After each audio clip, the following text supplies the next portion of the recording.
Chapter 1. Crimson Reprise. Rain traced its slow descent across the glass atrium of the Veilthorn spire. Each droplet shimmered against the arcane sigils embedded in the frame, runes meant to keep the outside out. They failed tonight. Ravel stood beneath the central crystal of the spire's dome, arms folded behind his back, the long mantle of his crimson coat dragging a quiet whisper across the marble floor. The city of Virelles sprawled below him, cold, beautiful, and sick with secrets. His heart beat. Once. A ripple. Not pain, more like memory. He looked down at his left hand, watching the fine tremble in his fingers. The resonance was returning. Slowly, unevenly, but unmistakably. The blood accord had been broken. Lord Ravel, came a voice from the archway behind him, measured, precise. Servant cast, loyal to House Veilthorn.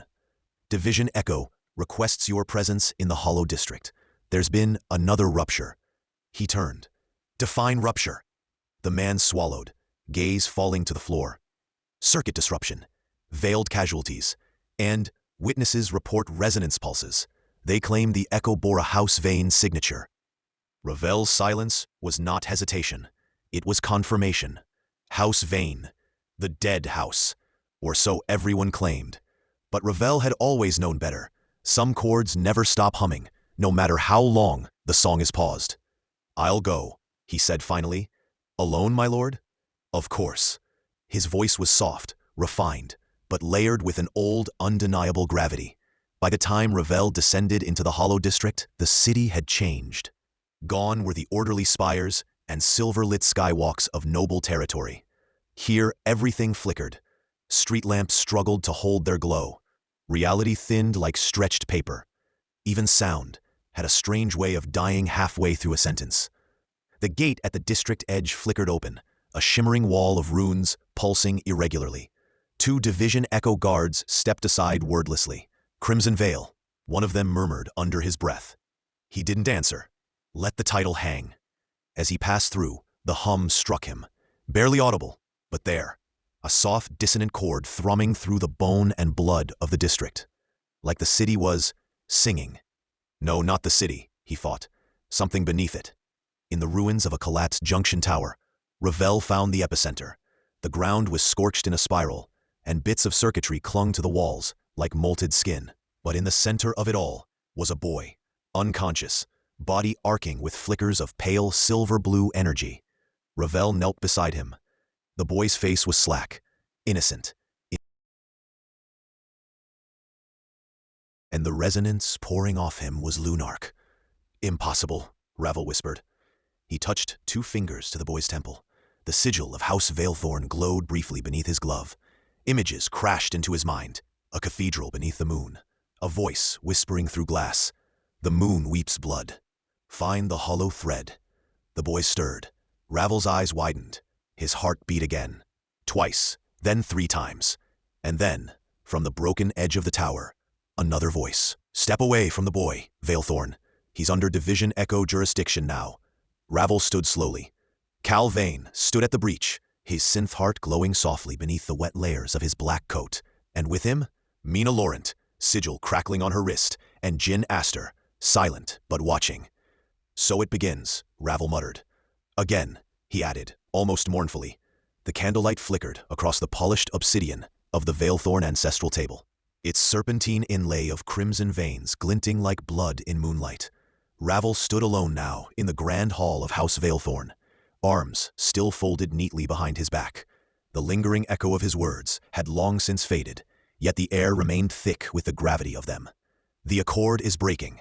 He could feel it, like a splinter in the psyche, a pressure behind the eyes, that cold intuition only the veiled knew. His house crest, a blood drop eclipsing a sunburst, hung solemnly above the great hearth behind him.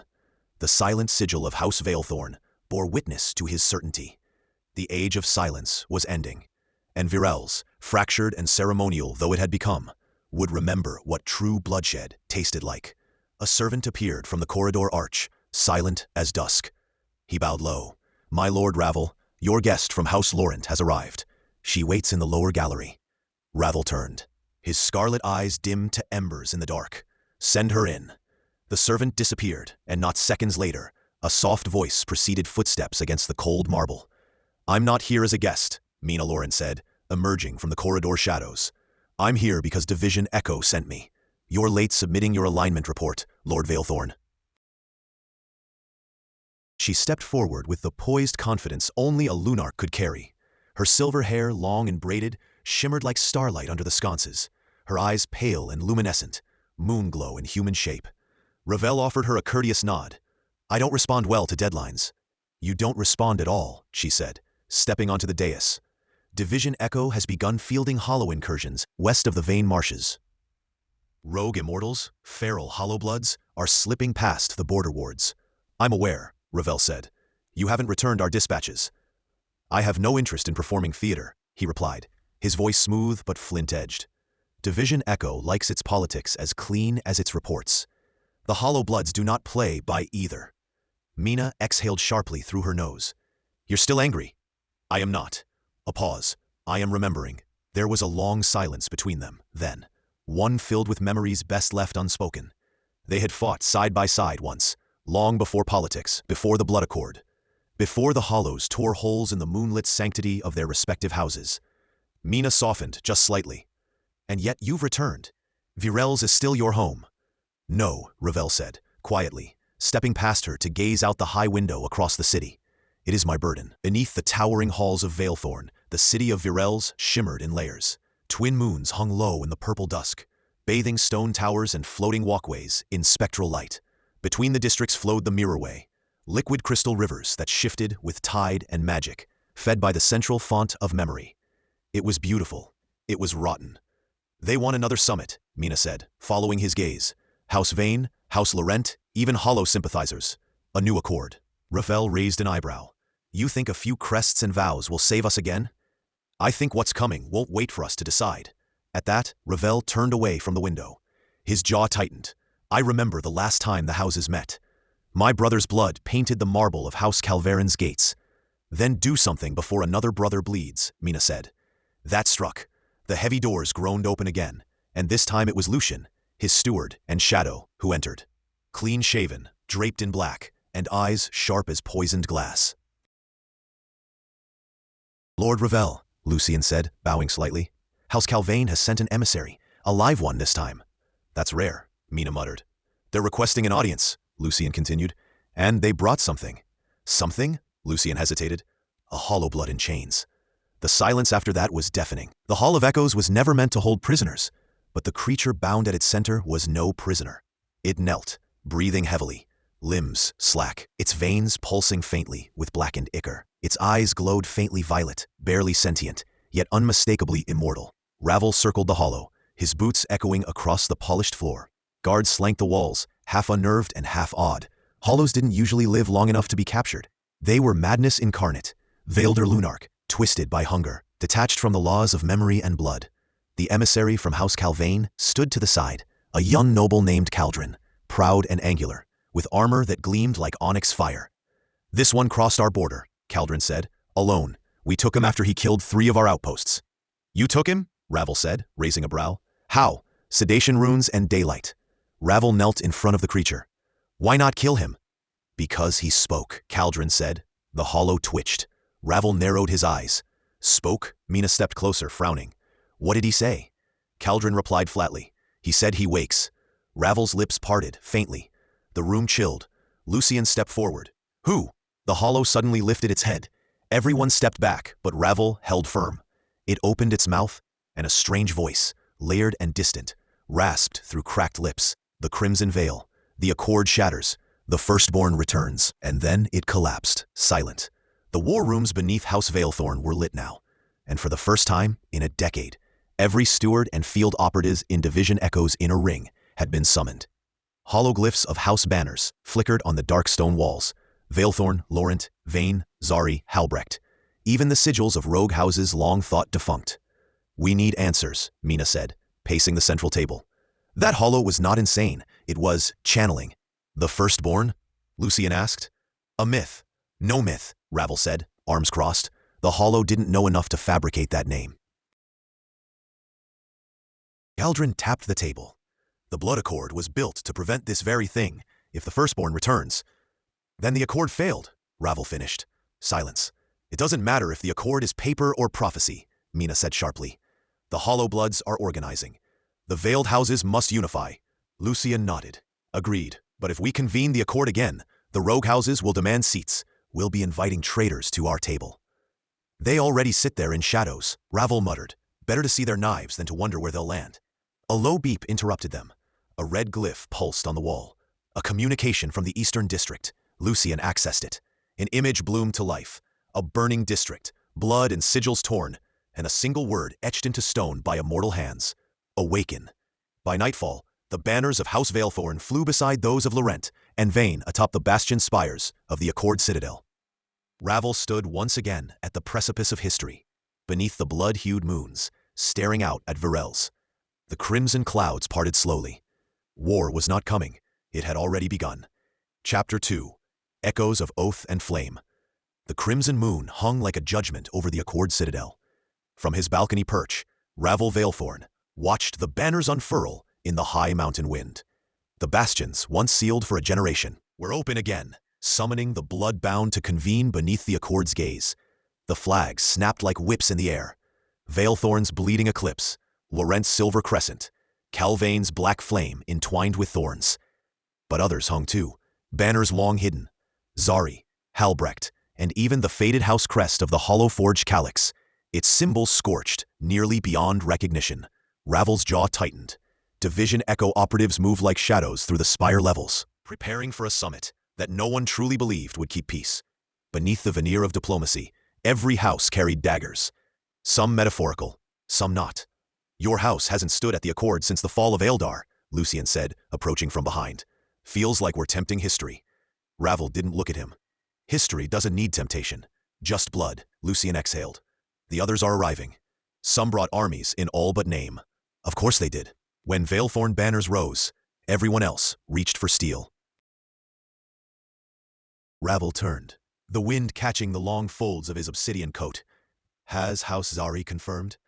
They sent a flamekeeper, highborn, not a soldier, which is curious. Ravel frowned. Zari doesn't do anything without layers. Mina Laurent arrived at that moment, her silver hair tied up in diplomatic fashion, though the twin hilts at her back betrayed her readiness for combat. They also don't send envoys, unless they smell fire in the air. And hollow bloods in chains, Lucian added dryly. Ravel stepped away from the ledge. Then let's not keep our dear houses waiting. The High Accord Chamber was a cathedral of politics and power, a circular arena ringed with tiers of stone thrones, each one bearing the mark of a noble line. Arcane threads of light connected the seats, pulsing faintly with ancestral oaths, remnants of the last time the Accord had been called. Ravel entered without ceremony, his boots the only sound against the marble as he ascended to the Veilthorn seat. As he passed, the room quieted. The crimson veil had returned. Already seated were Caldron Vane, armored and watching with wolfish eyes, Mina Laurent, radiant and cold, her gaze unreadable. High Flamekeeper Iskari Zari, robed in deep amber and gold, fingers alight with dancing cinders, and the envoy of House Halbrecht, a stooped, blind-eyed woman wrapped in shadows, flanked by twin guards who bore no crest. The empty seats stood out. House Calyx, House Daemar, and the once-destroyed House Olven, names that once echoed through immortal corridors. Now they lingered only as ghosts. Mina rose. By call of the ancient Accord and blood of old, we gather, she said, voice clear. Not for ceremony, for survival. Let it be known, Caldron added, that House Calvain arrives under full banner, with oath to hold the Accord, if the Accord still holds us. And if it does not? Asked Iskari Zari, her voice smooth as smoldering coals. Then we will burn the illusion now, rather than die clinging to it, Mina answered, sharp. A moment passed before Ravel stood. Let it also be known, he said, voice resonant in the great dome, that House Veilthorn stands, not to restore the Accord, but to test if it still deserves to exist. I do not speak peace, I speak consequence. That rippled. Even the Zari Flamekeeper blinked. Lucian, standing behind him, whispered, "Well, that's one way to set the tone." They convened for hours. The Hollow Blood incursion west of the Vane marshlands was no isolated event. Zari's flames had divined movement in the deep north, beyond the Mirrorlands, where only old gods and abandoned bloodlines remained. Mina presented relic fragments recovered from a desecrated Laurent outpost, bearing markings once associated with the Firstborn, the mythical progenitor of the Veiled, buried in shadowed memory. Then came the part that turned the chamber. Lucian placed a small, rune-sealed box on the table. With a flick of his hand, it opened. Inside was a scroll, written not in ink, but in immortal ichor. The Hollow Blood, the one Calvain had captured, had carved it into the walls of his cell before dying. The script pulsed faintly, with binding magic. It read, "Let the Accord sleep. The true Veil awakens." Ravel's eyes narrowed. True Veil. He spoke into the tense silence. This isn't just a hollow cult. It's something older. Flamekeeper Iskari finally rose. Her voice was low, reverent. There are songs in Zari's vaults that speak of a second veil. A veil beneath the known one. A binding so ancient it predates the Accord. You're saying there's another bloodline? Kaldren scoffed. Iskari did not answer immediately. It is possible. Mina said that the Accord didn't unite all the houses, just the ones that agreed to kneel. That sent murmurs through the chamber. Ravel said nothing, but inside, something ancient stirred. Something not unlike memory, but colder. Later, in the lower spire chambers, Ravel stood alone, again. A faint hum whispered in the stones beneath his feet. The Accord's thrones were designed with living memory, veiled magic infused with the essence of their founding oaths. And Ravel had felt something shift during the meeting. The past wasn't sleeping. It was watching. Mina entered, less formal now. "You felt it, didn't you?" "Yes." "You didn't speak." "I'm still listening." She stepped beside him. "You think it's real? The true veil?" Ravel's jaw clenched. "I don't know, but something worse than hollow bloods is stirring." "I've seen it in dreams," Mina admitted. "Old things returning, old betrayals, even you." That earned him a glance. "Me? You were in the dreams, standing in fire, but not burning, wearing no crest." Ravel's expression didn't change. Mina leaned closer. "What did you do during the silence, Ravel? The Accord thought you dead." "I was," he said, then walked away. That night, a scream echoed through the citadel. Ravel arrived at the source with Lucian and 3 echo guards, in time to see blood smearing the stones. A steward, one of Zari's, had been murdered, but not by any normal means. His body had been drained, not just of blood, but of essence. A sigil burned into the wall above him, pulsed with dark red glyphs. One house must fall. Kaldren arrived soon after, sword drawn. "You said the hollows couldn't breach the Accord walls." "They didn't," Ravel said coldly. "This wasn't a hollow." "Then what was it?" Ravel looked at the glyph, eyes dimming to deepest red. "An oathbreaker." In the hours that followed, panic rippled subtly through the houses. Finger-pointing began. Division Echo had to reinforce the citadel's inner circles and seal the lower spires. Mina demanded a second vote, this time to grant full status to a wartime accord, allowing operative authorization across house borders. Zari abstained. Kaldren voted yes. Ravel cast his vote in silence. But when the runes flared and the motion passed, he simply whispered, "Now we hunt in our own halls." In the chambers beneath the Accord citadel, there is a room sealed by Veilthorn blood. Ravel opened it for the first time in a century. Lucian watched as he laid his palm to the black stone and whispered the ancestral word, Aetherthorn. The door unsealed with a hiss of forgotten air. Inside was a vault of old relics, once bound to the Veil's protection. Tools never meant to be used unless the Accord truly collapsed. Blades that bled memory, armor that drank light, tomes that spoke only to the dead. Ravel stepped inside and laid his hand upon one relic in particular. A mirror, but not one that reflected. It showed only what one used to be, and when Ravel looked into it, he saw not himself, but the Firstborn, smiling. Chapter 3, The Unravel Thread. The chamber doors sealed behind Ravel with a whispering hum. The sound, imperceptible to mortal ears, was not mechanical, but arcane. An enchantment of House Veilthorn design, meant to muffle treachery, should it ever arise.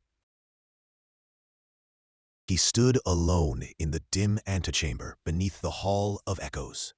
Here, shadows ruled, pooling in the arched recesses like stagnant memories. The air hung heavy with incense and iron, a mixture that clung to his breath. His fingers traced the faint seam of the crimson seal still clasped at his side, its wax bearing the crest of House Veilthorn, the coiling serpent encircling a blood moon. The killer had struck again.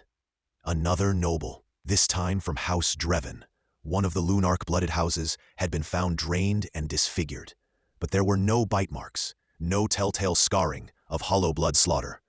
This was surgical, symbolic, cruel, and worse, it bore the glyphs of the True Veil, a long-dead faction whispered of in forbidden tomes and exiled prophecies.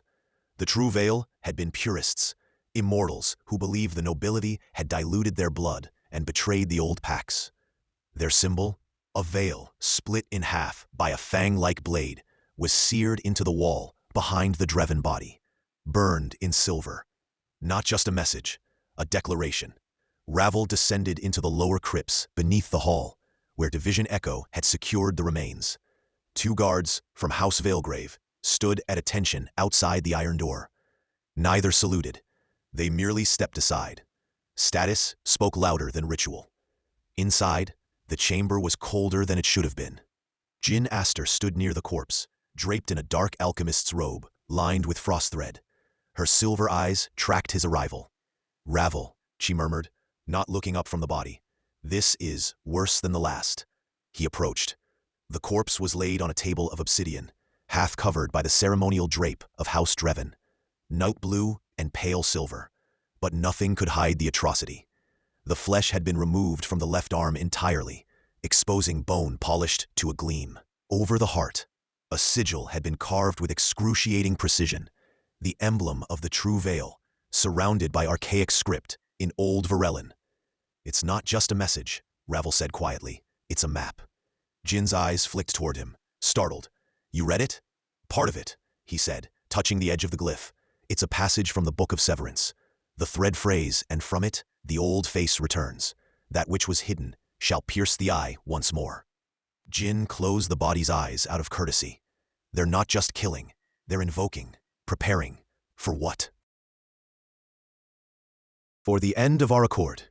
Later, in the private study granted to him within Echo's spire, Ravel pored over old records, banned ones. Veilthorn's archives held copies of nearly everything that had passed through Division Echo, including remnants of the Great Immortal Rebellion. The True Veil had risen during that time as an extremist sect. Nobles who rejected the Accord of Virelles and sought to cleanse both Lunarchs and Hollowbloods alike. They'd been crushed, or so the records claimed. Lucian, pale and storm-eyed, entered with barely a sound. "You've heard," he said, handing over a scroll sealed with the crest of House Severain. "Another summons?" Ravel asked. Lucian nodded. "The houses are stirring. They want blood. Yours, if you're not careful." Ravel arched a brow.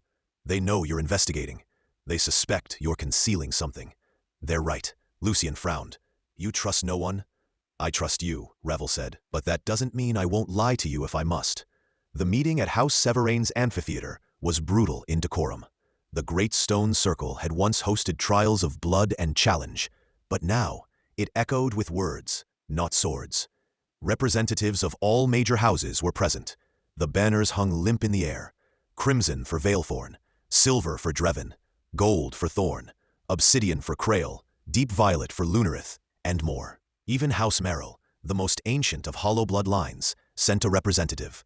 The haunting figure of Cal Vane, clad in bone-threaded armor and silence. Mina Laurent sat beside Ravel, cloaked in midnight silk. Her lips were unreadable, her presence electric. She was not veiled nor Lunarch. She was from House Laurent, a mixed blood line that had somehow survived centuries of purging, through clever neutrality and whispered pacts. When the council began, it was chaos masked as civility. House Thorn's emissary, a brutish noble named Vorn, stood and slammed his goblet into the stone. "The killer strikes at houses both noble and ancient. We demand retribution. If Division Echo cannot protect us, then it has failed its mandate." "And what would you propose?" asked Mina coolly. "Open war on an enemy unseen?" "The enemy is not unseen," said Vorn, glaring at Ravel. "The enemy sits among us. House Veilthorn was once accused of consorting with the True Veil before the Accord. Blood remembers. Crimson Veil. Ravel didn't flinch. You speak of old slander. No record has ever proven such claims. Calvain finally spoke, his voice like dry leaves on stone. But the pattern is poetic, isn't it? First the Dreven, now the Duskborns. One by one, those closest to the Accord's origin are dying. Perhaps the killer is not against the Accord, but purifying it. A chill fell over the hall. It was then that Ravel rose. You all want blood, he said, voice quiet but firm. But what you fear is not the killer. It is the mirror. You fear what it shows us, that our unity is a lie. Speak carefully, growled Vorn. I always do, Ravel replied. Division Echo will continue its investigation. I advise all houses to keep their banners unbloodied, for now. The killer moves in shadow. If we are to survive, we must not tear open our own throats out of paranoia. He bowed, not low, and turned, cape trailing like shadowfire. Back at Veilthorn's sanctum, /hall, Ravel met with Mina under the gnarled tree in the courtyard, a weeping cypress called the Mourner's Root. It was said to be watered with the tears of those who failed the Veil trials centuries ago. You believe this is deeper than vengeance, Mina said. I believe someone is trying to awaken the old bloodlines. The True Veil never sought chaos, they sought purity. Then they failed, she whispered. Our blood is impure by design. The Accord saw to that. Not mine, Ravel said, voice distant. Veilthorn preserved more than it confessed. There are lines within our house that trace back to the first sire, unbroken. Mina turned sharply. You mean to say? I mean, Ravel cut in, that the killer is trying to find what I carry, or worse, unleash it. She stared at him, her voice trembling between curiosity and dread. And what is it you carry, Ravel? He met her gaze, crimson eyes steady. The origin of the veil. That night, the stars hung low, as if the heavens themselves bent to listen. Ravel walked alone into the catacombs of Thread, deep beneath the oldest part of Veilthorn Manor. Few knew it existed. Fewer still returned after entering. He passed beneath iron arches, where the names of dead ancestors whispered in lost tongues. He walked until he reached the door of bone glass, etched with the crest of the first veil. The true origin, before the bloodlines split. He reached into his coat and drew out a key shaped like a serpent, biting its tail. It slid into the lock with a sigh. Inside, the chamber pulsed. It was not empty. Hovering in the center of the room was a tapestry, wreathed in invisible flame, threads suspended as if caught in a windless storm. It depicted a face not seen in any portrait or record, but one known by blood. The first veiled. A voice spoke, not aloud, but in the marrow of his bones. You are not the end. You are the key to the door they never closed. And beneath the voice, something stirred. In the darkness behind the tapestry, a shape began to form. Smoke becoming body, memory becoming flesh. Ravel drew his blade. The killer wasn't finished, and the true veil had only just begun to open. Chapter 4. The Hollow Thread. The rain returned to Virelles like a warning. Dark clouds suffocated the moon, and the city glistened under a cold sheen of water. Its towers and bridges rendered in ghostly gray. Ravel stood at the edge of House Veilthorn's high balcony, the spires of the capital piercing the mist below. He had not slept in days, not since the body was found, not since the sigil had been carved into the flesh, like an invitation or a warning. Behind him, the ancient halls of Veilthorn rustled with silent unrest. The house's lords and scholars pored over old records, tomes, and relics. No one admitted it aloud, but the fear had settled deep. The kind of fear that only came when the past clawed its way into the present. Crimson Veil, came the voice of Lucien, crisp and composed despite the tension. They've confirmed the pattern matches a forgotten mark from the Hollow Wars. Ravel turned, his long coat catching the breeze. Lucien stood beside a war table, carved from obsidian and etched with the old sigils. On it now rested the parchment, an illustration of the mark found on the body. A spiral of jagged cuts, surrounding a single hollow eye. They're calling it the True Veil, Lucien said, lowering his voice. Ravel frowned. A myth. A symbol for fearmongers. The Hollow Bloods used it to claim they were purging the false line. And yet, Lucian said, tapping the parchment, here it is again, burned into the chest of a Lunarch diplomat. That had been the twist. The body belonged to one of the Moonborn, an emissary from House Darren. Their people wielded the tides of memory and light, long allied with the Veiled. But now Darren's towers had shuttered their gates. Their ships sailed under half-mast. Their house demanded retribution. A breach in the accord. Ravel turned back toward the balcony, watching the rain fall. Where's Mina? With Division Echo, Lucian answered. They found a hidden chamber beneath the city. Sigil locked, ancient. Ravel's gaze sharpened. What kind of lock? Lucian hesitated. Yours. The silence between them lengthened. House Veilthorn had always been steeped in mysteries, keepers of forbidden truths, guardians of the veil between life and memory. If the lock bore Ravel's bloodline crest, it meant someone had breached the sanctums, or had never left them. Prepare the descent, Ravel ordered. I'll meet Echo in the depths. Below the city where the stone turned to bone and the air tasted of dust and blood, Ravel descended with Mina Laurent at his side. She wore her Echo gear, black mesh armor, lined with silver filaments to ward against psionic corruption. Her glaive hung across her back, humming faintly. This wasn't just buried, she said, as the door sealed behind them. It was sealed shut with purpose, a crypt of old Veilthorn design. House archives? Ravel asked. She shook her head. No, this is older. This was built before the Accord. Before the blood Accord of Virelles united the noble immortals, the Hollow Bloods, and the Lunarchs in fragile peace. Before the houses had names etched in iron. Ravel reached the glyph lock, embedded in the chamber door. His palm hovered over the center. The sigil responded, not with resistance, but with recognition. It pulsed violet, alive. The door opened. Inside was darkness, but not the empty kind. A spiral chamber, each wall lined with mirrors that did not reflect. Ravel stepped in, and the world whispered back. You shouldn't be here, Mina murmured, unease creeping into her voice. This place, it's not hollow. It's full. Ravel stepped toward the pedestal in the center. Atop it rested a tome, bound in flesh, inked in shadow.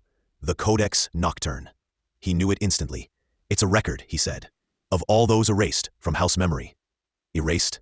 Mina stepped beside him, eyes narrowing.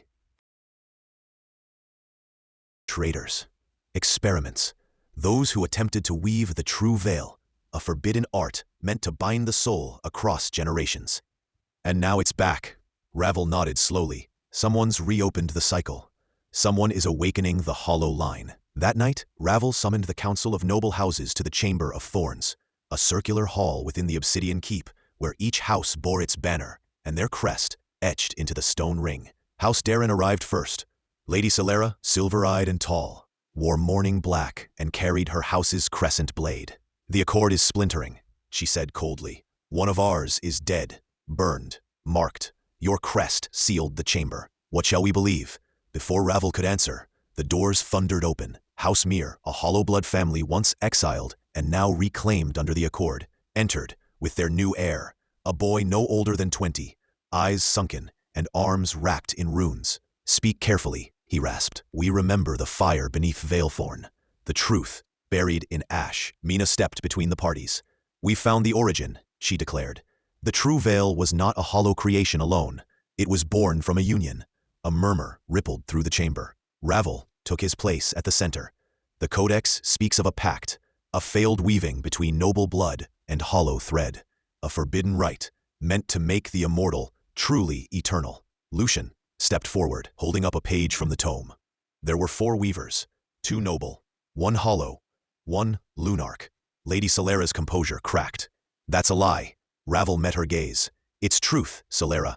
1 your house erased, 1 mine buried. But now, someone wants to finish what they started. A heavy silence fell. Then from the far side of the room, Cal Vane of House Vane, tall, armored in bronze and light, his eyes constantly calculating, spoke. Then we must ask the obvious. Who stands to benefit from unraveling the Accord? The Hollow Bloods, growled a noble from House Kareth. Or perhaps, Cal said coolly, the Veiled, to ensure their dominion. Mina's glaive clanged against the stone. Enough, Ravel raised a hand. This war isn't between houses, not yet. But someone wants it to be. They're using the myth of the true veil to reopen wounds.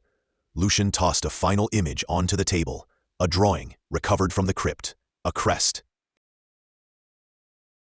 Old, fragmented, a sword split by a spiral, one that did not match any current house. Mina narrowed her eyes. A forgotten house, Ravel whispered, or a hidden one. Later, as the moon broke through the clouds, Ravel stood again in the highest tower of Veilthorn. The storm had passed, but the wind still whispered secrets. Behind him, the tapestry of Virelles stretched in all its haunted beauty, its bridges like veins, its towers like spires of bone. He remembered a lesson from his childhood. The veil does not keep the world out. It keeps us in. The true veil wasn't just a rite. It was a prison, a bond, a thread tying every immortal to something deeper, older than even the houses, and it had been pulled. As the bells of Virelles began to toll for another house murdered in the night, this time, a minor branch of the Lunarch, Ravel knew the blood would not stop, not until the last thread was cut or rewoven. Chapter 5, Whispers in the Marrow. A thin drizzle coated the charred rooftops of Virelles, as if the city itself wept for the dead. Smoke still clung to the air in Rouvain, where the ruin of the council hall stood hollowed and smoldering, a skeletal echo of authority reduced to ash.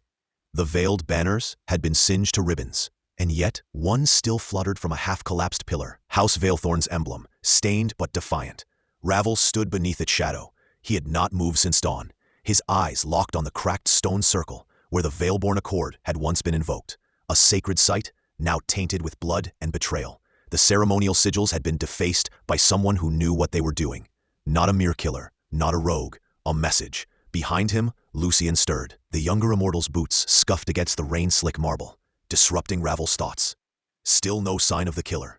Division Echo scouts say the trail goes cold near the catacombs, beneath Bastion Reach. Ravel's voice came low, nearly lost in the wind. And the sigil, what of it? Lucian hesitated, confirmed. It matches no known house. Mina cross-referenced every crest in the Accord archives, even the renegade banners of the Hollowbloods. Nothing. Ravel turned slowly, his crimson eyes glinting beneath the cowl of his formal coat. Then we're not dealing with a rogue, he said. We're dealing with something older, forgotten, perhaps, or hidden. Lucian frowned. You think this is a ghost house? No, Ravel murmured. I think it's a myth made manifest. He descended the steps toward the council's inner sanctum, now reduced to rubble and soot. Calvain was already there, flanked by 2 agents of Division Echo. His dark armor bore only faint signs of battle, and his silvered hair was damp from the rain. We cordoned off the remains, Cal said flatly. No one enters without clearance. That includes Veilthorn. Ravel approached with the slow, deliberate calm that always made the others uneasy. Spare me the theatrics, Cal. If this was an attack on House Vane, I'd expect your walls to be on fire. But they're not. That makes this Accord business. And what if it wasn't? Cal said, stepping closer. What if someone wanted to make it look like Accord business? You think you're the only one who sees symbols in ash? There are echoes here, Ravel said, kneeling beside a half-buried shard of obsidian. The rain had begun to wash the soot away, revealing ancient engravings beneath. This symbol, it predates the Accord, predates the founding of Virelles. Cal's brow furrowed. That's not possible. It shouldn't be, Ravel whispered, and yet here it is. Mina arrived then, cloaked in a veil of ink-blue silk, her boots whispering against the broken stone. Her eyes, sharp as obsidian, scanned the ruin with academic precision. She offered Ravel a nod, then knelt beside him. I ran a deeper scan on the glyphs, she said, producing a crystalline tablet from her satchel. Arcane projections lit the air with swirling glyphs and ancient runes. They match fragments from the original Veilborne doctrine, what little survived the cataclysm of Zareneth. Lucian leaned in, startled. That was thousands of years ago. The founding war. That doctrine was erased, deliberately. And yet, Mina said, someone is reviving it, or imitating it with alarming precision. Ravel stood. We need to go deeper. If the killer is invoking pre-Accord ideology, then they're not just undermining the present. They're challenging the very foundation of our unity. And you think the true veil is part of this? Lucian asked. Ravel looked toward the distance, where the spires of Veilthorn rose like black teeth from the earth. Not just part. The source. Later that night, Ravel stood within the Hall of Teeths, beneath House Veilthorn, surrounded by cracked murals and faded relics that predated even the first Accord. He gazed upon the sealed vault where the true veil was said to rest, a relic rumored to contain the soul of the first veiled, the primordial being who forged the bond between immortals and the threads of night. Ravel had never seen it. No one had. Only the High Chronicler of House Veilthorn possessed the rights to open the vault. And the Chronicler was missing. He turned as Mina entered, brushing rain from her cloak. The Chronicler's sanctum was ransacked. No signs of struggle, but pages were torn from his private volumes. Ravel sighed. Then he fled, or was taken. "I found this," she said, handing him a sliver of parchment. It was charred at the edges, but the ink had endured, arcane script in a language that no longer had a living tongue. Ravel traced the runes, a chill prickling his spine. "This is Old Lunark. It speaks of the veil before the veil, a mask worn even by the veiled to hide the truth of what they were." Mina stepped closer. "You think that's what the killer wants to expose? The original nature of the veiled?" "No," Ravel said. "I think they want to restore it." He moved to the chamber's center, where an ancient mosaic depicted the origin of House Veilthorn. In it, a black-winged figure stood over a flaming sea, extending a crimson veil toward a kneeling mortal. Behind the figure, a shadow loomed, faceless and vast. Ravel stared at that shadow. "We've been lied to," he said softly. "All of us. The Accord was built on a half-truth. And the killer knows the whole of it." 3 days later, the council reconvened in a temporary chamber erected in Bastion Reach. Only 5 houses had sent representatives: Veilthorn, Vane, Laurent, Aster, and Hollowshade. The absences were noted. Ravel stood before them in full regalia, his coat embroidered in silver thorns, the crimson insignia of Veilthorn gleaming at his collar. His presence demanded silence. Calvain sat with arms folded, flanked by armored retainers. Mina Laurent stood beside her house's obsidian banner, her expression unreadable. Jin Aster leaned casually on a staff of moon-forged iron, while the emissary from Hollowshade, a gaunt, hooded figure known only as the Marrow, watched from behind a bone-white mask.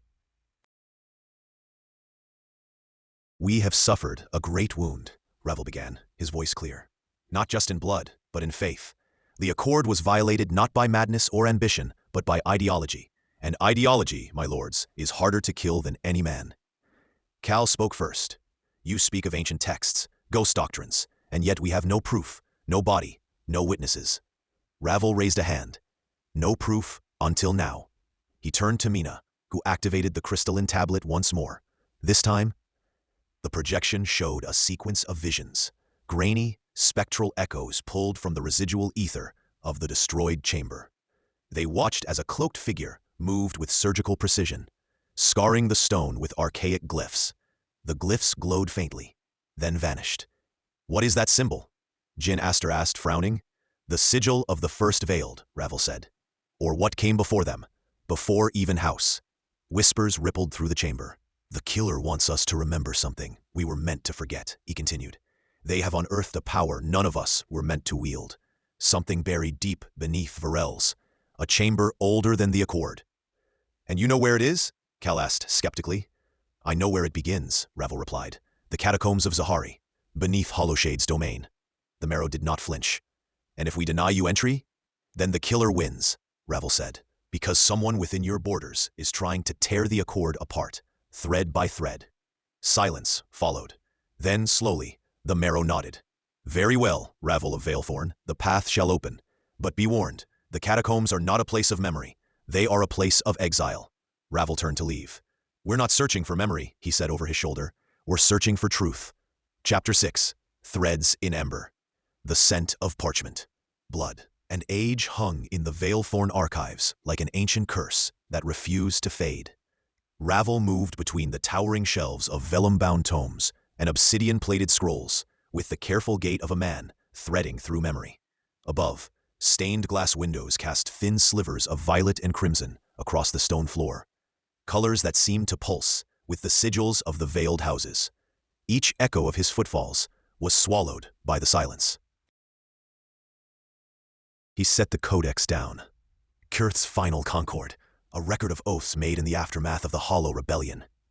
The page he'd turned to was sealed with an arcane knot of ink and silver thread, a weave mark only Highborne of the Blood Accord could unravel. But this one had already been broken, roughly and recently. Someone had read this before him. He turned his head slightly. "Lucien," he said without looking, "you've followed me for nearly a league. You could at least pretend to be subtle."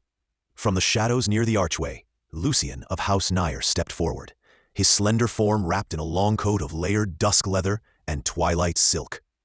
The crest of Nair, an eclipsed moon pierced by a fang, was embossed across his shoulder in muted gold. "I wasn't trying to be subtle," Lucien replied with that perpetual tone of insolent boredom. "You're the one playing ghost in the archives while bodies are piling in the North Quarter." Ravel closed the codex slowly. "And yet you're here." Lucien's eyes glinted. "Because I know what you're doing. You're not hunting a killer. You're hunting the first true Veil."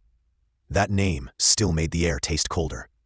Ravel straightened. "You've seen the mark too?"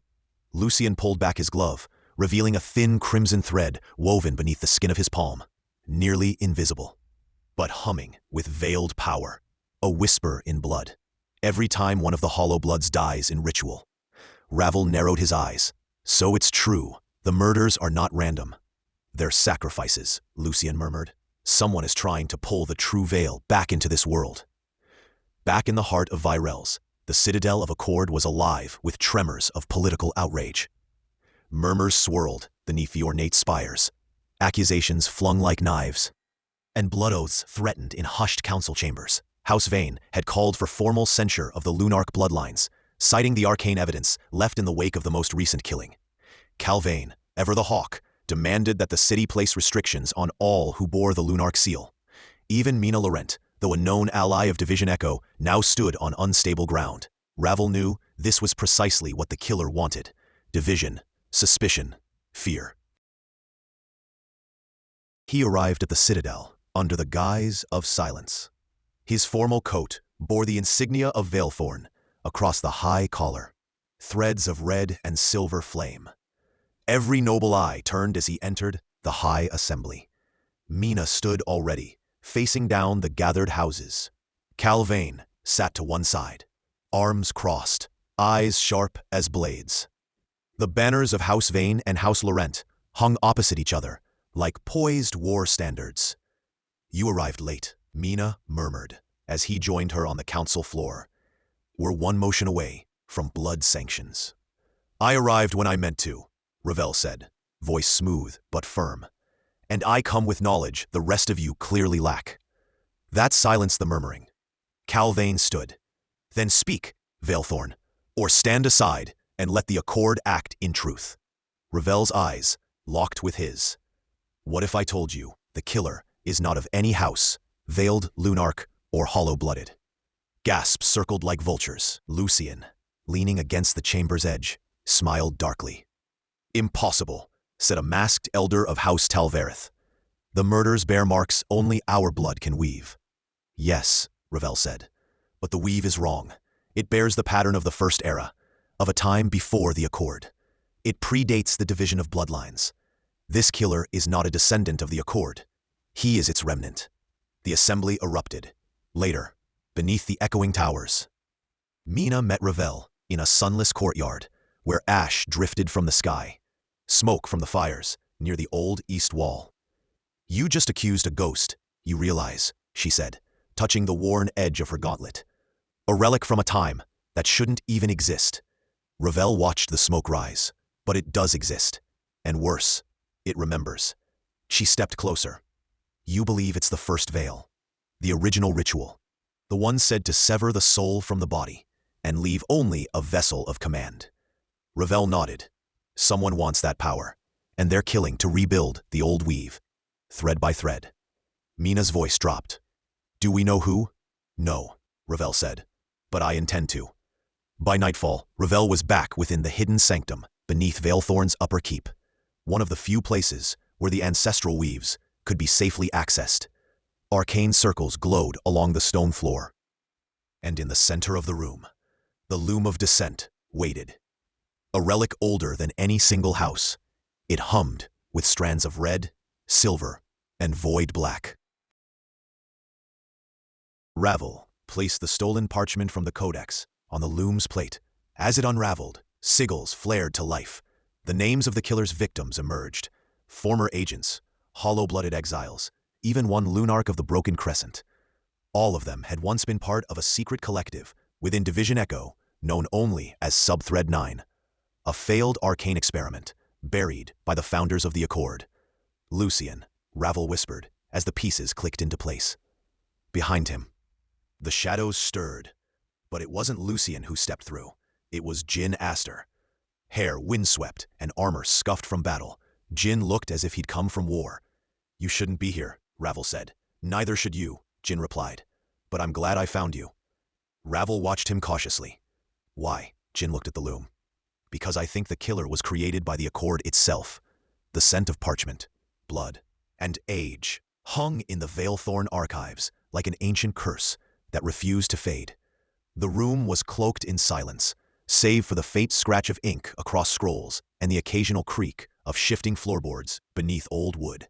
Golden veins pulsed faintly in the marble walls, residual enchantments that hadn't flickered in centuries until recently. Ravel stood before the loom. It rose before him like an altar, a semi-organic monument of entwined thread, crystal, and bone. The true Veil's imprint. He remembered when it had been no more than a whisper in his youth, a myth spoken behind closed doors, only named in riddles by elders who feared being overheard by the Accord itself. It hummed, living, aware. Jin Aster stood beside him, expression grim, his copper hair catching the flickering sconce light. "Because I think the killer was created by the Accord itself." The words seemed to warp the air around them. Ravel's crimson gaze narrowed. "You mean, not a hollow blood, not a rogue?" Ravel's voice was low, reverent. "You're saying it's something made?" Jin nodded slowly, stepping forward to touch the loom's threads. "There's a weave that doesn't belong here, a stitch that wasn't sewn by any of the houses. It's foreign, but it's nestled in the Accord's very language, as if it was written by the Accord after we signed it." Ravel exhaled, tension rippling through his noble posture behind his back, his gloved hands curled. "That would mean," he said, "that the Accord has agency, that it's not a binding, it's a mind." A tremor danced along the threads of the loom. Both men stepped back instinctively. Jin glanced sideways.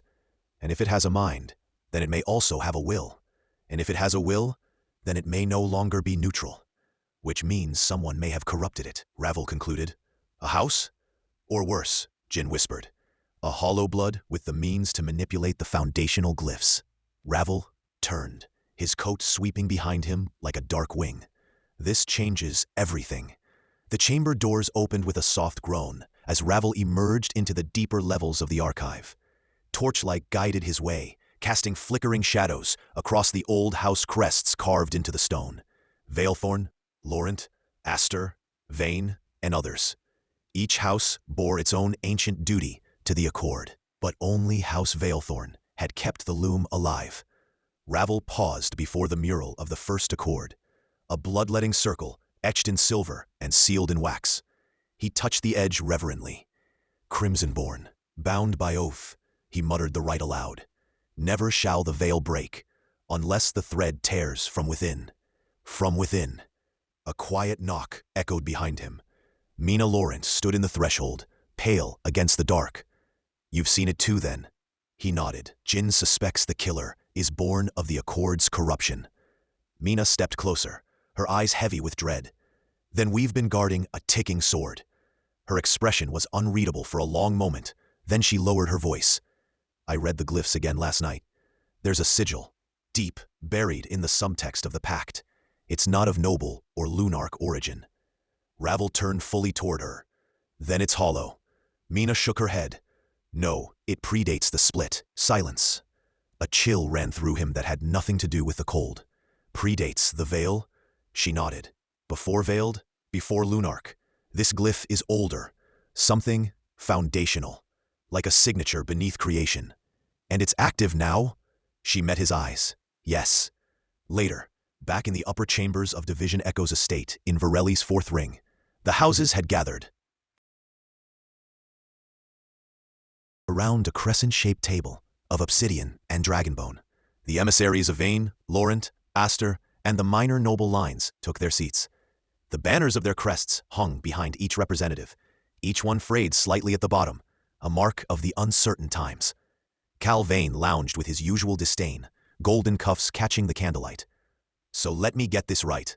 You're saying the Accord itself may have produced a killer? That's a bit dramatic, even for your bloodline, Veilthorn. Ravel met his gaze coldly. And yet here you are, responding to an emergency summons in the middle of your hunt.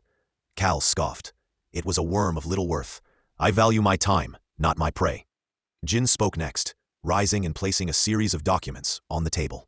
3 murders, all clean, all marked with a sigil none of us recognize. Yet, each murder site resonated with Accord energy. House Laurent's emissary, an older noble named Celine, leaned forward. Are you saying someone is using the Accord as a weapon? No, Ravel said. We're saying the Accord is becoming one. A hushed stillness settled like a fog over the room. Celine broke the silence. Then what do we do? Ravel stepped forward. We investigate, quietly. If this spreads, the Hollowbloods will exploit it. The Lunarchs will use it as justification to challenge the Accord altogether. We cannot afford civil fracture now. Cal stood, frowning. And what gives House Veilthorn authority over this investigation? I don't claim it for my house, Ravel replied, lifting his gaze. I claim it as the Crimson Veil, born of the original bloodline, the last living heir to the primary seal of the True Veil. Cal stared at him, then grunted and sat down again. Fine, he said, but I want a man in your investigation. Someone from Vane. Mina interjected. Then the investigation becomes compromised. We can't risk mixed allegiances. Jin raised a brow. Unless we use Division Echo as a shield. The room turned toward him. We're already cross-house, formed by Accord mandate. Let Echo run the investigation, under Ravel's lead. Ravel looked at the division insignia, carved into the floor. The sword and veil crossed over a dying star. So be it, he said. That night, alone in the chamber of veiled glass, above the Tower of Accord, Ravel stared out over Virelles. The city pulsed below, lit by arcane lanterns and fireborne chariots, the streets alive with gossip and noble maneuvering. The houses were restless. The blood of old wars whispered again in the shadows. He reached into his coat and drew out the parchment he had taken from the loom's base. The glyph stared back at him. Spiral, eye, and tear. He didn't recognize it, not fully. But something in his blood did. His vision darkened briefly, not with exhaustion, but memory. Memory not his own. Flashes of fire, of a veil breaking, of voices screaming in a tongue older than Virelles, of a figure standing in the ashes, faceless, wearing a crest shaped like a spiral and a tear. He gasped and stumbled back. When he looked again, the glyph had burned itself faintly into the glass wall behind him. The True Veil was remembering. Chapter 7. Ashen Truths and Echoed Lies. The chamber smelled of dust and the bitter tang of old incense. Ravel's boots echoed lightly across the obsidian tile as he moved deeper into the catacombs beneath House Veilthorn's ancestral library. The light from his fingertips cast pale silver arcs across the stone, an ancestral light known only to the crimson lineage, called the Nocturne's Gaze. It revealed truths that ordinary torches would never dare uncover. Behind him, the door slid shut with a breathless sigh. He was alone. No agents, no Division Echo, no Cal, not even Lucien, who had offered to accompany him. This was a path he had to walk as the heir of Veilthorn, the Crimson Veil of Virelles, a trail that led deeper into the ancient rites of the True Veil, and to answers. The whispers began as soon as the torchlight dimmed. Ravel closed his eyes and slowed his breathing, focusing. Do not answer them. They are memory, not mind. His grandmother had told him that once, in the middle of a fevered night, when the house wards had flared crimson. Responding to the ghosts of the True Veil was how one lost themselves. But he needed them now. He moved past alcoves of forgotten bloodlines, ancestors entombed with no fanfare, victims of betrayal or dishonor. House Veilthorn did not erase history. It preserved it in darkness. That was its sacred vow. Then he saw it. A sarcophagus, unlike the others, carved with veined obsidian and sealed with etched runes too ancient for modern tongues.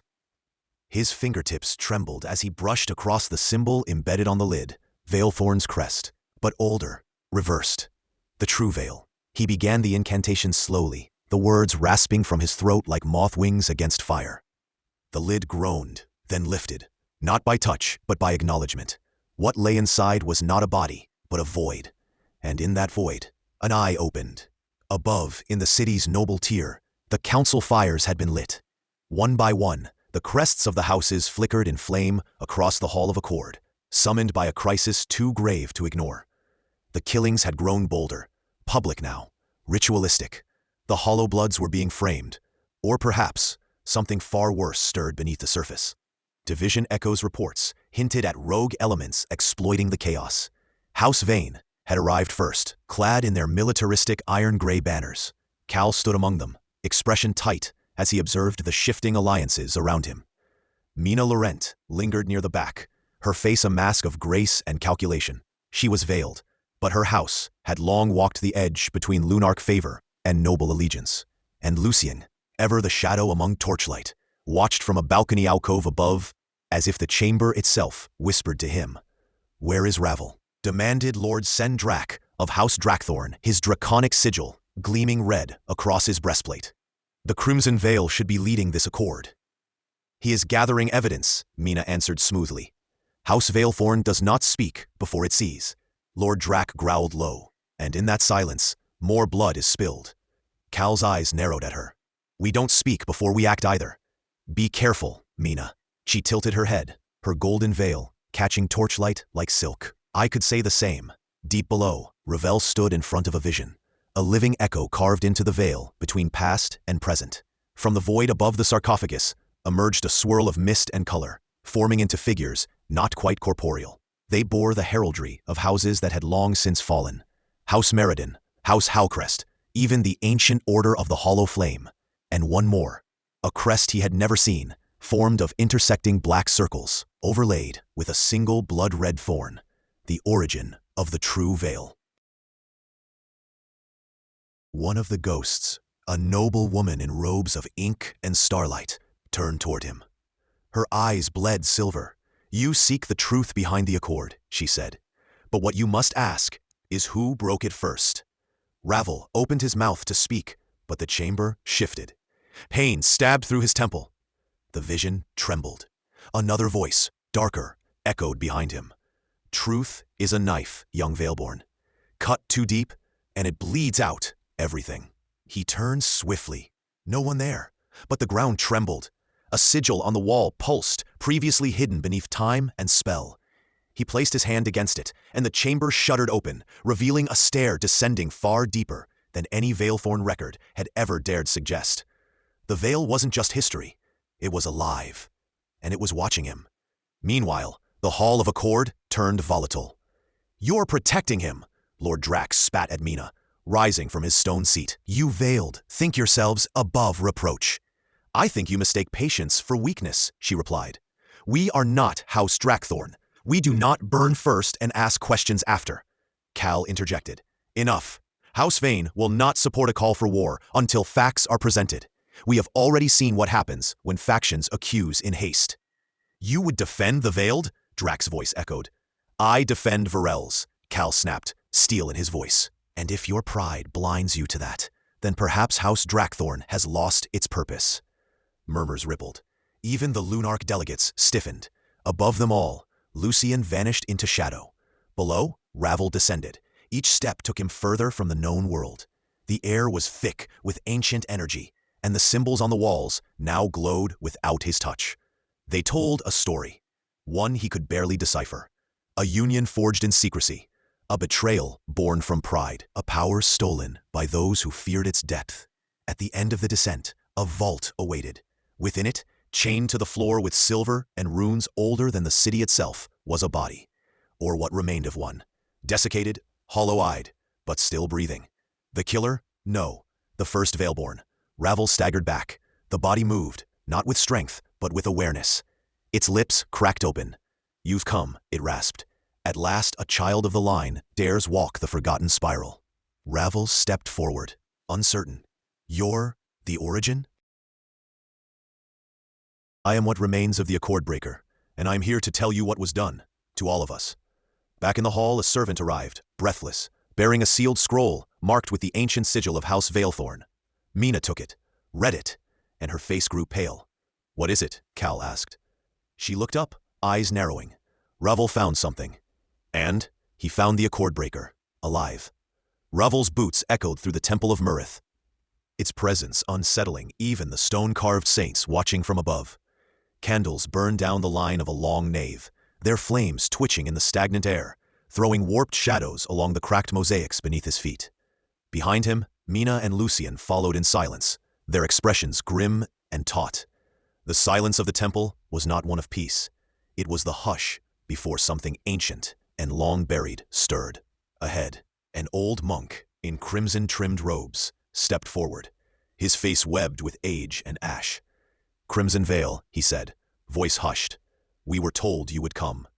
"I assume by something more than rumor," Ravel replied, narrowing his gaze. The monk bowed, then gestured toward a hidden stairwell beneath the altar. They descended, the weight of stone and shadow thickening with each step. The stair spiraled into cold, lantern-lit catacombs, where walls bore faded sigils and names etched by immortal hands. These were the records of the old Accords, names of Veiled and Lunarch, of rogue traders and vanished bloodlines. Ravel paused before one mural, a knight with bleeding eyes, holding a veil of shadow in one hand and a sunburst in the other. "That is the anointed betrayer," the monk explained softly. "From the first Accord. He wore the veil not to protect, but to deceive. He was the first to fracture the blood pact. And yet," Ravel murmured, "he's revered here. Not revered, remembered, for without betrayal your house would not have risen." Ravel said nothing, but he noted the symbol above the mural, an inverted crescent pierced with a blade. The same mark had appeared on the corpse he'd found, the mark of the true veil. They emerged into a subterranean chamber, a sanctum laced with old magic sigils, glowing faintly in violet hues. In the center stood a large stone basin filled with black ichor, rippling gently despite the stillness around it. "This is the witnessing pool," the monk said. "It sees through memory and mask alike."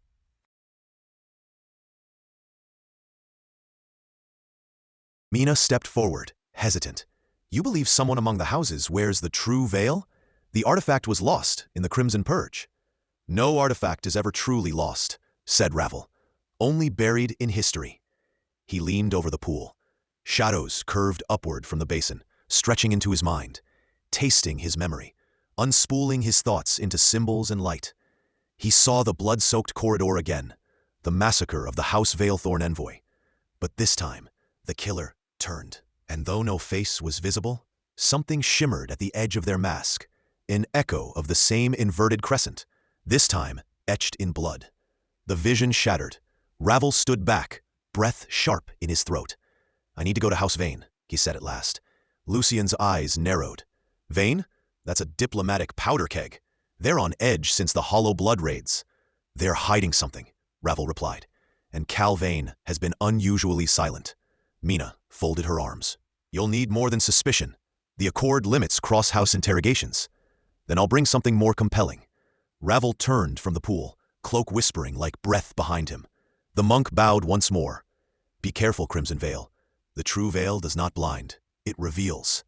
By the time the trio reached the surface, dawn filtered weakly through crimson clouds above Virelles. The city felt watchful, like it knew something sacred had been disturbed. Division Echo had already marked 2 new murders in the last 12 hours, both veiled. The tempo of violence was rising, and each death tilted the houses toward full blood feud. Back at Division Echo's tower, the war room buzzed with scattered reports, sigils glowing over map spheres, and reports floating in spectral ink. Ravel dismissed all but a single file, a Hollow Blood prisoner, intercepted during an attempted infiltration of House Caldrith's archives. Ravel met the prisoner in the holding rings, magic-inscribed chambers that warped time slightly, forcing even immortals to tire. The Hollow Blood sat in chains of darkened steel, face tattooed with burn marks of exile. His lips curled into a smirk as Ravel entered. "Crimson Veil," he hissed. "I thought you were a myth." Ravel stood tall. "Myths don't drag your kind from the alleys of House Ruins." The prisoner laughed, but there was madness behind it. "You think it's the Hollow Bloods? That we kill veiled nobles for pleasure? No. Something's feeding this war. something older than your precious accords. Ravel's voice was soft, lethal. The true veil. Who wears it? The man's smile wavered. I don't know, but I saw it, once, in the spire of teeth, beneath the old flame cradle. That's where they began to gather. The ones who call themselves the Unshrouded. Ravel stepped back. That place was sealed after the Sunblood Rebellion. The prisoner's laugh was hollow, and seals rust. Everything rusts, Crimson Veil. Ravel left the chamber, without another word. Back in his quarters, Ravel laid out a map of Virelles, marking the key sites. House Vane's southern ward, the sealed spire ruins, and the old threads connecting hollow blood betrayals to missing house artifacts. A pattern emerged, not random violence, but ritual placement, a geometry of death. Lucian entered, throwing a coat across a chair. You're chasing shadows, Ravel. No, Ravel said, eyes fixed on the pattern. I'm chasing the one who walks through them. He turned to Lucian. Get word to Cal Vane. Tell him I request audience, officially, under Echo's authority. Lucian raised an eyebrow. And unofficially? I want to see what he's afraid of. At dusk, Ravel rode alone into the Vale of Ash, the ancestral seat of House Vane. The estate's architecture was sharp, angular, stone towers wrapped in black vines and sigil fire. Guards eyed him with veiled hostility as he dismounted. A steward greeted him with clipped civility. Division Echo is not usually welcomed here, the steward said. Ravel smiled faintly. Good. That means I'm exactly where I should be. He was led to a high gallery, overlooking a moonlit garden, where Cal Vane waited. Draped in flowing steel-gray robes, Cal stood with the posture of a man always calculating. His eyes, however, betrayed weariness and fear. Crimson Veil, Cal said, without warmth. What brings Division Echo to my gates? Ravel joined him at the balcony. The blood of veiled nobles. It's being spilled with precision. Cal looked out toward the garden. And you think House Vane is behind it? I think someone close to your house is part of it. And you're too smart not to know. Cal didn't answer for a long moment. Then, have you ever heard of the Veilborne Creed? Ravel turned. It's a myth, a belief that certain immortals are chosen by the original Veil to protect the Accord's balance. Cal's voice dropped. And if someone believed they were the true heir of that creed, that the rest of us are imposters? Ravel felt the weight of that implication settle in his chest. Then they would murder without mercy, until only their truth remains. Cal nodded once. Then I hope you find them before they find the rest of us. As Ravel returned to his steed, something glinted on the ground. He knelt. A single earring, silver, shaped like an inverted crescent with a ruby drop. It hadn't been there before. He pocketed it in silence. The killer was watching, and they wanted Ravel to know it. Chapter 8, Ashes in Hollow. Ravel stood at the lip of Hollow Spire's gate, where the wind howled through the ravine like a lamentation. The air was dense with soot and the tang of long-spilled blood. Hollow Spire had always been a place of secrets, but now it breathed like a living wound. Each breath Ravel took carried dust and something far more ancient, more haunting, the scent of forgotten oaths. The bones of Hollow Spire's once majestic towers jutted up like broken teeth around him. Their blackened spires reached toward a sky stained in the hues of dusk, tinged red like the blood-soaked banners that had once flown here under House Vane's long-lost rivals. Where is the trail? Murmured Ravel.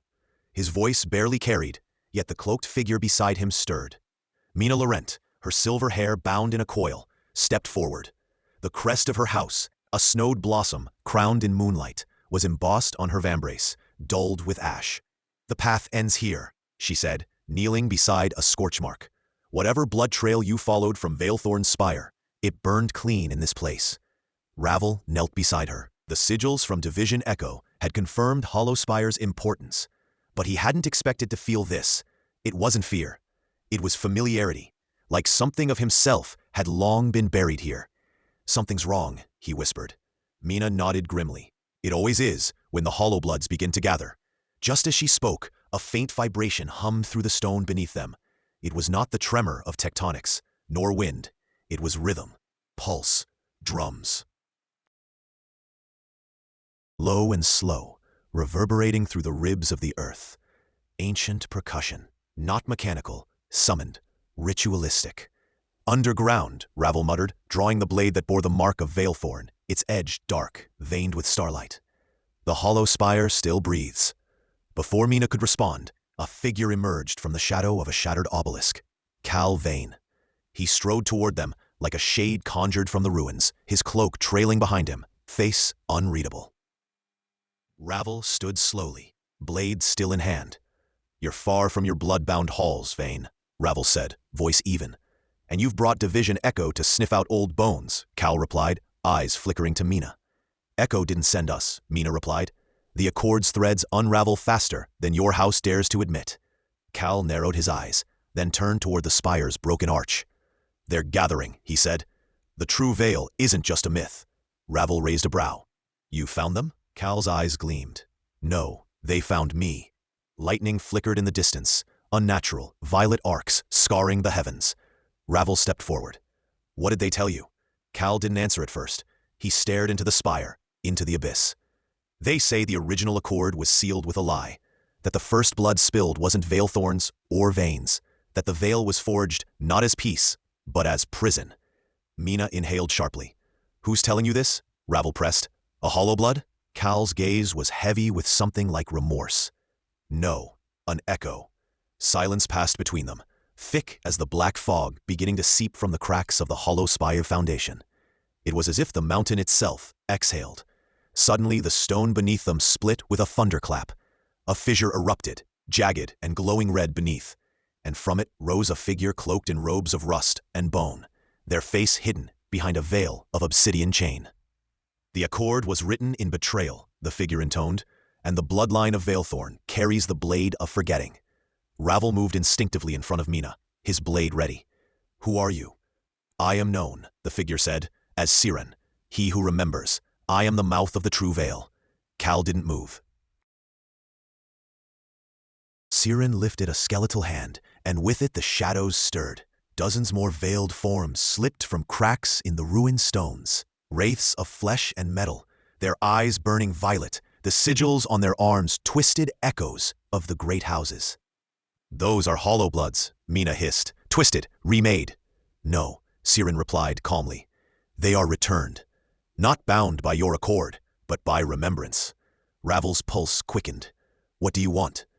Siren extended his hand to Ravel. "To show you the blade that was meant for you, the one the Accord buried." From the black mist behind him emerged a weapon, an ancient glaive, forged of dark steel and moon gold, crackling with runes that pulsed to an unseen rhythm. Ravel's heart stuttered. "It looked like the blade of resonance," he whispered. "That's impossible. It was lost when the hollow spire fell." "No," Cal said, "it was hidden." Mina stepped closer. "This changes everything, Ravel. If the true veil has it, if they know the truth of the Accord, we're standing on a graveyard of lies," Cal cut in, "and the dead are not quiet anymore." Ravel's grip on his sword tightened, yet something deep within him stirred. Not fear, but something stranger. Recognition. The blade called to him, its song vibrating in his bones. "Why show me this?" he asked.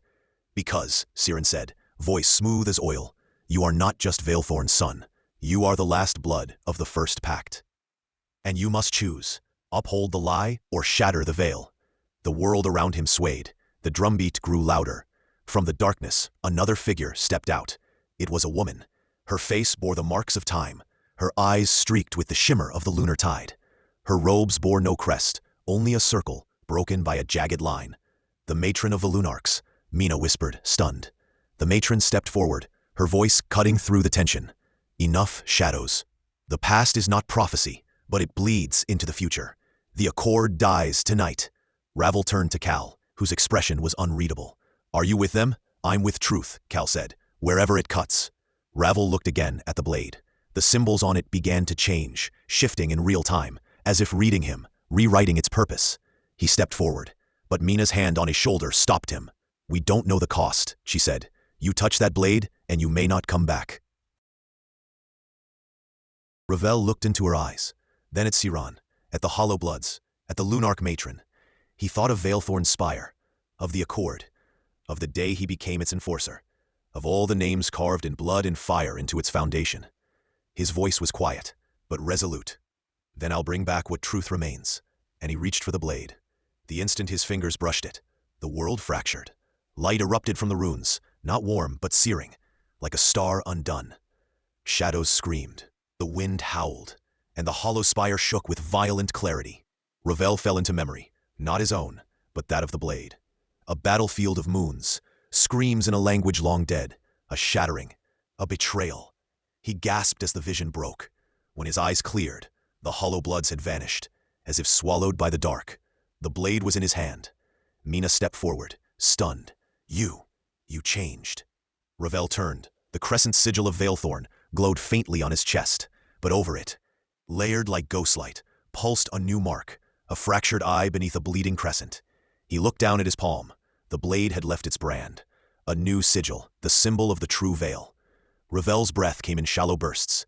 The wind was gone now, replaced by a stillness that pressed on his skin like the air before a storm. In his hand, the blade of resonance pulsed with low, thrumming heat, alive. A weight that wasn't just physical. The fractured eye burned faintly on his palm, the mark seared into flesh and memory. Something ancient had awakened in him, or perhaps remembered him. Mina kept her distance, one hand hovering near her weapon. Not fear, not quite, but the lines between allegiance and caution had blurred. "What did you see?" she asked quietly. Ravel didn't answer right away. His voice was dry, rough. A war older than the Accord, older than the houses. Before even the lunarchs took form, Cal stepped forward. His eyes were locked on the new sigil, that bleeding crescent and eye. "The blade chose you," he said, more fact than admiration. "No," Ravel replied. "It remembered me." He turned his gaze downward, watching as the ash stirred at his feet. The hollow bloods were gone, yes, but not retreated. Receded, waiting, watching. The hollow spire still throbbed with unseen presence, a rhythm beneath the stone that had not ceased. "What now?" Mina asked. Her tone was sharp, an edge of steel coiled behind concern. "You wield a weapon tied to a faction that shouldn't exist. You carry a mark that, if the Accord sees, will label you a traitor." Ravel looked at her. "If the Accord is built on lies, what does treason mean?" She flinched, just slightly. Cal's voice cut in. "The houses are moving. Astrax's banners have been lowered in the fields. Laurent embassies closed their southern gates 2 nights ago. Hollow spire stirs, but they are not the only ones. The veiled are fracturing."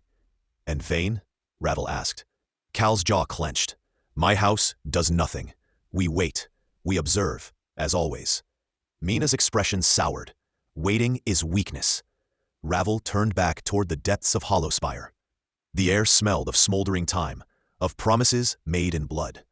He remembered Siron's voice. "You must choose. Uphold the lie, or shatter the veil." He had already chosen. The blade pulsed in his hand. Footsteps echoed, deliberate, unhidden, from the broken arch behind them. Ravel spun around. A woman stepped through the ruins. She was not cloaked in veil or bone, but in clean, tailored robes of gray, trimmed with crimson. Her hair was obsidian black, pulled into a spiral. A single symbol glinted at her throat, a circle intersected by 3 stars. Mina drew breath. Division Echo. The woman stopped a pace from them. "Agent Ravel. Echo reports you've activated a weapon classified under Concordum Black. That alone warrants recall." Ravel didn't flinch. "You're not here for protocol." The woman smiled faintly.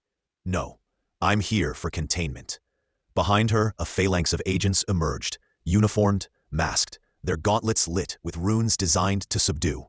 They bore no house crest, only the mark of Division Echo. "You activated something older than your house's memories," the agent said, stepping closer. "The Accord feared this weapon, buried its truth, and now you wield it. As far as the Accord is concerned, you're an unregistered force, a volatile relic." "Then they're right to fear me," Ravel replied. The Echo agents raised their weapons. Before a command could be given, the ground screamed, a shriek, not of beast nor man, but of stone rending, a sound like worlds tearing. The fissure widened behind them, and from it rose a spire of obsidian, not built, but grown, its structure laced with living threads of crimson energy. From the pinnacle, Siron's voice echoed once more. The Accord was a dam, and now it breaks. Flames without fire erupted along the archways, Echo agents staggered as their runes flickered. A field of resonance burst outward from the spire, disruptive, dissonant. Mina threw up a shield of light, her Laurent lineage crackling in defense. Ravel stood at the epicenter, the blade held low. He could hear it now, everything. The Accord's echoes, the house's buried thoughts. The lies folded into treaties, the murdered truths stitched behind crests and alliances. The resonant blade was not a sword, it was a key. Cal moved beside him, his voice low. You realize what this means, don't you? Ravel didn't answer. Every noble house will turn against you. Let them. The obsidian spire behind them began to fold into itself, revealing a stairway descending into a chasm of impossible light. Not fire, not magic.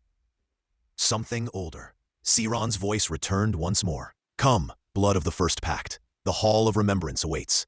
The Echo agent shouted, stand down or be purged under protocol veilbreak. But her voice was swallowed by the thunder of truth returning. Ravel stepped forward, toward the light, toward the beginning of everything. Chapter 9.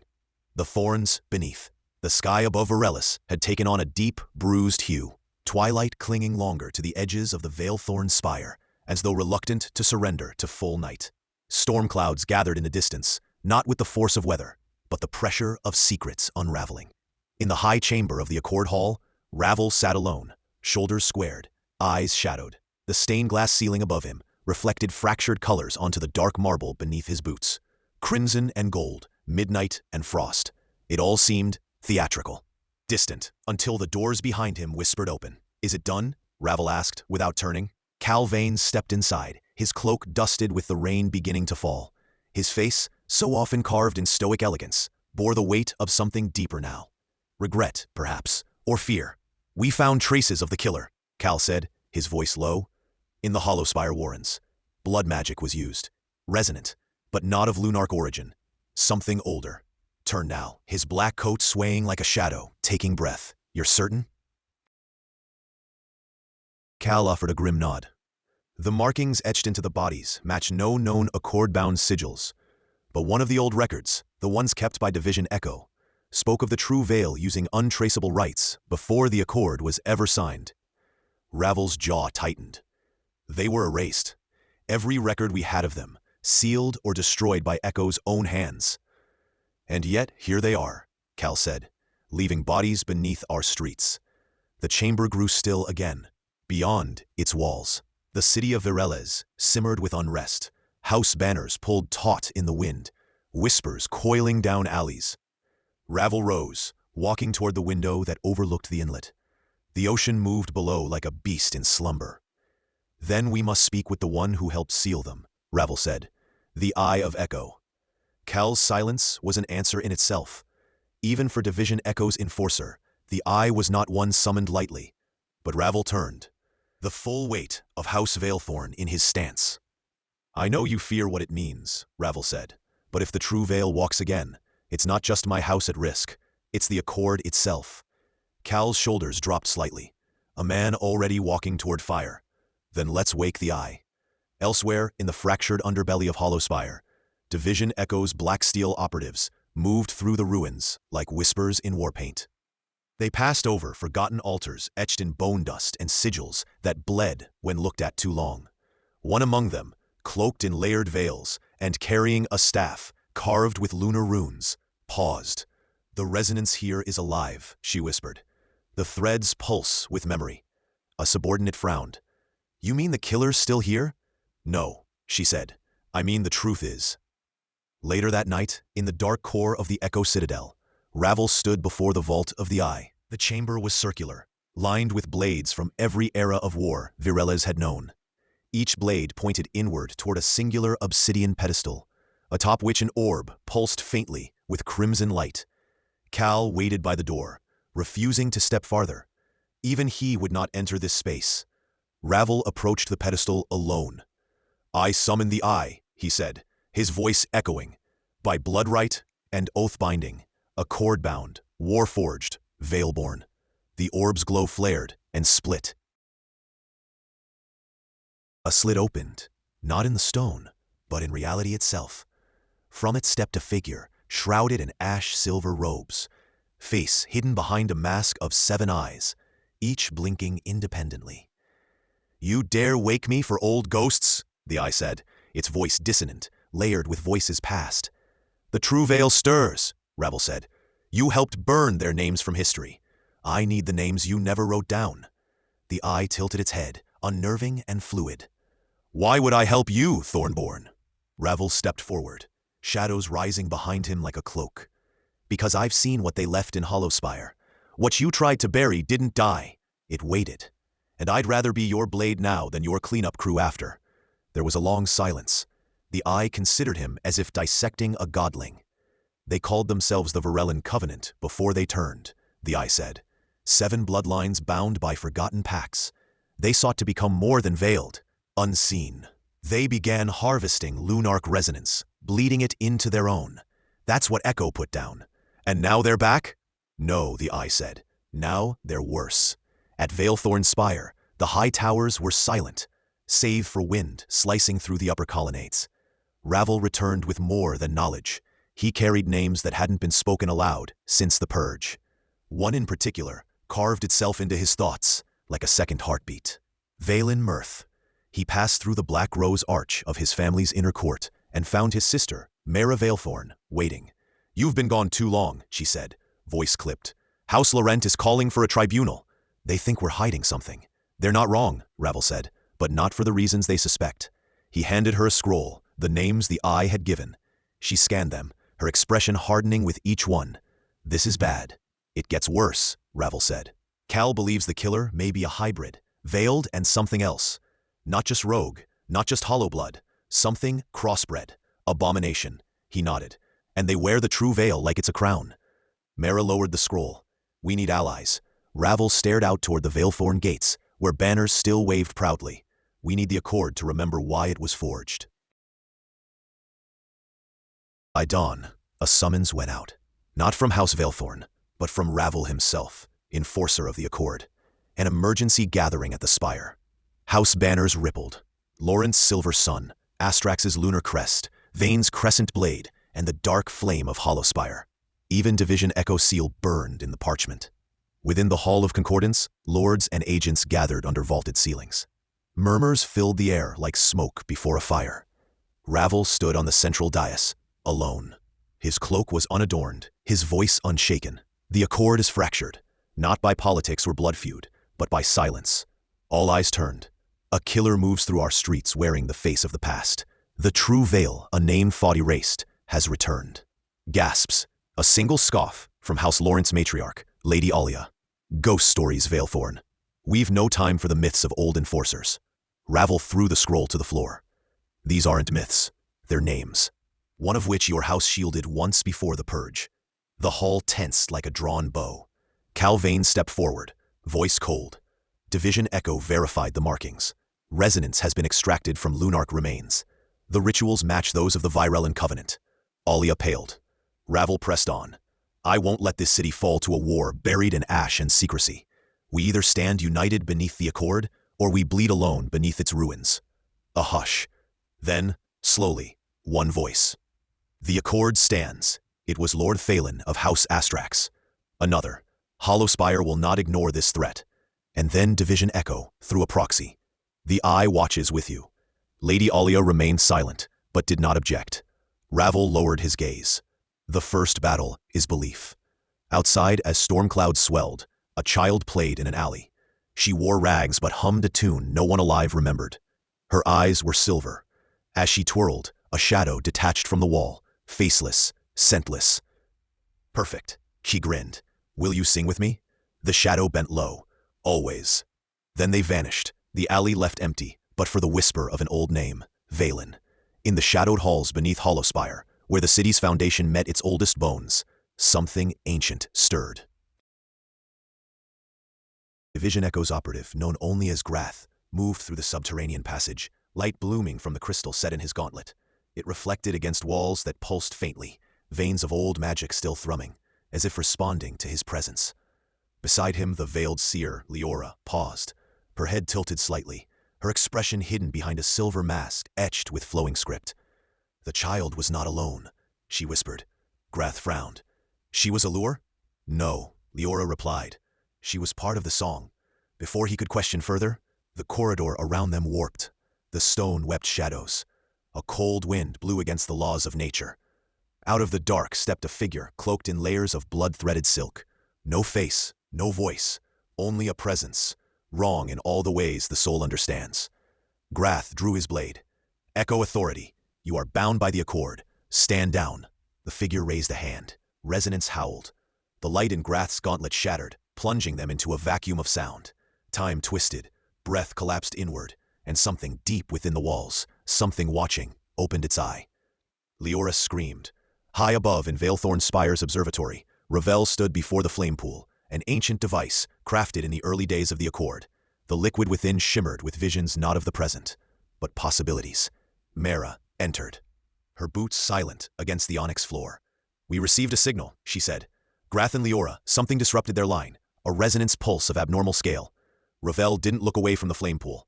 Within it, images danced, a rose wilting into ash, a moon eclipsed by blood, the spires of Virelles cracking beneath unseen weight. "They've made their move," he said. "Now we find out who bleeds first." Mara moved to his side. "We need to strike while the houses are still united, before fear fractures them again." Ravel closed his eyes. Fear is the oldest weapon, and they know how to wield it. In the district of Lawrence Hollow, the once quiet manors of House Laurent lit with sudden urgency. Lady Aaliyah stormed through the stone halls toward the private archive, 2 guards trailing behind her. "Seal the south wing," she ordered. "Bring me the echo records, now." Her steward, a gaunt man with tattoos of fallen stars on his throat, hesitated. "My lady, the scrolls were surrendered to Division Echo decades ago." Aaliyah turned slowly. "Not all of them." Behind a sealed wall, a hidden alcove known only to her bloodline, rested a single black scroll case. Its wax seal bore the sigil of a long-dead Lord Laurent, and the ancient mark of the Virellen Covenant, a thorn-wrapped eye. She broke the seal. Inside were names, rituals, instructions not for war, but rebirth. Her hand trembled. "I told them to destroy this," she whispered. One of the guards stepped forward. "Shall I alert the others?" "No," Aaliyah said. "Burn the scroll, now." But the guard didn't move. He smiled, and then his eyes melted into silver. "You were always better at keeping secrets than killing them, my lady." A dagger flashed in the dark. Ravel heard the alarms within the hour. House Laurent was under assault, from within. By the time he and Myera arrived at the manor, fires climbed its outer walls. Division Echo operatives clashed with veiled assassins along the balconies. The air reeked of blood and scorched sigils. "Secure the vaults!" Myera shouted, carving through one of the assailants with a sweep of her resonance blade. Ravel pushed through the smoke until he reached the inner chamber. Lady Aaliyah lay slumped against a broken pillar, blood pooling beneath her, the remnants of the black scroll burning beside her. She looked up as he approached. "Too late," she rasped. I tried to end it before they used what we gave them." Ravel knelt beside her, his hand pressing to her wound. "What did you give them?" Her eyes met his, and in them, a terror deeper than death. "Not what, who," she coughed, blood spilling over her lips. "Valen was never alone. The Covenant was reborn, through us." Ravel felt the chill long before he heard the final breath leave her lungs. The fire hissed around them. From the shadows, Cal emerged. "She's dead," Ravel nodded, his mind racing. They planned for this. The Virellen Covenant didn't just return. They bred themselves into the bloodlines that remained, quietly, waiting. A rebirth not in spirit, but in flesh. Cal's expression darkened. "Then, we have traitors in every house." "No," Ravel said. "We have time bombs." That night, in the ruins of the Laurent Manor, Ravel found a sealed door that even Aaliyah's blood couldn't open.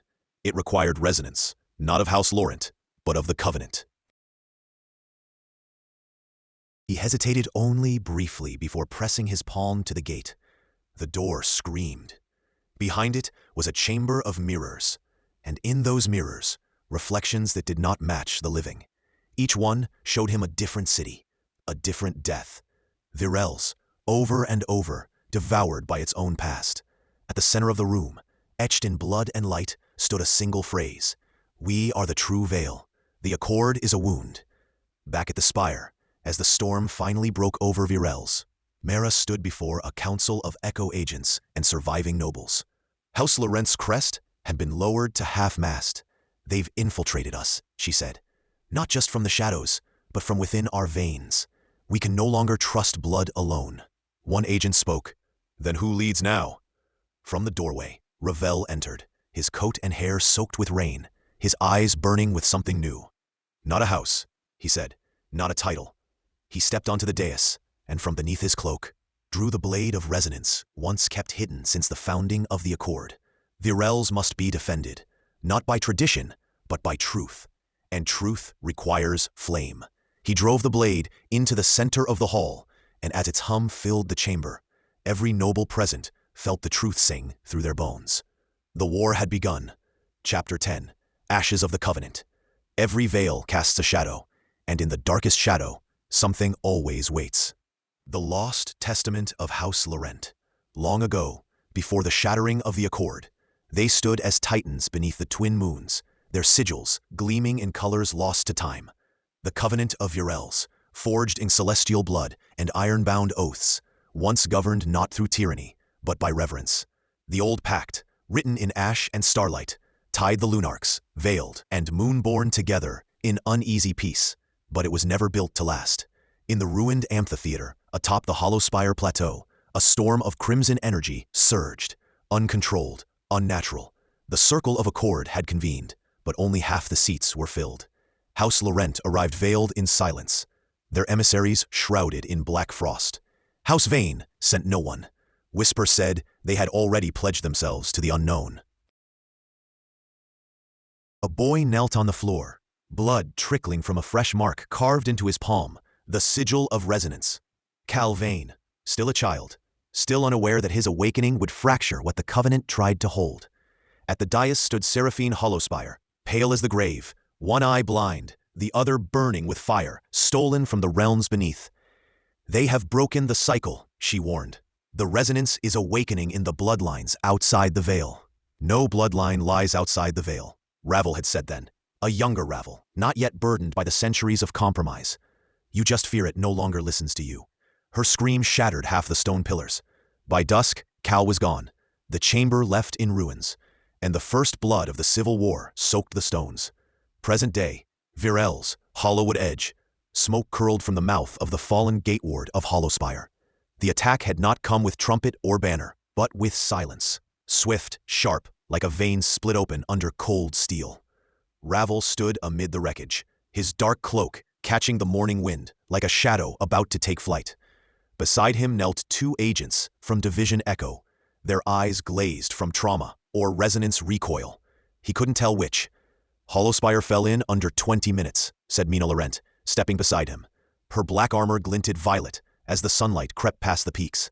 Cal was here. He knelt by a crumbling wall, where the sigil of Hollowspire, the iron knot, had been scorched away and replaced with something jagged. A crude glyph of the eye pierced by a crescent fang, the mark of the Hollow Bloods. He doesn't bear that mark, Ravel muttered. No, Mina agreed. But he allowed it to be carved into our gates. Ravel stared down the ridge, past the dead spires of Hollowwood. The air shimmered with blood dust and echo fragments, faint shimmerings of recent conflict. No survivors, no screams, no announcement, just absence. This wasn't a siege, Ravel said. This was a demonstration. Mina pulled a parchment from inside her gauntlet, a message sealed with a fragment of obsidian, the Vane moonblade symbol embedded deep in wax. They left this, Ravel broke the seal, to the enforcer of the Accord. We return what was stolen, not by conquest, but by inheritance. The true veil rises. The Accord is void. Stand aside, or be folded back into shadow. C.V.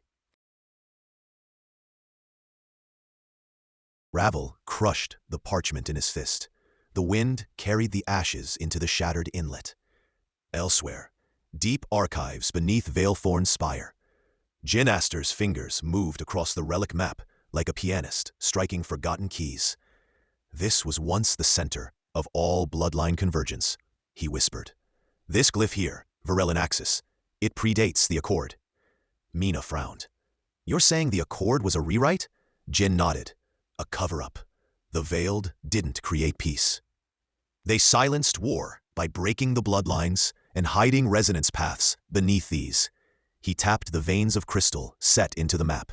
Subterranean inhibitors. Ravel loomed in the doorway. Then Cal didn't just strike a house. He struck the tether holding the rest in place. Jin didn't look up. He's pulling on an old thread, one none of us fully understand. The true veil, Mina murmured. He believes it was never broken, just buried.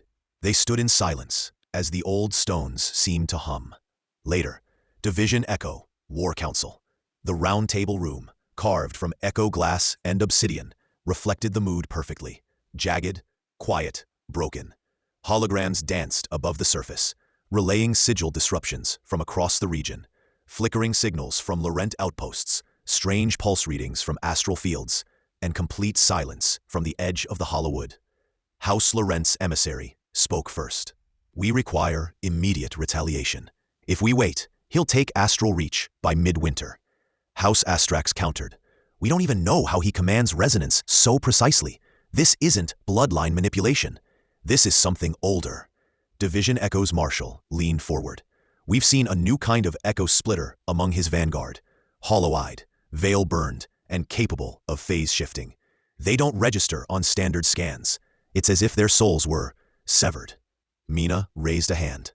I've seen them. They're not merely followers. They're bound to the blade Cal carries. All turned to Ravel. He stared down at the black blade resting at his side, the twin of the one Cal had taken. Forged together in the last era, split after the fall. The blade responds to resonance, Ravel said, and if he's unlocked the true veil. The table quieted. Then the Accord, he finished, is already dead. Flashpoint, midnight, astral fields. Moonlight blanketed the field in a sickly silver glow as the first strike landed, silent and ethereal. Veilthorn's scouts watched in horror as entire sentries vanished mid-watch, the ground beneath them turning to liquid echo, pulling bodies through time like a slow bleed. Division Echo forces launched counter-blasts, fracturing the night with pulses of light. But each time they struck down a Hollowborn, two more emerged, cloaked in smoke, mouths sewn shut with rune thread. Ravel arrived just as the tide crested. From the cliff above the astral basin, he could see the horizon pulsing, not with fire, but with rhythm. A resonance pattern, Cal's. And then he heard it, a low, ancient chant carried on the wind. We are the unremembered. We are the last thread. We are the tear in the veil. Mina appeared beside him, dual blades drawn. Orders? He looked down at the battlefield. We can't win this skirmish. So we retreat? No. He turned to her, eyes like thunder. We show them we still have teeth. Moments later, the edge of the shattered inlet division. Echo's resonant mages formed a circle around Ravel. The blade of binding hummed in his hand, eager, hungry. Channel, he ordered. The circle pulsed once, and the earth cracked. He drove the blade into the ground. The glyph of the original Accord flared around them, not in light, but in shadow, binding not with force, but memory. A scream split the battlefield as Cal's vanguard faltered, their connection severed for a moment, and Ravel heard it, a whisper. Brother. The voice wasn't Cal's, it was older, and it came from beneath the blade. Back at Veilthorn's spire, in the highest chamber of the spire, beneath the watchful gaze of 1,000 mirrored windows, Ravel stood alone. The blade lay across the table, still humming. Jin approached carrying a fragment of an ancient tome. Freshly translated. You need to see this, he said, laying it open. He stared at the text, unmoving. It was never about control, Ravel said at last. It was about containment. Mina entered the room, breathless. They've breached the eastern ward, she said. Cal's not with them, but something else is. Something wrapped in chains. Outside, the bells of Virelles began to ring. Not in alarm, in mourning. Chapter 11. The Chains Beneath.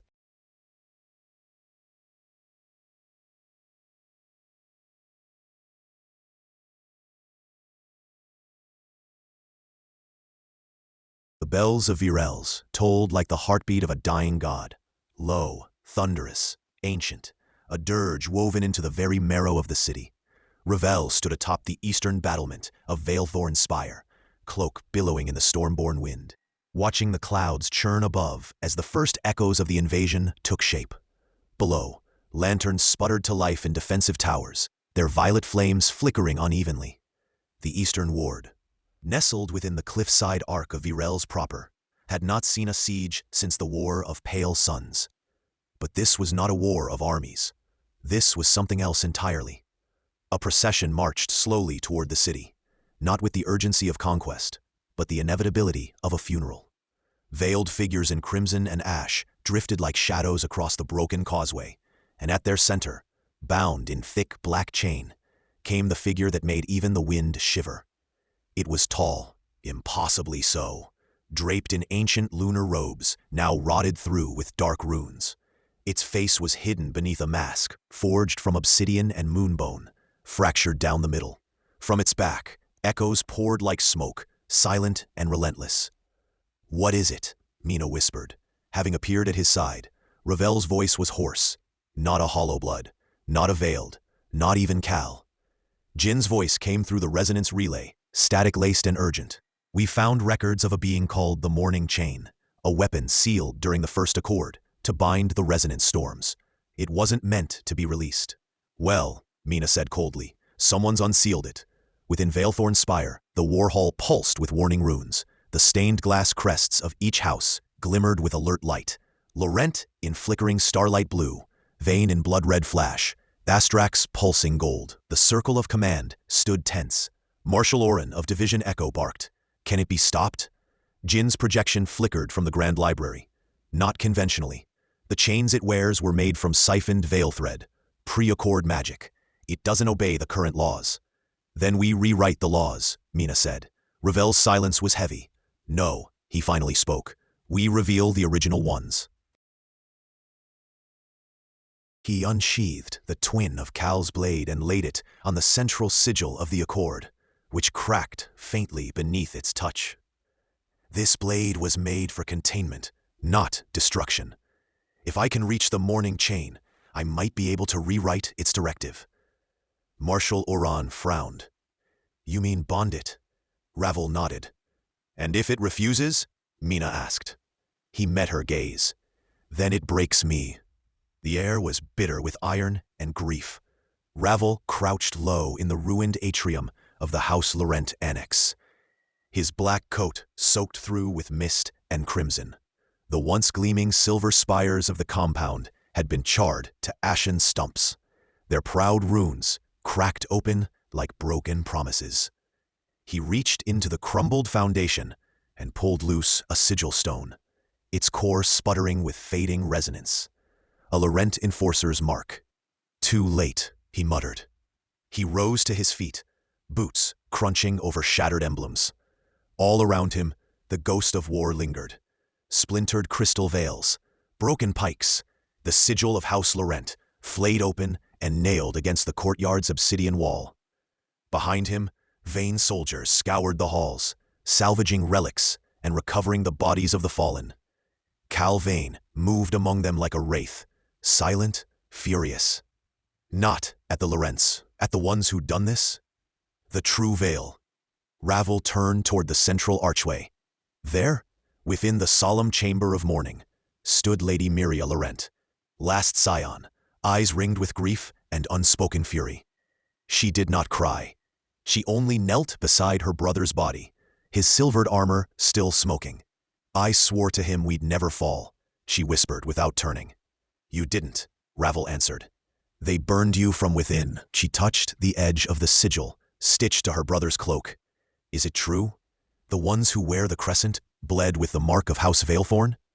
Ravel didn't flinch. "A mockery. Not our mark. A corrupted echo of it." "But you recognize the shape," she said. "I recognize the intent." Silence hung. The Laurents had been the bridge between the Veiled and the Moonborn. Now, their bridge lay in ruins. Ravel stepped forward, the hem of his coat trailing through the ash. "The Accord was meant to protect us all. This is a dismantling, an execution." "I want names," Myria said, rising. "I want to hear them from your lips. Who signed the death song?" Ravel's jaw clenched. He thought of the traces they'd uncovered. The sigil warped into a spearhead, dripping red. The weaponized resonance that didn't just kill, it devoured soul print. "House Hollowspire was seen near the breach gate the same night," he said quietly. "But that's not the worst of it. There's a new sigil we haven't seen before. A hybrid." "Hybrid?" Myria narrowed her eyes. "A twisted union of crescent and spear, blood-forged." And it doesn't belong to any accorded house. Her voice was steel. Then name them. He met her eyes. The true veil. They've stepped from shadow into doctrine. This wasn't just an assassination. It was a declaration. Thunder rolled outside the broken dome, and far across the inlet, the veil towers of House Astrax shimmered, untouched, but watching. Later that night, Division Echo headquarters.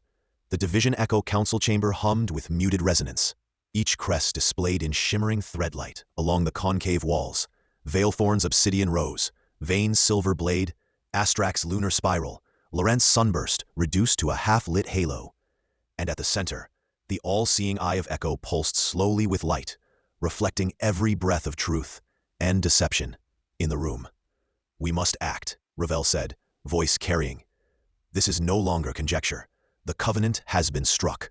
House Laurent is broken, and the true veil has declared itself." Several figures leaned forward from their seats. Cal Vane, still blood-splattered. High Ether Silos of House Astrax, composed and unreadable. The Inquisitor General of Echo, and an envoy from Hollowspire, a woman whose face was masked in obsidian latticework. "You want a war," said Silos with eerie calm. "I want enforcement," Ravel replied. "I want the Accord to mean something again." The masked envoy tilted her head. "And who decides what that meaning is?" "The Veiled decide," Ravel snapped. "Not some rogue conclave born from spite and old betrayals." Inquisitor General Kelvar rose from his seat. "We've traced the blood mark used at the Laurent compound. It contains essence not seen since the fall of Virellen. Forbidden resonance. Ancient threads." "You mean void weaving?" Cal said, voice low. Everyone grew still. Void weaving was a word few dared to speak, let alone acknowledge.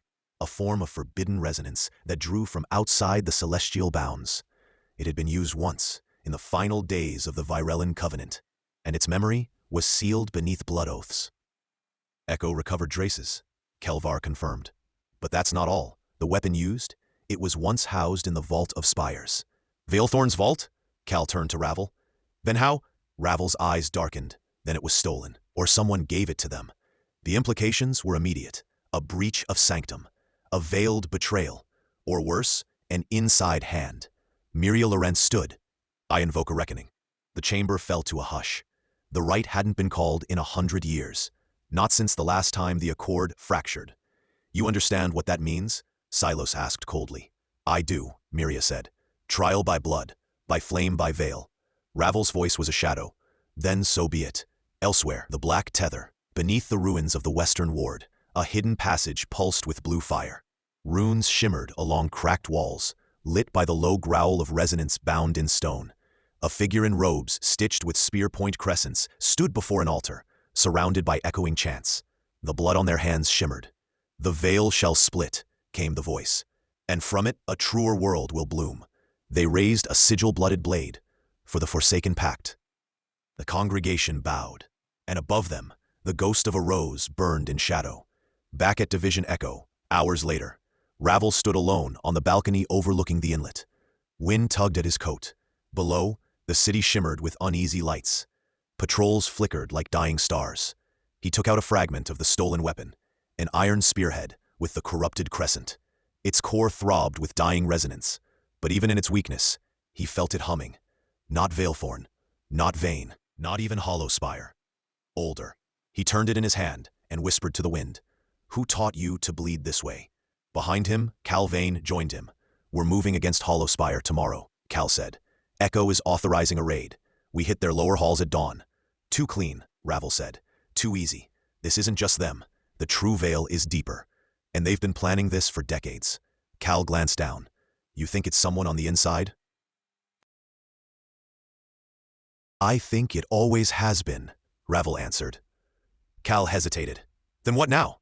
Ravel turned to him, eyes cold as the void. "Now we tear back the shroud." Chapter 12, Ashfall Accord. The morning chain had shattered the eastern ward. Stone and steel groaned like wounded animals under the weight of the assault. The ground trembled beneath the thunder of detonations, controlled bursts laced with eldritch energy, unraveling the fortified gates one anchor at a time. What remained of the outer bulwarks was now a cratered wasteland, blood and rubble fusing into something like tar under the unnatural heat of the battle. Ravel stood upon the shattered causeway that once led into the ward's heart, the crimson of his House Veilthorn mantle drenched and blackened. Around him, a dozen other enforcers scrambled to regroup, their ranks broken, armor scorched. Smoke clung to the air, like a living thing. Division Echo's resonance channel still buzzed in his ear. Ward collapse confirmed. Eastern wall is gone. Vane forces are falling back to secondary line. Laurent has activated Starlight Accord protocols. Reinforcements from the northern reach are delayed. Repeat, delayed. He exhaled once. Calm, deliberate. Status of Hollowspire, he asked through the channel. Eyes narrowing toward the black horizon, where shadows writhed unnaturally. Static. And then finally, a voice, fractured and panicked. They're not coming. Hollowspire's banners have turned. They ride under the blood sigil now. Ravel closed his eyes for the briefest moment. The betrayal wasn't surprising, but it stung. Not because of trust, but because of what it confirmed. This wasn't just an opportunistic strike. This was a coordinated unraveling of the Accord. A carefully timed execution. And if Hollowspire had aligned with the true Veil, then their ancient pact was not simply broken. It was being inverted.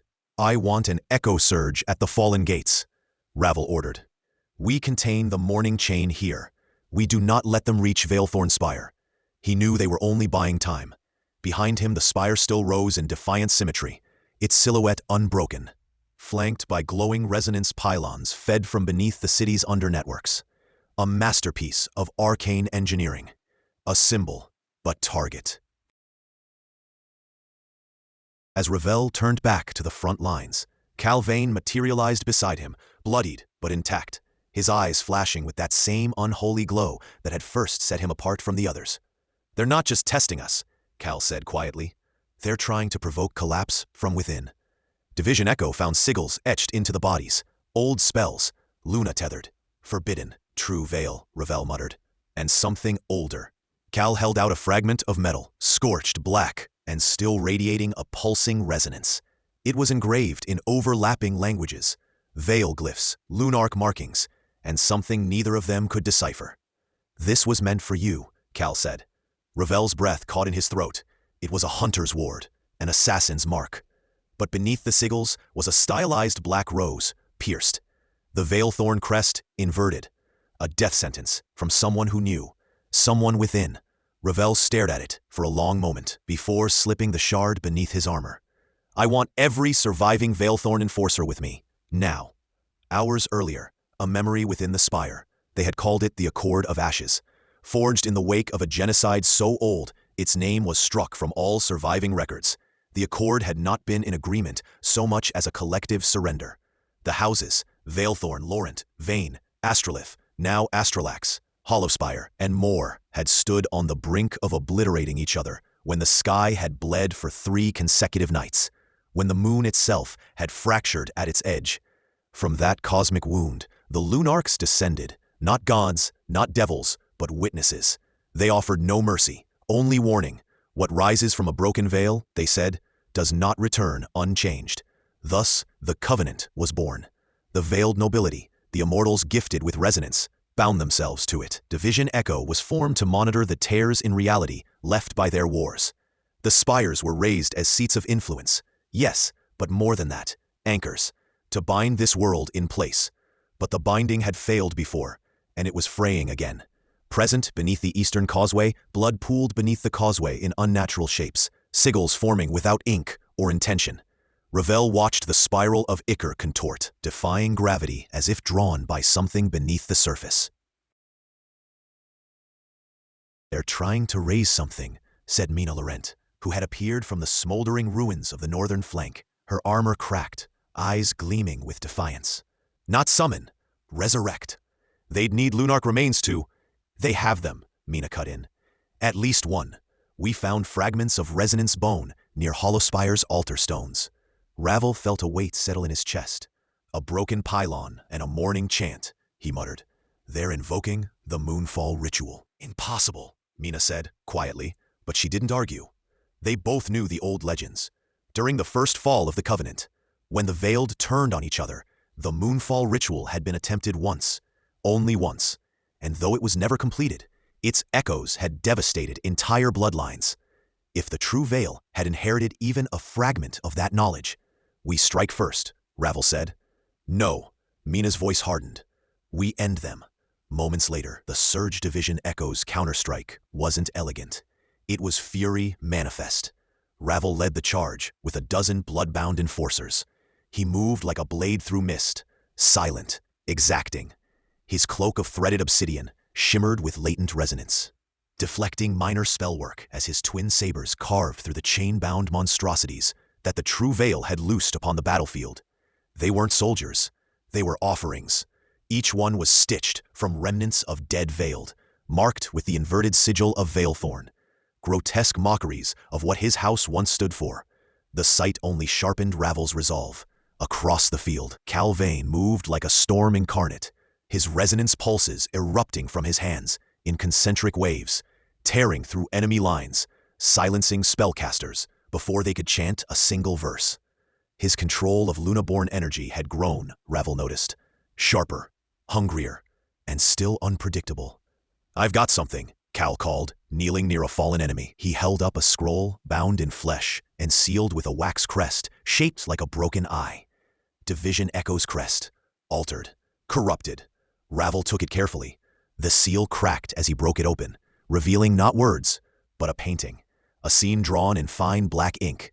It showed Veilthorn's spire, in ruin, half collapsed, the sky torn open above it, and a figure kneeling in blood, a figure that looked like him. And at the edge of the image, an unfamiliar crest. Not the true Veil, not any house, a new one. The prophecy, Mina whispered, glancing over his shoulder. The blood accord isn't a covenant, it's a sentence. No, Ravel said softly, it's a warning. Behind them, the ground cracked. A ripple of unnatural cold surged upward from the old foundation lines, the resonance channels that fed Veilthorn's spire, and a voice whispered through the breach. Low, layered, almost human. You kept the veil drawn too long, Thornborn. Now bleed for it. Ravel's hand went to his blade instinctively, but it wasn't an attack. It was a message, a declaration. The covenant wasn't breaking. It had already broken, and what crawled through the cracks now did not come to negotiate. It came to inherit. Ravel gritted his teeth as the ground buckled beneath their feet. Cal stumbled slightly, catching himself with a burst of resonance that sent shards of shattered stone floating weightlessly for a heartbeat before they crashed back down. The voice echoed again, slithering between dimensions, folding space like silk. The Accord of Ashes was not sealed in unity. It was sealed in fear.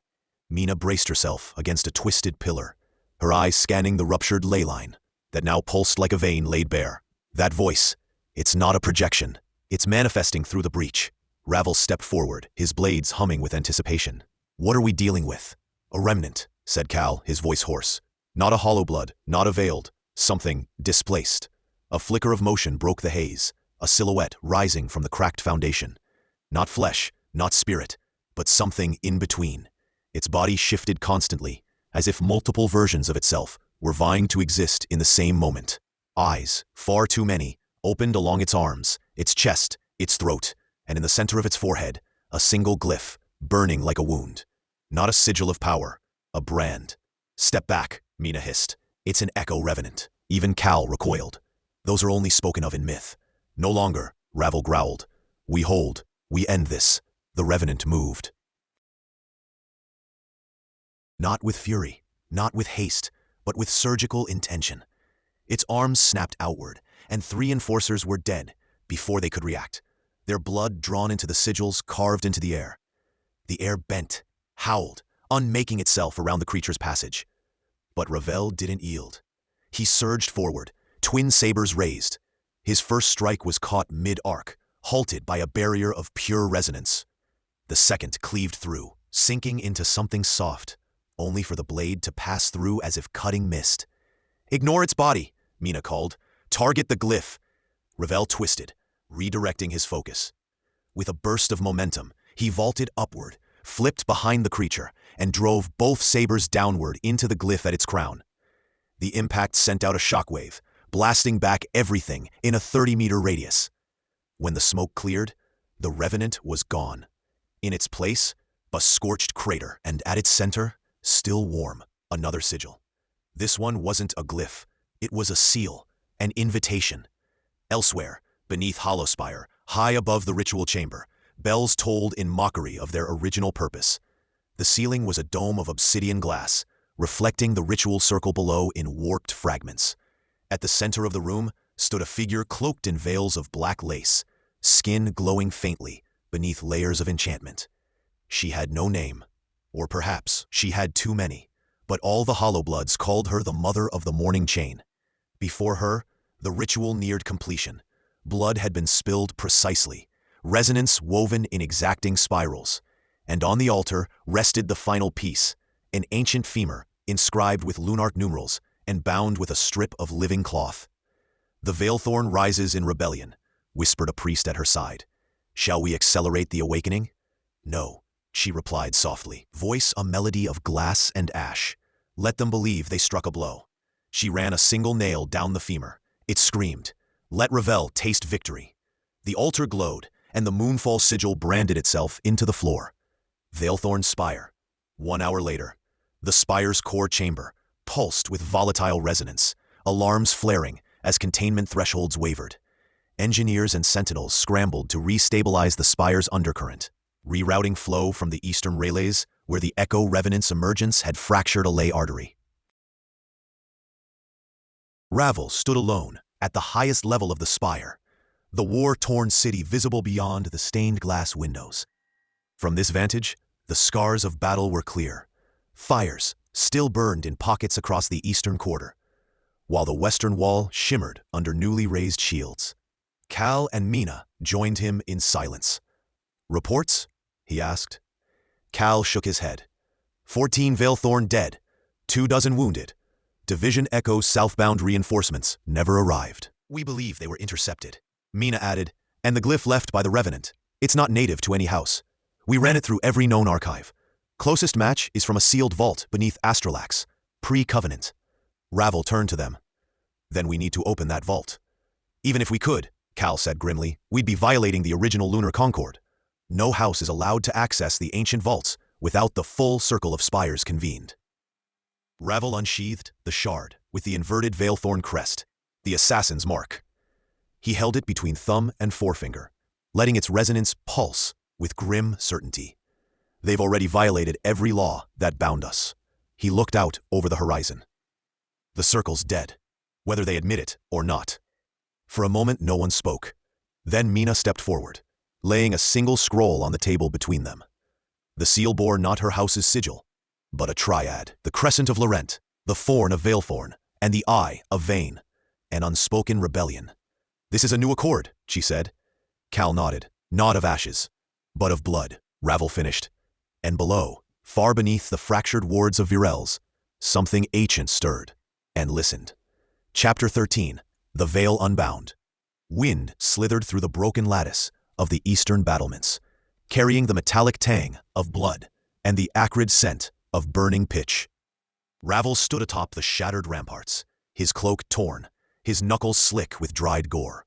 Behind him, the once luminous banners of House Veilthorn hung in tatters, defiled by soot and shadow.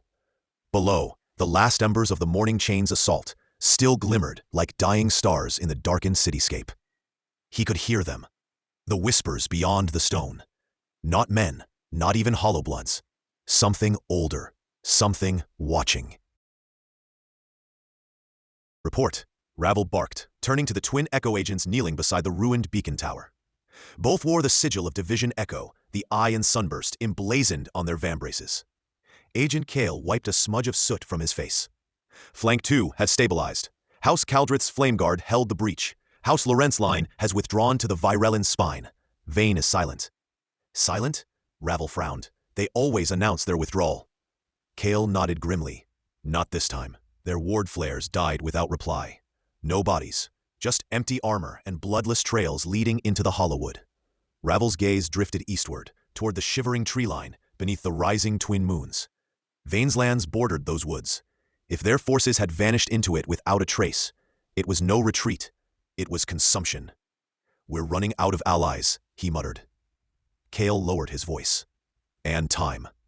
Behind them, the beacon flared to life again, a signal of unnatural pulse. Red at first, then a shift to deep violet. A sign from the Covenant chamber. Ravel inhaled sharply. The Accord has been summoned. The Covenant Chamber, Veilthorn Spire. The summit hall was cracked and listing, its obsidian pillars webbed with stress fractures. The ancient glass dome overhead was now a jagged wound, open to the sky, through which the twin moons cast their judgmental glow. The thrones of the noble houses, once resplendent, were scorched or empty. Only 3 seats remained occupied. House Lorentz emissary, Neril the Pale, his skin nearly translucent, regarded the assembly with thinly veiled disdain.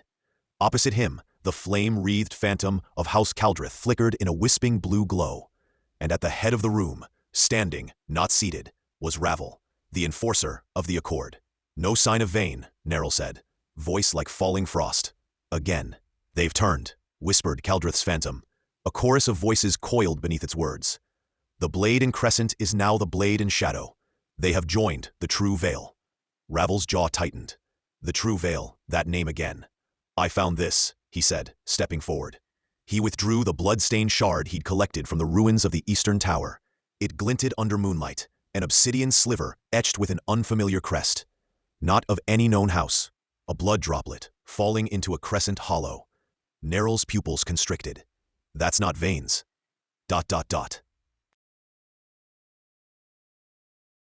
No, but it was driven through their heraldry." Ravel dropped the shard in the center of the summoning circle. "They've been taken, assimilated."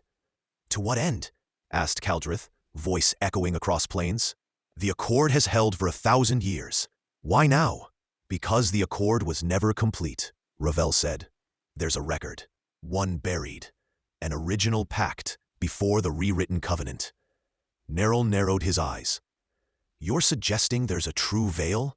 "I'm not suggesting." Ravel reached into his satchel and pulled a second fragment, a page sealed in lunar wax. "I found this beneath the foundation of the Veilthorn Spire, a memory locked in bone." Neril leaned forward. "What is it?" Ravel unsealed it.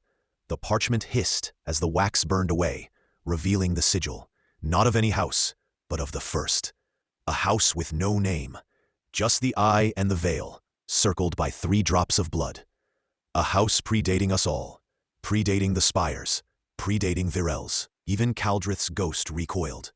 "We've mistaken the Accord for origin." "But the Accord was a treaty," Ravel said. "What we're facing now is the reawakening of the blood that came before. The True Veil is not a faction. It's the source." Later, beneath Veilthorn's spire, Ravel descended the forbidden spiral under the spire. Only Flamekeepers and the Veiled Enforcer were permitted this descent.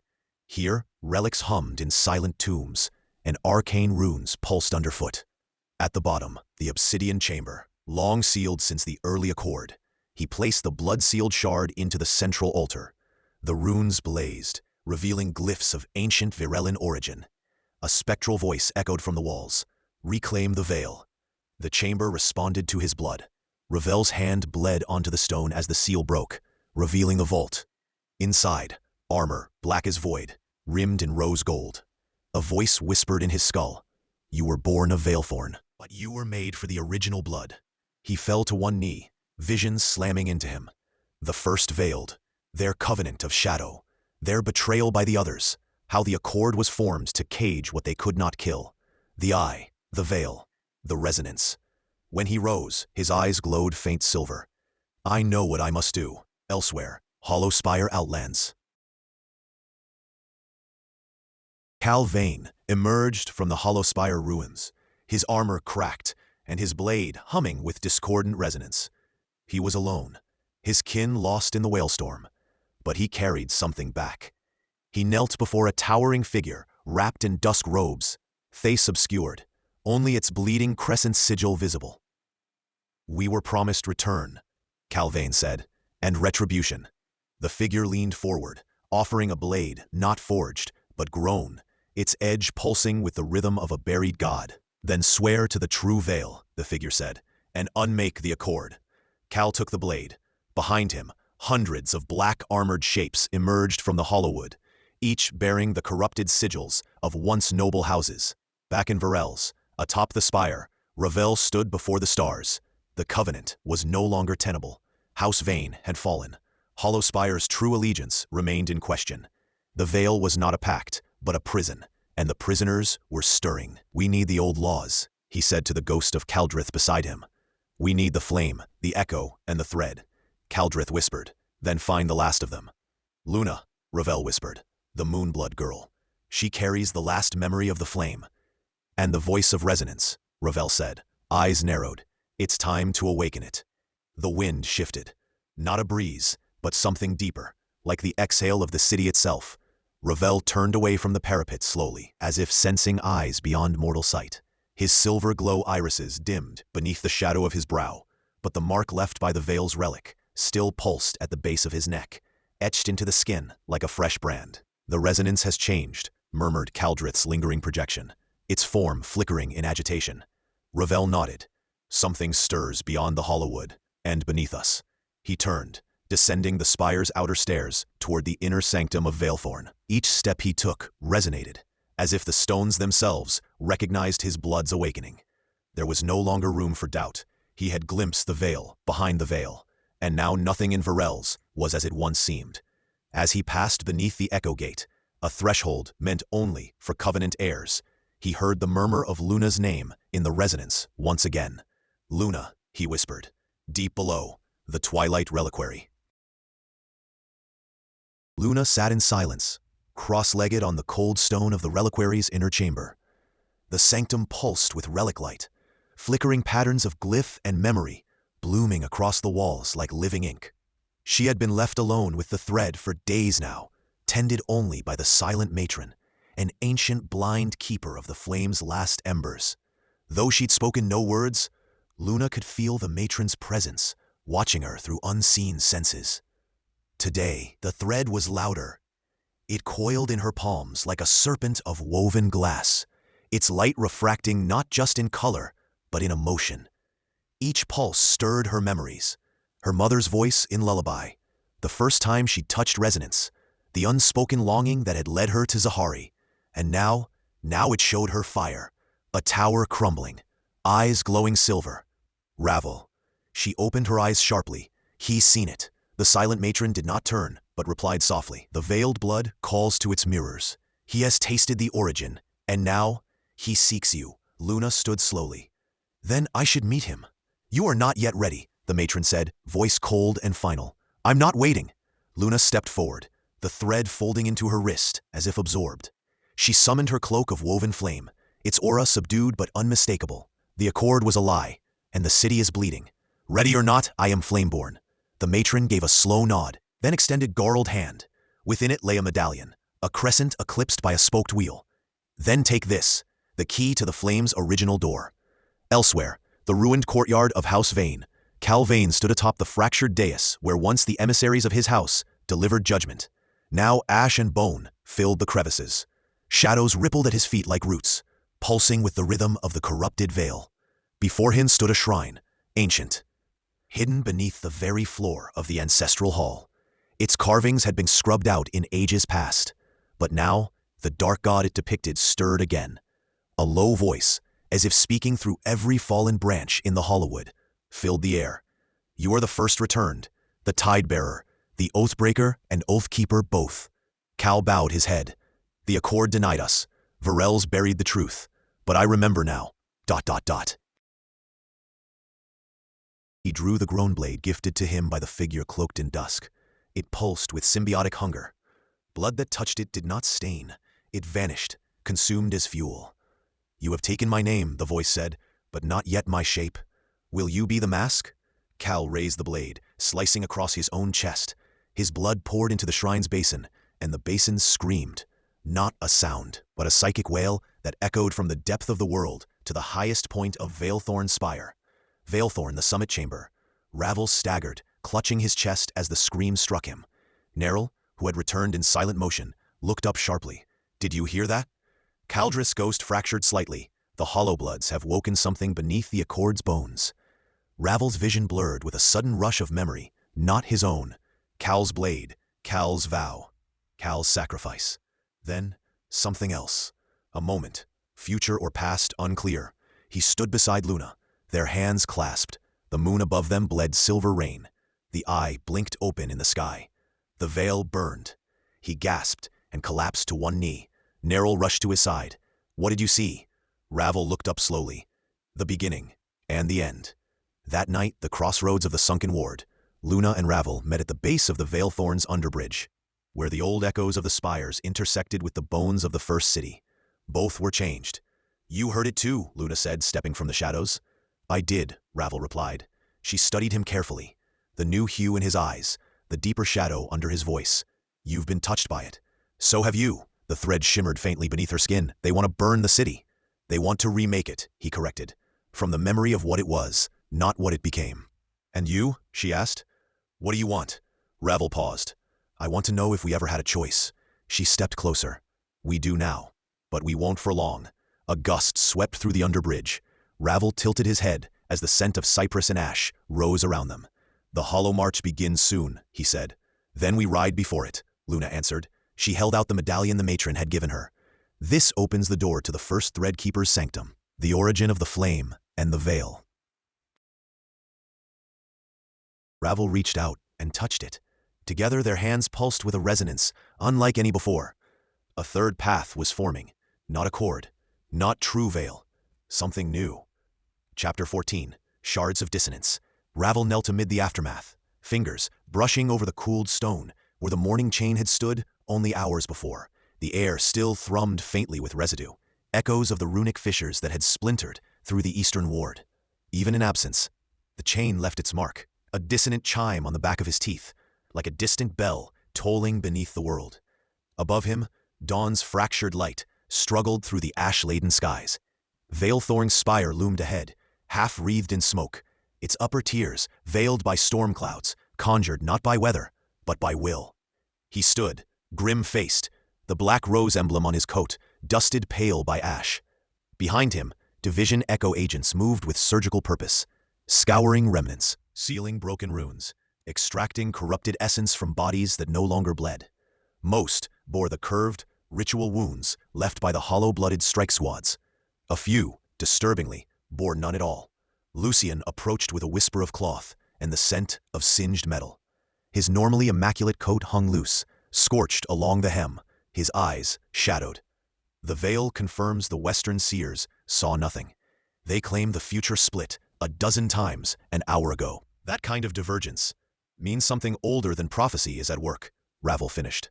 He flexed his gloved hand, already healing from the strain of his resonance draw. "Cal?" "Alive," Lucien said. "Barely. The blade they used bypassed blood. It unraveled pack tether instead. We stabilized him with lunar glass, but he won't be joining this war." Ravel looked west, where Division Echo's boundary pylons flickered dimly along the city perimeter. "It's already here, Lucien. We're past Prelude." He turned on his heel, cloak flaring. "Gather the high Accord. Every house, every seat, even Hollowspire." Lucien's brow furrowed. "They'll never?" "They will," Ravel said. "Because if they don't, there won't be a Virelles left to quarrel over. The Tower of 12, the Gathering Accord." The tower chamber bloomed with light as Ravel entered, amplified through mirrored crescent sconces inscribed with old pact lore. Around the obsidian council table sat the representatives of Virelles, house banners behind them, each sigil grim and distinct against the smoke-darkened sky beyond the glass atrium. House Veilthorn sat at the head, his own seat, though Ravel took it without preamble. Opposite him, House Laurent's matriarch, Mina Laurent, radiated sharp disapproval in her ice-silver armor. Beside her, House Astrax's doyen leaned against his cane, his crescent-marked robes flickering with astral shimmer. Hollowspire's emissary, hooded, faceless, yet heavy with presence, stood in silence. To Ravel's right, Division Echo's seat was occupied by Vane, the last surviving archivist of their order. His pale eye, blind yet all-seeing, glinted behind the sigil of the All-Eye, a reminder that Echo missed nothing, even in shambles. Ravel spoke before formalities could delay him. The morning chain was merely the first strike. Murmurs rippled. Mina raised a brow. "You confirmed the target was the eastern pylon. What else could they hope to achieve but symbolic damage?" "It was more than a symbol," said Vane. His voice rasped like dry parchment. "They didn't attack a ward. They severed a thread." At that, the room stilled. Even the hollow spire shade tilted its head. The Accord is bound by veil thread, woven at inception, reinforced through blood rites and ancestral oaths. Vane continued. When they cut that pylon, they untethered a section of the city. For a moment, it wasn't part of Virelles. A beat passed. You mean it was outside the Accord? Whispered Astrax. Unprotected. Ravel nodded. And vulnerable to whatever lies beyond. That moment was enough. We've recorded a spike in hollow blood births. 10 in the last hour. You know what that means. The Hollow Spire emissary stirred. A veil breach. Mina leaned forward. You're claiming the true veil exists? No, Ravel said. I'm claiming it's waking up. The catacombs of old Veilthorn, memory chambers. Ravel descended alone, torchlight casting long shadows down the spiral stair into the ancient crypts of House Veilthorn. These were not burial chambers, but memory vaults, carved by the first Veiled to preserve the origin of the Accord. Echoes clung to the stones here, louder than any present voice.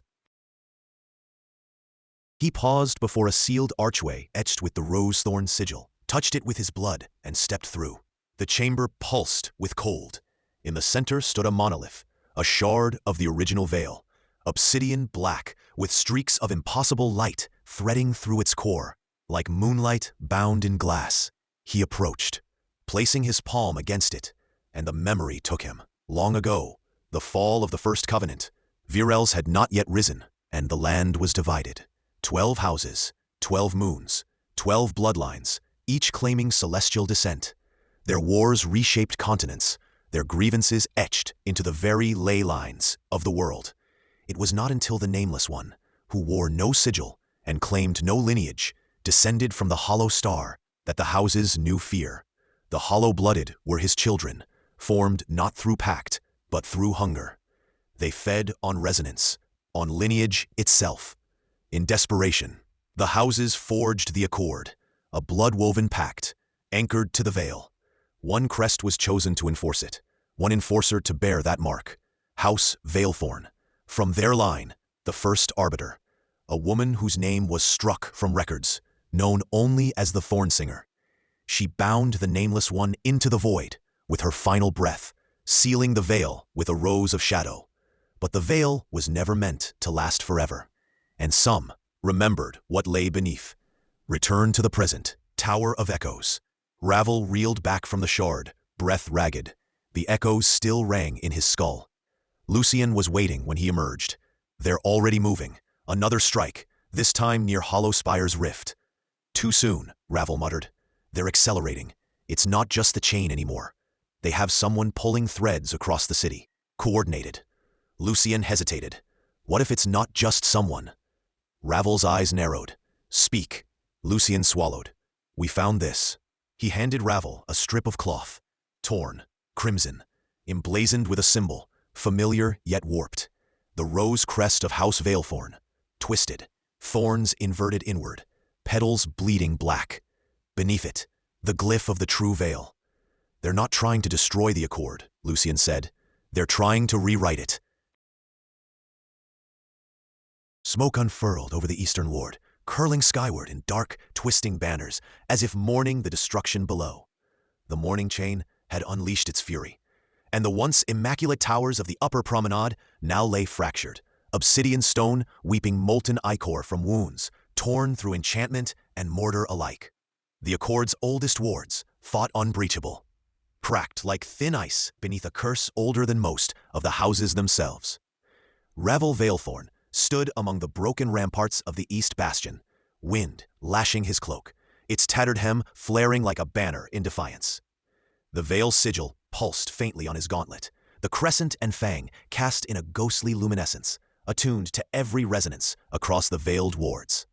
His eyes, hollow with strain, but burning with relentless will, fixed on the horizon, where enemy banners now fluttered. Report, he said, voice sharp as drawn steel. Mina Laurent emerged from the rubble, her white iron pauldron streaked with soot and her blade nicked at the edge. The southern watch is holding, barely. We drove back the hollow bloods near the Avenel gate, but they're shifting patterns. Someone's coordinating them, not Farrell. Ravel's jaw clenched. Then the rogue veiled are no longer fractured, or something worse is binding them, she added, glancing down at the smoldering courtyard, where a sigil of dripping crimson had been burned into the stone, the true veil's mark. A curved spearhead, bleeding onto the city's bones. Behind them, Jin Aster leapt down from the upper level, crossbow slung, robes in tatters, but eyes alight with arcane fire. Confirmed sightings of Hollowspire war priests.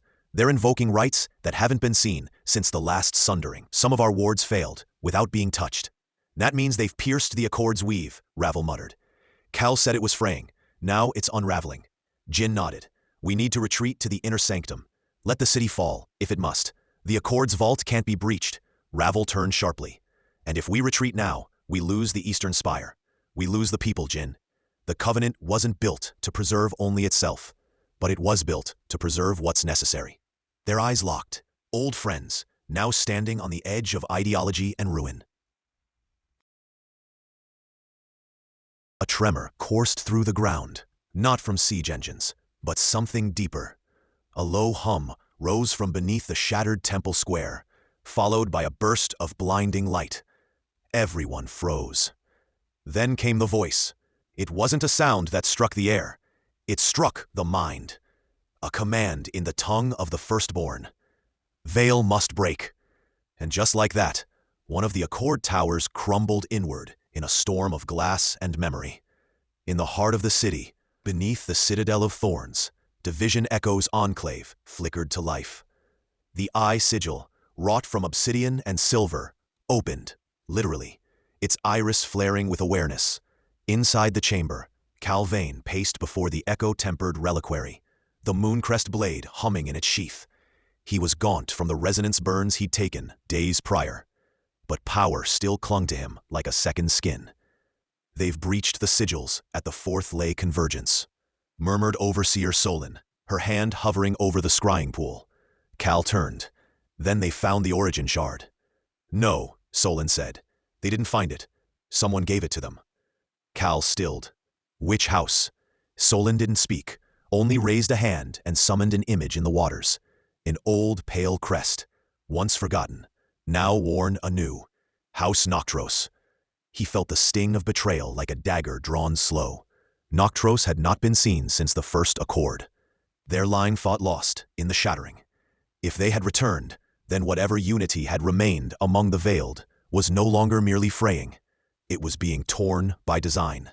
On the field, Ravel and his small cadre approached the collapsed temple ruins, where the voice had spoken.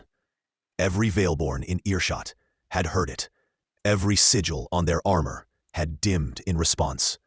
At the center of the ruin, untouched by flame or falling stone, was a figure. Hooded, still, Ravel raised a hand. Identify yourself. The figure lifted its head slowly, revealing no face beneath the hood. Only a mirror surface, like the surface of a still black lake. From that mirror, Ravel saw himself, but it wasn't the man he was now. It was him, older, weary, armor bloodied and broken, standing over a field of dead Veiled, whispering the same words. Veil must break. The mirror figure vanished in the wind. Ravel fell to one knee, gasping. Around him, others had dropped as well, stunned, whispering of echoes, visions, truths they weren't meant to know. Mina reached for him. What did you see? The end, he whispered.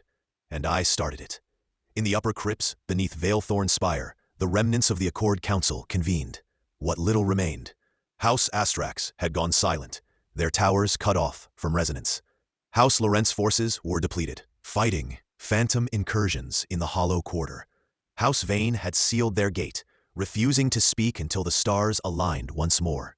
Ravel, bleeding from a dozen wounds, stood before them all. We no longer face a rogue faction, he said. The true Veil is not merely a rebellion, it's a reset. Someone wants to erase the Accord, not alter it, undo it entirely. Overseer Cyriel of House Hollowspire sneered. Then let them try. We have withstood annihilation before. You misunderstand, Jin said from beside Ravel. The thing they unleashed beneath the East Square, it wasn't a spell. It was a key, a memory brought to life, one we buried for good reason. A silence fell. Then who leads them? Asked Lord Karen of Laurent. The Hollowbloods are fractured. No one has the strength to unify them. Ravel turned. Someone old, older than the Accord. Someone who remembers the war before the Veiled rose. A beat passed. Then Calvain entered the chamber, his presence like the bite of winter. I know who it is. All heads turned. House Noctros has returned. A shudder rippled through the hall. Even the walls groaned, as if rejecting the name. That's impossible, Cyril said. They were obliterated, struck from memory by the Concord itself. And yet, Cal said, they hold the origin shard. They speak with the tongues of the firstborn. They gave the true veil its blood mark. He drew the mooncrest blade and drove it into the floor. It sang, and they are coming for the spire. The chamber filled with arguments, panic, calls for retreat, for war, for diplomacy. Ravel raised his voice above them all. We must strike first, the chamber quieted. They expect division, fear. They believe we'll cling to protocol while they burn the bones of our civilization. But they forget. We are immortal because we endured, and we endure because we remember. He raised his gauntlet, where the veil sigil flared anew. They've called themselves the true veil, but we are the veil reborn. The accord lives through us. Cal nodded slowly. Then we bring the flame to their hollow throne. As the council broke and war sigils were drawn, Ravel lingered in the corridor alone. The visions haunted him, future ghosts clawing at his certainty. Mina joined him. You still doubt? He shook his head. Not doubt, dread. I saw what comes if I fail. I saw who I become if I win. She reached for his hand, then changed the ending. Together they descended the spiral toward the armory of First Flame, where the original weapons of the Accord lay sleeping. Above them the tower trembled, and the war for the soul of the Veilles began. Chapter 15, Beneath the Thornlight. The Tower of Veilthorn groaned under pressure, not entirely physical. The air itself rippled with latent energy, as ancient wards, long dormant and hidden in the very marrow of the spire, awakened in tandem with Ravel's descent into the armory of the First Flame. No corridor here was built by mortal hands. The stone did not merely age, it remembered. And as Ravel's footfalls echoed against the midnight-veined floor, sigils flared to life along the archways, constellations of glowing script that hadn't blinked in 10 centuries. Mina walked behind him in silence, her breath fogging in the unnatural chill. The deeper they went, the heavier the air became, as if grief itself had been sealed in these halls. At last, the corridor spilled into a chamber that spiraled both downward and upward in impossible directions, a space-defying geometry. At its center stood 5 pillars, each holding a weapon once wielded by a founder of the original covenant. Mina approached the obsidian pillar on the far left. Upon it sat a spear of woven blackthorn and star iron, humming softly as she neared. The Shardfang, she whispered, used by Saloon Laurent when she cleaved the Rift of Fates. Ravel's eyes landed on a blade, not unlike his own, but forged from veil glass and living ether. Dawnhewer, he muttered. The blade of the first accord. Calvain's presence emerged without warning, his boots making no sound on the sacred stone. You shouldn't be here yet, Ravel said without turning. Cal moved beside him, eyes fixed on a chained glaive hovering above a fractured pillar. I've always been here, he replied. In the blood, in the echo. Ravel glanced at him. What do you mean? The Flamekeepers of old built this place, not only to preserve arms, but memories. Wounds encoded into steel, visions buried in flame. Mina frowned. You're not speaking plainly, Cal. He turned slowly. Because plain speech cannot contain what's coming. Ravel stepped forward. Then try. Cal drew a breath, touched the chained glaive with reverence, and spoke. House Noctros was not destroyed. It was exiled, sealed behind the Thornlight Gate when they defied the First Accord. Not by choice, but by revelation. Mina blinked. Revelation? They found a truth too great for the other houses to accept. They peered beyond the veil and saw us, what we become, what the Accord eventually costs, to history, to the world. And so, the founders erased them. Not out of vengeance, but fear. He looked at Ravel. You saw it too, didn't you? Ravel did not answer. He didn't need to.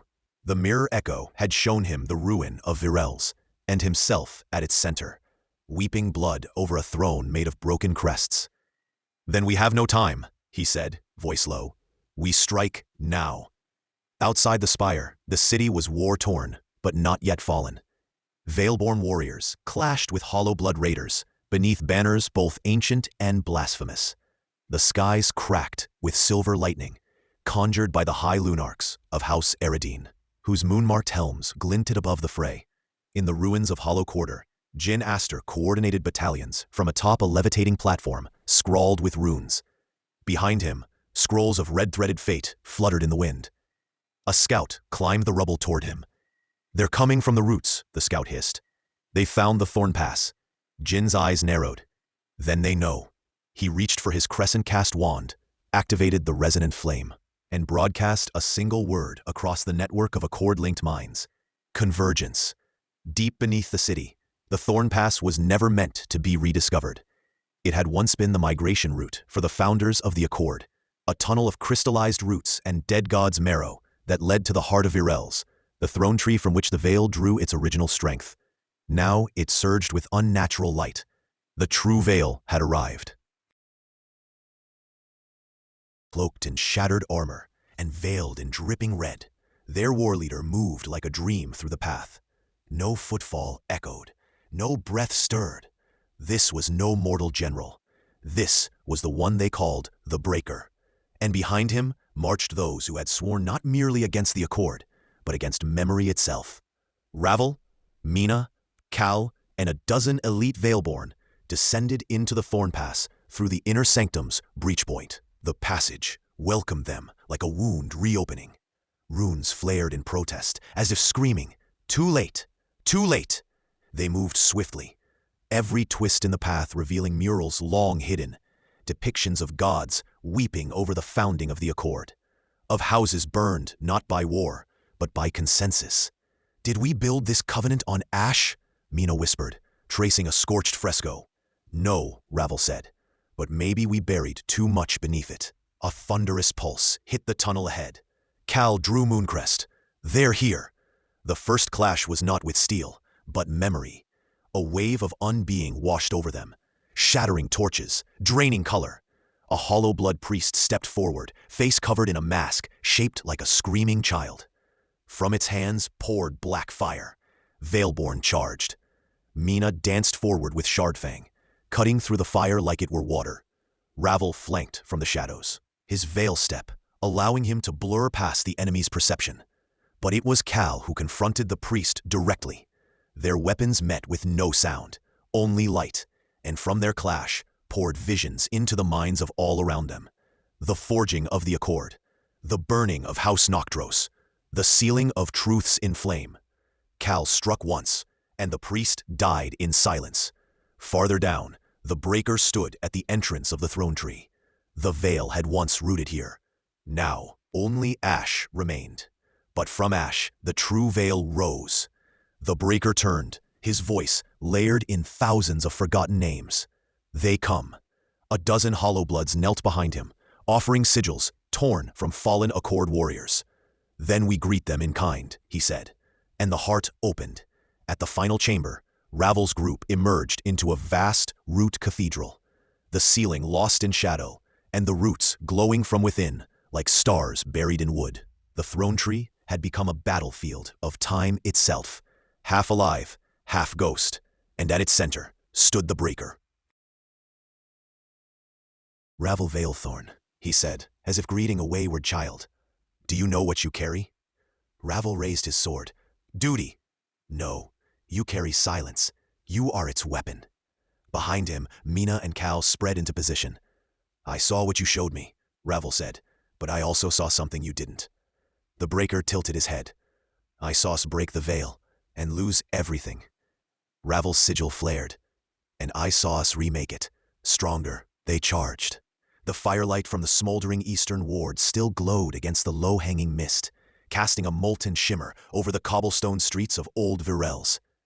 Blood was cooling in gutters, and the bells of mourning had not yet been rung. The city had not had time. Soldiers dragged debris from ruptured alleys, while whisperers hurried to catalog what remained. Division Echo agents swept the ruins, with wards sensing glyphs, hunting for residual signs of hollow blood contamination. And from the shadowed arch of the Concord Plaza, Ravel watched the horizon as if it could confess its treachery aloud. Smoke curled through the stone ribs of the sky, blotting out the moon. Ravel adjusted his half-scorched cloak, and stepped over a fallen standard of House Laurent. Their sigil, the twin winter stars, had been clawed through, as if by a beast that hungered not for flesh, but for legacy. "Reports say it wasn't just Hollowbloods," came a voice from behind him. He didn't turn. "I know." Calvain strode up beside him, the charred crescent of his house marked across his shoulder plate. His blade was still stained, his breaths quick with the high of battle, but his expression held a quiet dread. "They struck in sequence," Cal said, kneeling to inspect the ash-etched remains of a rune-scripted barricade. "Whoever planned it knew the Accord's blind spots. They weren't testing us. They were erasing us." Ravel's jaw tightened. The eastern ward was the safest bastion of the Veiled. It had no known fractures, no dissenters. Not even Hollowspire dared attempt sabotage there. And yet it fell. Cal finished, rising again for a long moment. The two men stood without speaking. Only the wind dared speak, carrying with it the iron scent of fallen kin, and the faint resonance of spells ruptured mid-incantation. "The veil fractured once before," Cal murmured, his gaze drifting to the empty skyline. Ravel gave him a sharp look.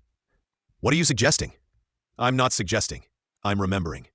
Ravel didn't want to remember, not yet, but the name was forming in the shadows of his mind before he could stop it. The Silver Oath.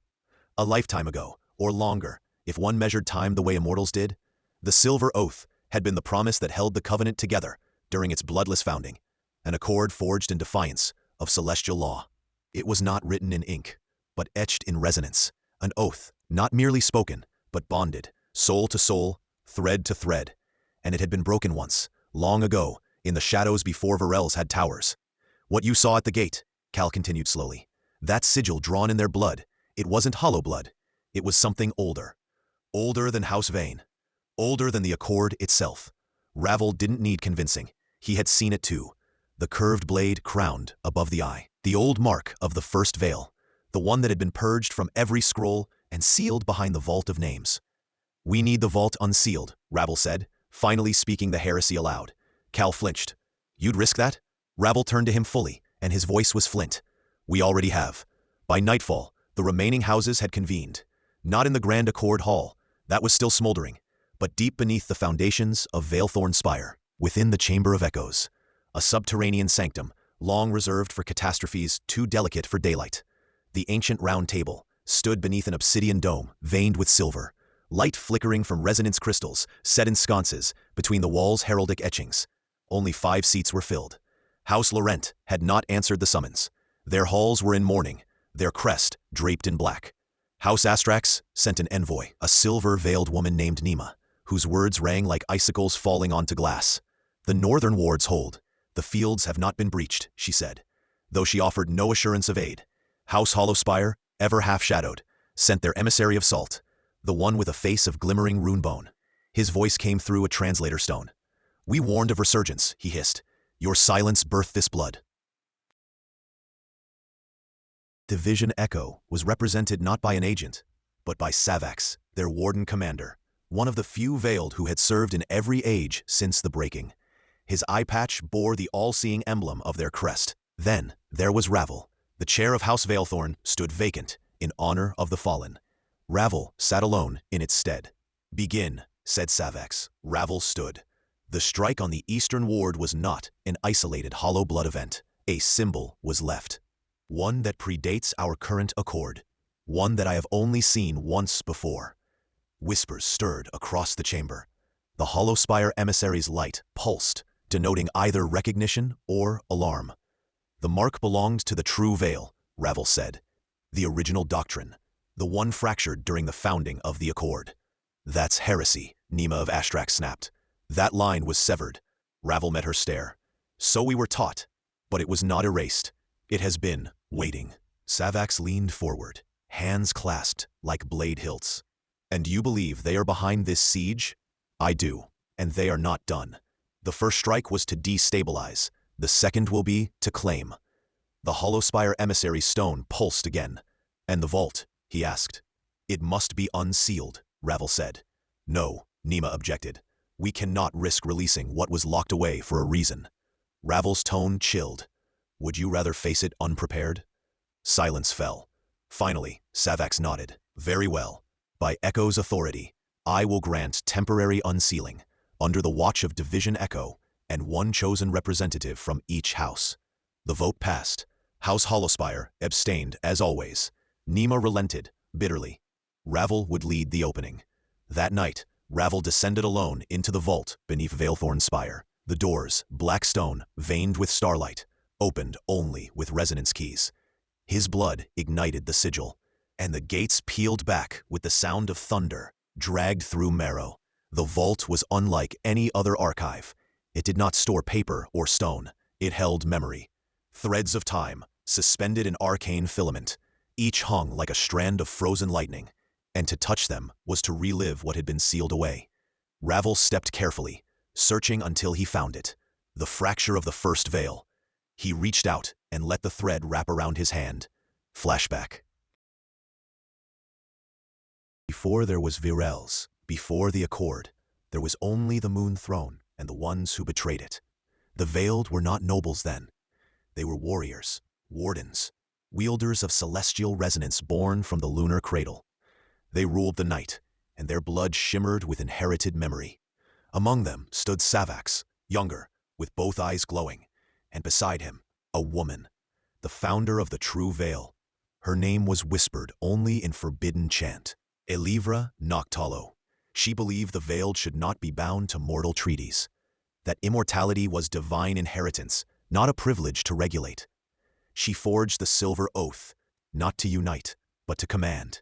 But the others rebelled, Savax among them, and when they rose against her, it was not to kill, but to seal. She was not slain, she was split, her essence divided and buried in 5 forgotten places. The oath shattered, the sigils erased. Only one piece of her, the Eye of the Veil, had never been recovered, until now. Ravel reeled back, breath catching like a blade in his throat.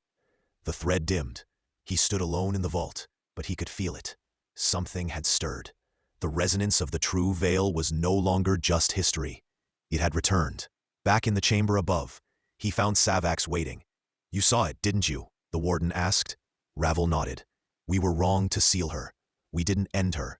We preserved her." Savax closed his eye. "Then the second strike will be worse." Ravel turned toward the night beyond the broken city. "We prepare the Accord, for we fall like the last time. And if the houses refuse," Ravel drew his blade, the same crescent-edged weapon borne by his line for ages, and pressed it to his palm. "Then I'll fight alone." 2 echoes of oath and flame. The crimson moon hung like a judgment over the Accord citadel. From his balcony perch, Ravel Veilthorn watched the banners unfurl in the high mountain wind. The bastions, once sealed for a generation, were open again, summoning the bloodbound to convene beneath the Accord's gaze. The flags snapped like whips in the air. Veilthorn's bleeding eclipse, Lawrence's silver crescent, Calvain's black flame entwined with thorns. But others hung, too, banners long hidden. Zari, Halbrecht, and even the faded house crest of the hollow-forged calyx, its symbol scorched, nearly beyond recognition. Ravel's jaw tightened. Chapter 16. Shadows of Dominion. Rain whispered over the ravaged towers of the Eastern Ward. Its murmurs like secrets passed from stone to stone. The Veilborne had left their mark.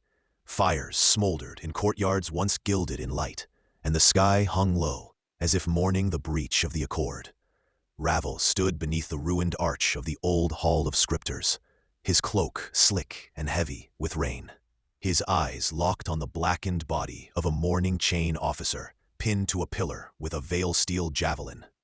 "They're not hiding anymore," murmured Mina Laurent beside him, her silver-threaded hood drawn low. This wasn't a strike, it was a message. Ravel nodded grimly, and the Covenant hasn't responded, not with force. Mina brushed a wet curl from her cheek and crouched beside a blood smear. They should have. Every faction was warned. But this silence reeks of division.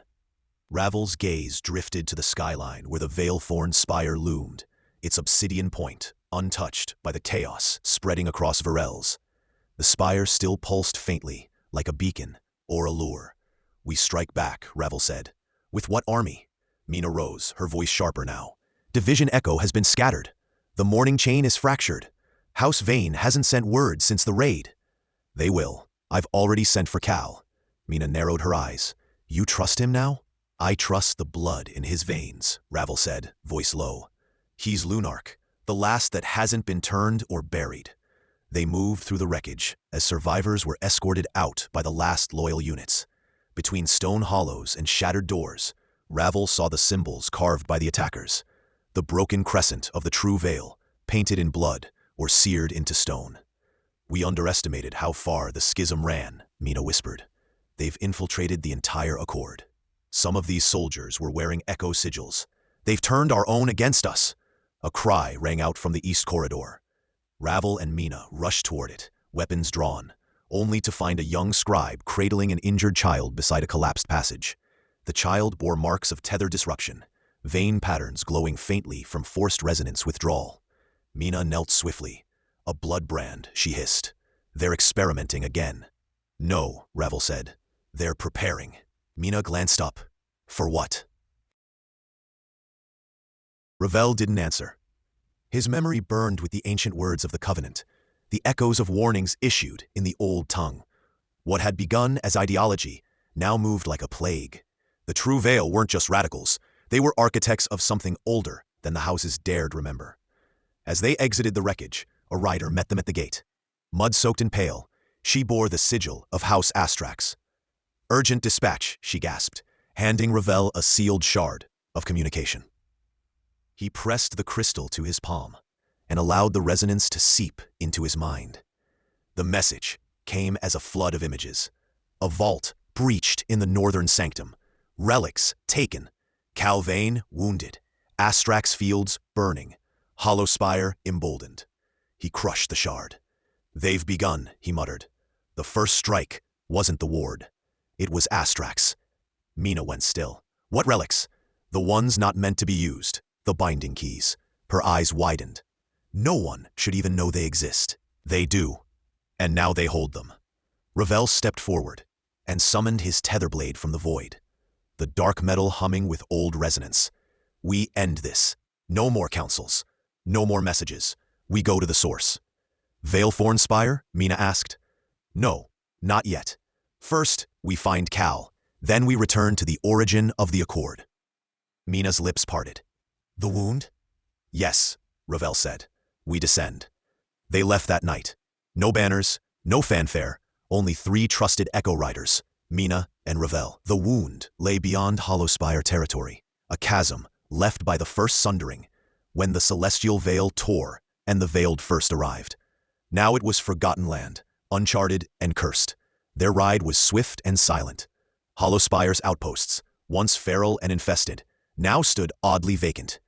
Ravel noticed the absence of patrols, and the deeper they rode, the more unnatural the silence became. It was as if the land was being held. They crossed the black ridges by moonlight, and saw the wound below, an enormous spiral crater, rimmed with ruins that glowed faintly with old pact fire. Mina stared in awe. This is where the Accord was born? She asked. And where it will die if we fail, Ravel answered. The descent into the wound took hours. As they passed glyphstones carved by the first Lunark emissaries, Ravel's mind reeled with ancestral echoes. The Veiled hadn't just come to Virelles. They had bound the realm to their own, lacing it with eternal tethers. The Accord had sealed these, regulating resonance through sanctioned bloodlines. The binding keys kept the balance, and now the balance had been shattered. At the crater's basin, they found the vault. Sealed in crescent sigils and blood oaths, it pulsed faintly. Ravel stepped forward, pressed his hand to the seal, and spoke the old words. The lock cracked open with a sound like weeping stone. Inside, the air shimmered with memory. Ravel walked among relics of the first pact, a mirror of silent stars, a blade forged from lunar bone, and the core, a sphere of black glass etched with the names of the original houses. He found what he was looking for, a missing place on the pedestal. One of the keys had been removed, confirming the vision from the shard. They're unlocking the veil, Mina whispered. Fully. No, Ravel said. They're twisting it. A voice echoed from the shadows. And who better to do so than its rightful heirs? Ravel turned sharply. From behind the pedestal stepped a figure cloaked in pitch robes, marked with both the true veil and the ancient sigil of the original High House, long believed extinct. Impossible, Mina hissed. That house was purged. The figure removed his hood. The man had eyes of silver and a scar across his lips. His presence disrupted the tether field itself. We are the quiet house, he said, and we never left. Ravel drew his blade. Then you've chosen extinction. The man smiled.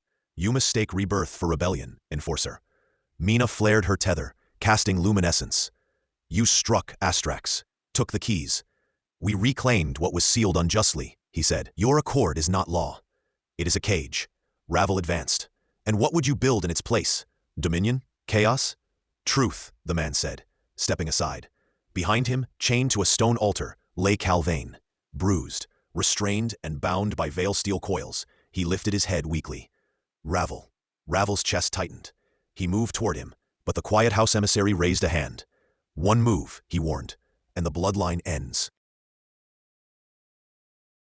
Mina took position behind a pillar, glyphs igniting in her palm. You won't leave this crater. Perhaps not, the man said, but the covenant has already been undone, and your houses, they no longer stand as one. He cast a glyph into the air. Instantly, an illusion shimmered. The banner of House Hollowspire raised over the northern walls of Virelles. Soldiers marching. Fire consuming the fields. The Covenant Tower ablaze. Mina's face paled. It's begun. Ravel lowered his blade. Fury barely leashed. Why show us this? Because, the emissary said, stepping into shadow, you will bear witness. You will carry the final truth back to the spire. He vanished. Cal slumped, unconscious. Ravel rushed forward, slicing the bindings. We're running out of time, Mina whispered. No, Ravel said. Time's run out. All that remains is war. The clamor of splintered glass and echoing footfalls followed Ravel as he descended into the marrow of the Concordium vaults beneath Division Echo. Each level he passed was an echo chamber of memory. Sealed chambers, decommissioned artifacts, and whispering specters of the old world, chained by glyph and oath. He was searching not only for a name, but for the wound that name left in the Accord. He reached Sub-9. Few ever stepped beyond this depth. Even the custodians feared what was locked in the cryo-crucibles and nullstone binders. Arcane stasis runes flared in pale blue hues as he approached the gate. A column of iron ribs formed a spiral maw, behind which rested a single containment prism, hovering silently in an occult stasis field. Inside was a mask. Not ornate, not ceremonial. It was crude, bronzed bone over ash-blackened leather, but the sigils etched into the inner rim glimmered with living malice. Ravel stared at it, breath shallow. It was older than the Accord, older than the Veiled. Mask of the Forlorn Sire, came a voice behind him.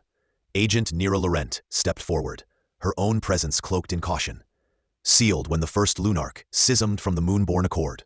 Echo recovered it from the hollowed depths of Mount Atraxis. Ravel's eyes narrowed. This is what broke Halcyon Vein. No, Nera whispered. This is what survived him. The silence between them thickened. Nera's gaze didn't waver. The resonance in you, it reacts to this artifact. I reviewed the scans. It's drawn to your bloodline signature. You think I'm connected to it? I think it's waiting for you. Ravel clenched his fists, trying to suppress the frequency rising in his pulse, the hum of blood, tuned to something buried and ancient. The mask did not move, yet something in its stillness tugged at him, like a thread coiled around his spine. He turned away. I'm not wearing it. Nera exhaled. Good, because I don't know if even you would come back from that. They left the vault chamber, and the gates sealed once more with a shuddering resonance lock. Above them, the situation across Virelles was deteriorating. Elsewhere, in the hollow spire verge, Calvain stood over a collection of fractured sigils and torn banners. What remained of a Veil outpost had been defaced, the blood of its keepers smeared into sacrificial runes. A message, a warning, or worse, a summoning. The true Veil was here, said one of the scouts grimly, his vambrace glimmering with red dust where a resonance pulse had detonated hours earlier. But this wasn't a raid. They were calling something. Cal's eyes drifted toward the blackened sky. Shadows bled unnaturally at the edges of reality. Or someone. He retrieved a shard from the broken crest of the outpost, one bearing the unmistakable sigil of House Laurent. The edges were burned, but the core magic pulsed faintly, trying to send a distress echo. Cal's jaw tightened. This was no ordinary strike. They were targeting bloodlines. In Veilthorn Spire, the Accord Chamber was on fire, metaphorically, if not literally. House Astrak's emissaries, the Hollow Spire delegates, and the surviving Lauren sentries argued bitterly under the solemn eye of the herald obelisks. "We warned you," spat Lady Thyra of Hollow Spire, her hair coiled in braids of silver rune wire. "You let the enforcer go rogue." "He is not rogue," barked Elian of Veilthorn. "He is doing what the Accord no longer has the spine to do. Hunt the darkness that threatens to devour us all." "Enough," rumbled an older voice, High Scribe Valtros, blind yet ever seeing through his spectral lenses. "The Accord is not in session to bicker, but to prepare." He raised a hand, and above the chamber, a shimmering projection flared into view. The city map, overlaid with 6 crimson flares. 6 coordinated strikes, each targeting a known blood vault, reliquary, or crestborn sanctuary. The true Veil is not simply reclaiming power. They are severing the threads that bind us. "And what of the Morning Chain?" asked Ira. "They were seen in the ruins of Vane's eastern ward. Has the prisoner escaped?" All eyes turned to the central dais. No one answered, not immediately, until the herald obelisk shimmered once more, and the voice of Division Echo's director, disembodied and encoded, spoke aloud. "He has not escaped. He was released." Gasps rippled across the chamber. One of the Laurent delegates rose. "Released? By who?" The voice was silent for a moment before it answered. "By the Accord's own writ, under emergency sanction." The chamber descended into chaos.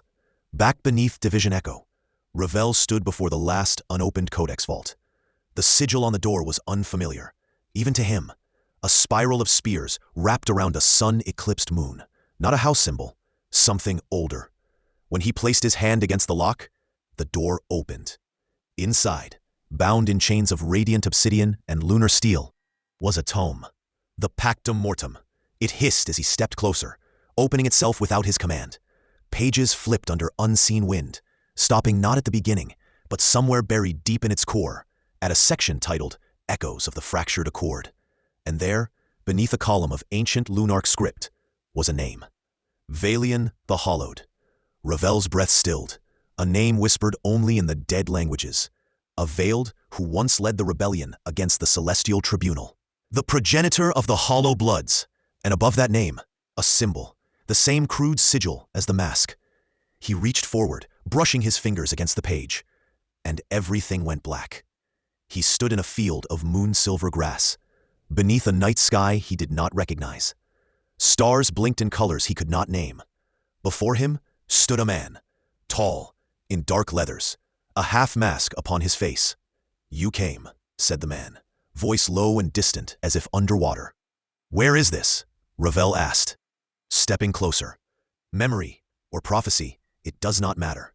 The figure turned, and his mask pulsed once. "You are the blood-split Echo, the enforcer born of broken vein and risen thorn. You were meant to bring balance, but they feared what balance truly meant. You're Vailian."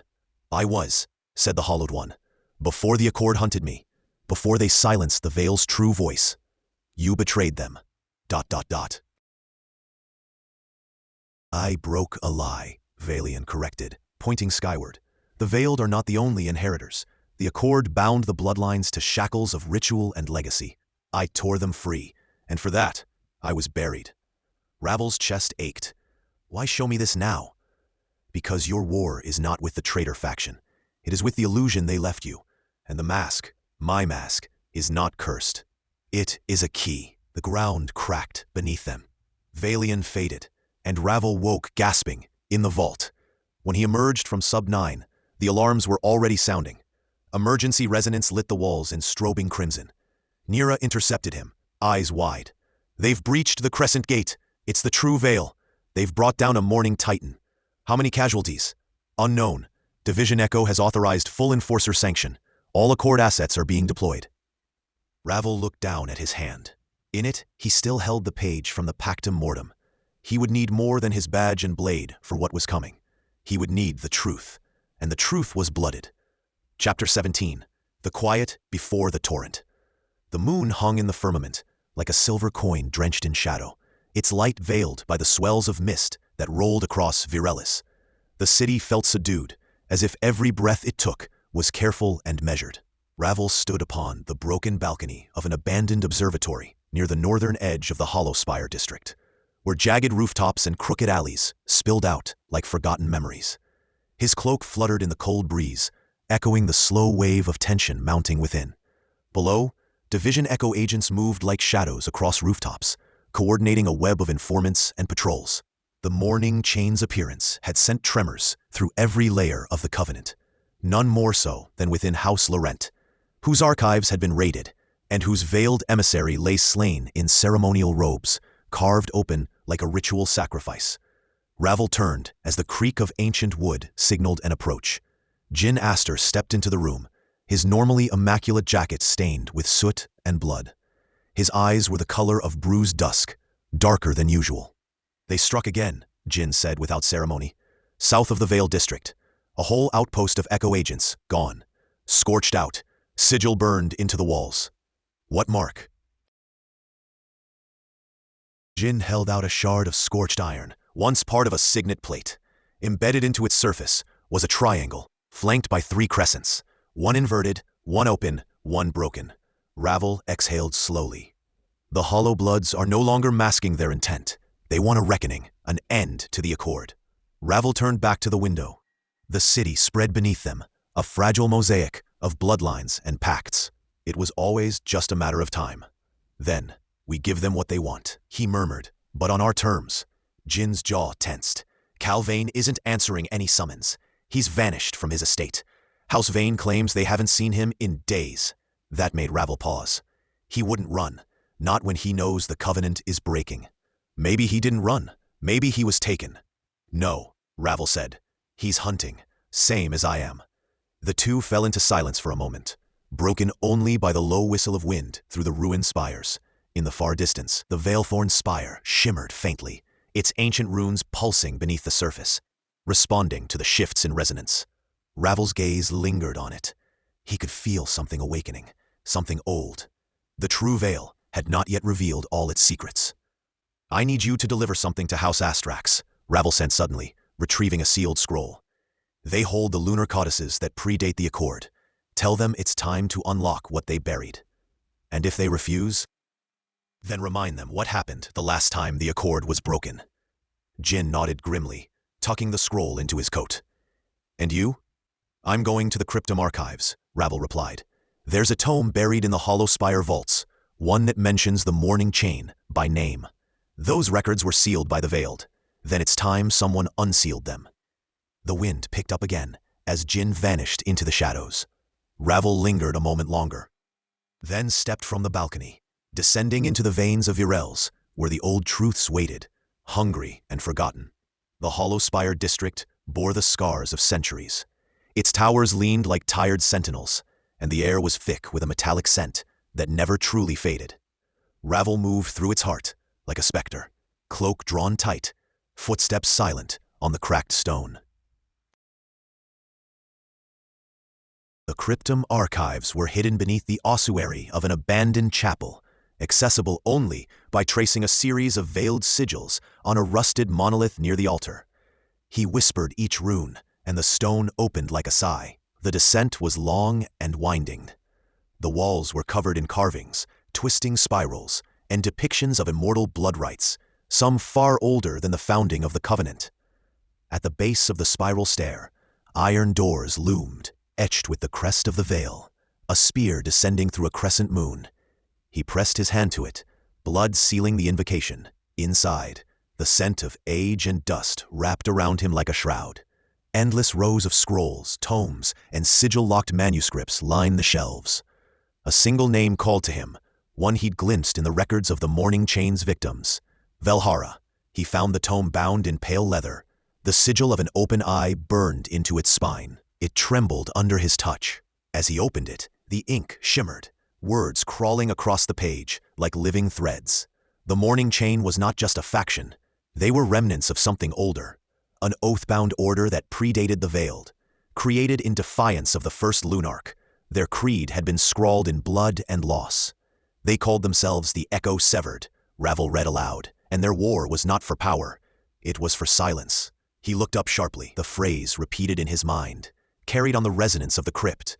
Silence the blood, sever the veil, unmake the accord. They weren't simply trying to overthrow the covenant. They were trying to erase its very foundation. Footsteps echoed behind him. Ravel spun, blade half-drawn, but the figure that emerged from the gloom was hooded, gaunt, and carried the sigil of House Hollowspire branded into his palm. "You shouldn't be here," the figure rasped. "And yet I am." The man stepped forward, revealing hollow eyes, the sclera blackened, veins crawling like ink beneath the skin. "You seek Valhalla. You seek what should remain buried. I seek to stop a war that already began. There is no stopping what was promised." Ravel's blade was already in motion. The man didn't dodge. It was as if he welcomed the strike. Steel met bone, and he crumpled. But before his body hit the ground, the shadows surged, coalescing into a sigil that burned itself into the stone floor. It was the Morning Chain's mark, inverted and bleeding. A warning and a promise. Ravel stood alone once more, staring at the symbol as it pulsed like a second heartbeat. Then he whispered, "So be it." He sealed the tome within his coat and ascended. The storm began that night.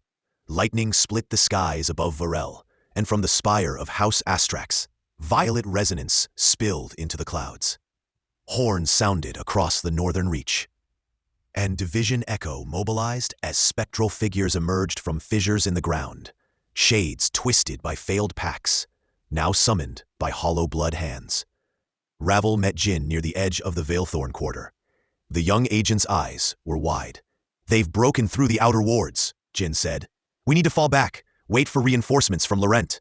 "No," Ravel said. "We hold this line. You can't fight them all." "I'm not here to fight them all. I'm here to call the spire." Jin's breath caught. "That right is forbidden. It's the only path left." With a flick of his wrist, Ravel summoned the resonance blade, the curved crescent forming in his hand like a whisper of moonlight. He raised to the Veilthorn sky, and the spire began to pulse in rhythm with his blood. And above them, the sky cracked. The sky cracked. From the crown of the Veilthorn spire, a torrent of light spilled out, folding space into itself as ancient wards, long dormant, flared alive in hues of indigo and moon silver. The runes, woven into the very stone of Virelles, began to hum with resonance, responding to the blade in Ravel's hand and the blood coursing through his veins. Jin stumbled back as gusts of wind spun outward, dragging dust and petals from the nearby rooftop gardens into the storm-lit air. "You're calling the spire's echo," he whispered, disbelief framing every word. "That right hasn't been enacted since the first accord." Ravel said nothing. His eyes were fixed on the sigils spiraling above, rotating like a celestial clock winding backward. In the distance, the ground shuddered, a ripple of earth and magic.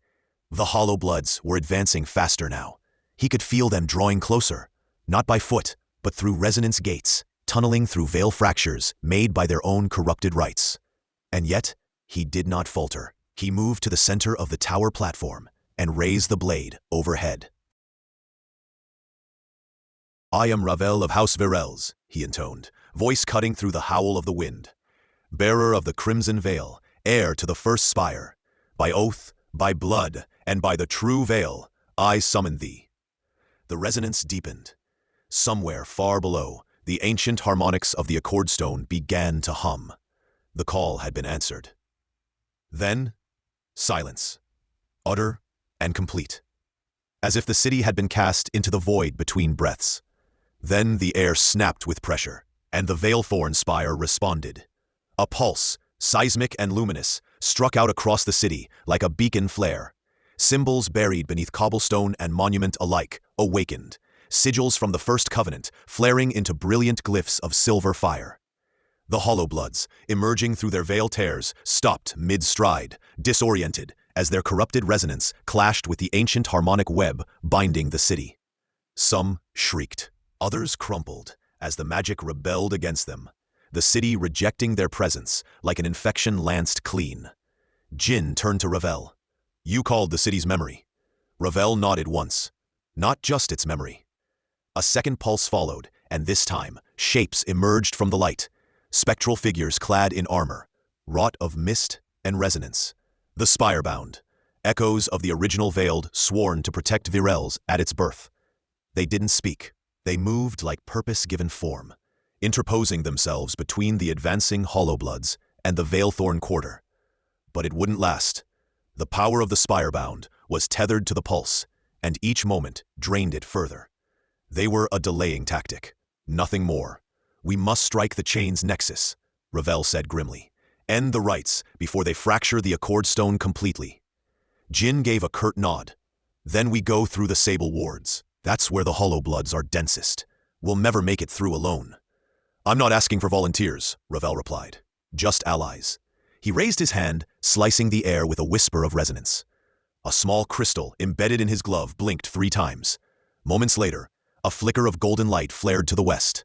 Then another from the east. Division Echo's dormant cells had received the call. All throughout the city, forgotten oaths were being renewed. Hidden banners unfurling once more. It had begun. Near the edge of the sable wards, Mina Laurent stood amid the ruins of a chapel scorched black by sigil fire. Her gauntlets sparked with unstable resonance, fingers twitching slightly from the feedback of a broken spell cast too quickly. Her brother's blood had not yet dried on her sleeves. She stared toward the Veilthorn spire, now gleaming in the stormlight like a blade piercing heaven, and felt her own resonance stir. You were right, Ravel, she murmured. They've come for the heart. Behind her, soldiers of House Laurent readied themselves, the remnants of their honor guard now bound in temporary alliance with Division Echo operatives. Calvain, bloodied and silent, approached at her side, his eyes unreadable. You saw the glyphs too? She asked. He nodded. Woke up screaming. Thought I'd gone mad. You haven't. Not yet. She drew her blade, a slender arc of crescent-forged resonance. He's calling the city's defense. He's calling its ghosts. Same thing. Together they turned toward the sable wards. The Hollowbloods had begun to coalesce into a singular force. The mourning chain had abandoned subtlety. They now marched behind banners etched with the broken crescent, and leading them was Velhara herself. Clad in robes of ink silk and armored in hollowbone, she moved as though the air parted in reverence. Her face was masked, but her voice carried through the storm. We are not invaders. We are the cure. No, Mina whispered. You are the rot. Cal raised his blade, and at his side, so did a dozen more. The strike would begin soon. Ravel moved through the Veilthorn's lower catacombs with urgency. The tome still secured beneath his cloak. He felt the Accord stone quaking beneath the city, the fault lines of magic straining against the weight of betrayal. The final gate opened before him, carved into black obsidian, ringed in glyphs only visible under veiled blood. As he passed through, the temperature dropped, and the walls bled light. At the center of the vault, the heart of Virelles pulsed. The Accord stone, a great monolith of translucent crystal, its surface alive with ancient sigils.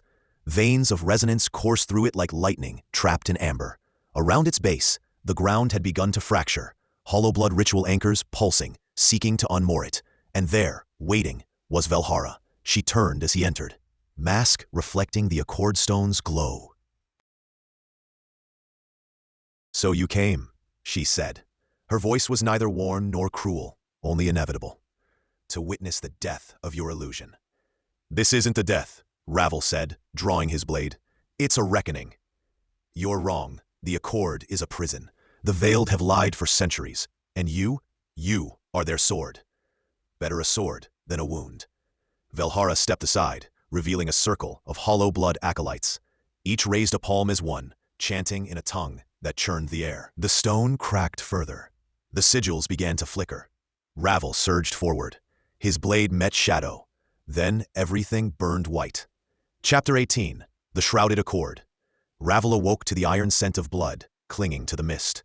The eastern ward was still burning, the embers casting a dull glow over the broken spires and shattered glass of what had once been a veiled watchtower.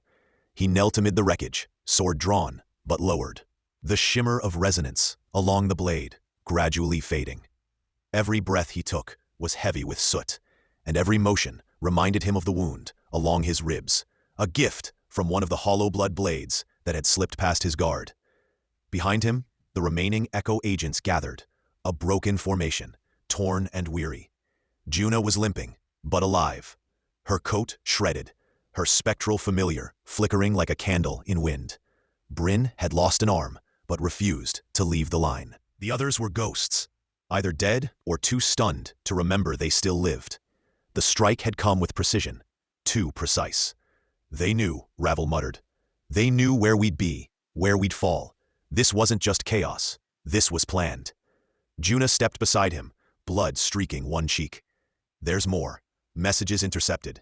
House Hollowspire didn't just stand aside. They fed the attack lines. We've confirmed it. Ravel's eyes narrowed. Then the Covenant's no longer fractured. It's bleeding.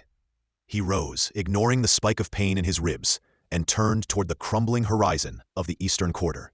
The Veil's remnants needed answers, and there was only one place where such answers would be written plainly, deep in the vaults beneath the Accord Hall, buried in echoes and sealed oaths. We go west, he said, to the old Accord chamber. Whatever pact they made, it started there. The path westward took them through ruin. Virelles groaned beneath the weight of rebellion, not loud or firelit now, but quiet, cautious, the kind of silence before a city starves or surrenders. Most gates were locked from within, the people confused, afraid, and too uncertain to choose a side. Those who recognized the crest of House Veilthorn or Division Echo closed their shutters. Those who did not aimed blades from rooftops, only to retreat when they saw Ravel's crimson sigil. The moon was pale when they reached the western cliffs. Here, under the veil of overgrowth and ash, stood the remnants of the First Covenant. 6 stone pillars, each carved with the sigils of the founding houses, Veilthorn, Laurent, Astrax, Hollowspire, Vane, and the long-lost House Drell. At their heart lay the descent into the Accord Crypt, a vault meant to record, bind, and conceal the true terms of power. I thought this was sealed after the last war, Bryn muttered, his voice grim. It was, Ravel replied, kneeling before the circular sigil plate. But it was never meant to be closed forever, only forgotten. He pressed his palm to the Veilthorn crest etched into the stone. With a hum like distant thunder, the stone slid aside, revealing spiral stairs that disappeared into shadow. Juna glanced down. If anyone still walks down there, they've had centuries to prepare. Ravel finished, and we're already late. The air in the crypt was ancient, too dry and still to feel real. Arcane lightstones lit as they passed, illuminating murals along the walls. Ravel recognized the style, early Lunarch etchings, older than the Accord itself. The first scenes depicted celestial descent, silver ships crumbling through atmosphere, and 6 bloodlines kneeling before something cloaked in gold flame. Then came the Blood Oath, and the Division of Virelles. It was there, carved into marble and sealed with symbols older than any house, that he saw the beginning of the end, the prophecy of the Hollow Veil. The veiled who would shed their skin, the bloodlines that would turn on the flame, and the coming of the morning chain. We were warned, he said softly, but they called it a myth, and buried it, Bryn added. Juna ran her fingers along the next panel. It showed a figure with no face, cloaked in black, wearing a circlet made of bone and silence. At its feet, the house crests lay cracked. Only one remained untouched, the mark of Division Echo, wreathed in thorns. Was this us? She asked. No, Ravel replied. It's what we failed to become. A clatter echoed behind them. All 3 turned, blades ready. From the shadows emerged a lone figure, cloaked and slight, her face hidden beneath an iron veil. You walk too loudly, the figure said, voice soft, feminine, ancient. Who are you? Ravel asked, blade poised. A remembrancer, she said, the last. I guard the truths even Echo forgot. She stepped forward and raised a trembling hand. The Accord has already been broken, not by rebellion, by omission. Juna narrowed her eyes. What do you mean? The original pact, the remembrancer whispered, was not just between houses. It was between stars. The Veiled and the Celestials. The moment House Hollowspire opened the breach to the void, when they let the morning chain speak, it shattered the celestial half of the Accord. The rest was always going to fall. Ravel lowered his blade slowly. Then they've invited the chain back. The remembrancer nodded, and the chain does not come to negotiate. Outside, the sky had turned black. Not night, not weather, something else. From the peaks of Hollowspire, a tear in the clouds yawned wide, and something immense stirred within. like bones rearranging beneath the skin of the world. Ravel and the others emerged from the crypt and watched in silence as the first tongues of the chain's descent began, slithering like smoke, dragging fire behind them. "The strike begins," Juna murmured. "No," Ravel said, eyes locked on the sky. "That was the first. This is the requiem." He turned to the others. "Sound the flame call, not just echo. All that's left. Veilthorn, Vane, Laurent, if they'll hear it. We gather at the spire. No more shadows, no more fragments." "And if they refuse?" Bryn asked. Ravel stepped forward, resonance humming once more along his blade. "Then we burn what's left of the covenant and forge a new one from fire." The message reached the high tower of House Laurent first, through blood flame, not ink. A call not of alliance, but survival. Then to the old vaults of Astrax, where moon mages turned their mirrors to the heavens and wept. Finally, to Hollow Spire itself. Though there, the messengers were killed before they crossed the threshold. Still, the summons echoed. In the depths of Division Echo's citadel, the old banners were pulled from vaults. And Ravel stood at the center of a new circle, not 6 pillars this time, but 5. House Drell was gone. Hollow Spire had chosen its fate. But what remained of the Veil stood, and they would fight not just for Virelles, but for the thread of what was left unbroken. The chain descended, the sky wept embers, but the Veiled rose. The firelight of the sky reflected in Ravel's eyes, but his vision was turned inward. Every step down from the Accord crypt seemed to echo across centuries, binding him not just to the immediate war, but to the very foundation of what had come before. The silent failures of the First Accord, the betrayal hidden in bloodlines, and the invisible weight of all that had been denied. He stepped to the cliff's edge and stared into the darkness swelling above Hollow Spire. "I can feel them," Juna whispered behind him. "Not just the mourning chain, the old ones, the Veiled before us." Ravel nodded once, slow.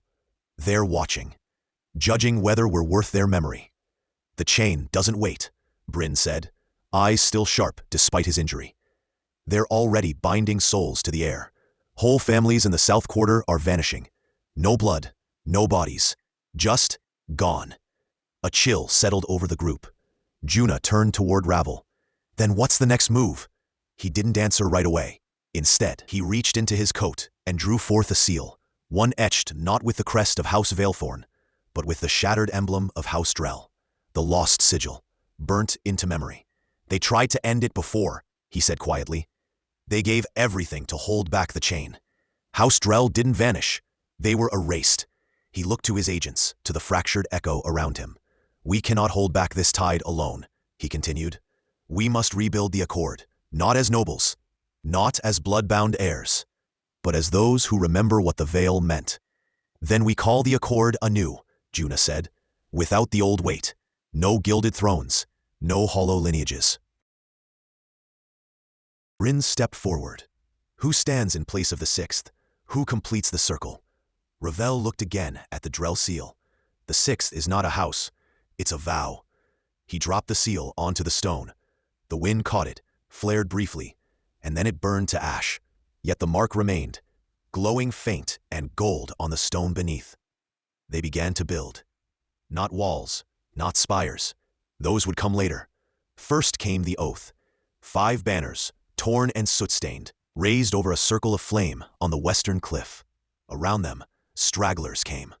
House Laurent's silent swords, Astrax rune-menders, even a pair of broken Hollow Spire defectors bearing chains they'd once worn. None came with claims, only purpose. The mourning chain watched from afar, their silhouettes tall and inhuman against the burning moon. They would strike again, and soon. But this was no longer a scattered defense. This was the spark of the reformed Accord. Ravel stood at the center, hand outstretched. "I call you not as Lord Veilthorn," he said.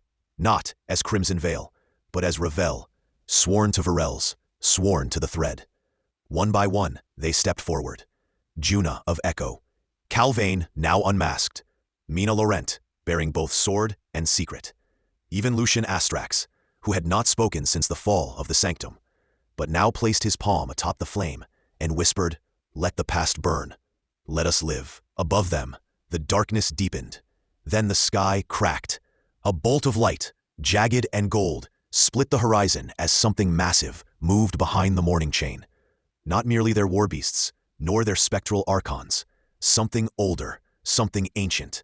A single horn split through the clouds. The pale sovereign, Bryn breathed. No, Ravel said, voice low. Something worse. The one they bounded to. A name rose from the stones, one not spoken since the first accord. Veilmere, the morning chain, had summoned the original Veiled King. Chapter 18 ends not with a battle, but with silence. The kind that heralds a war no one survives. Chapter 19, writ in ash and echo.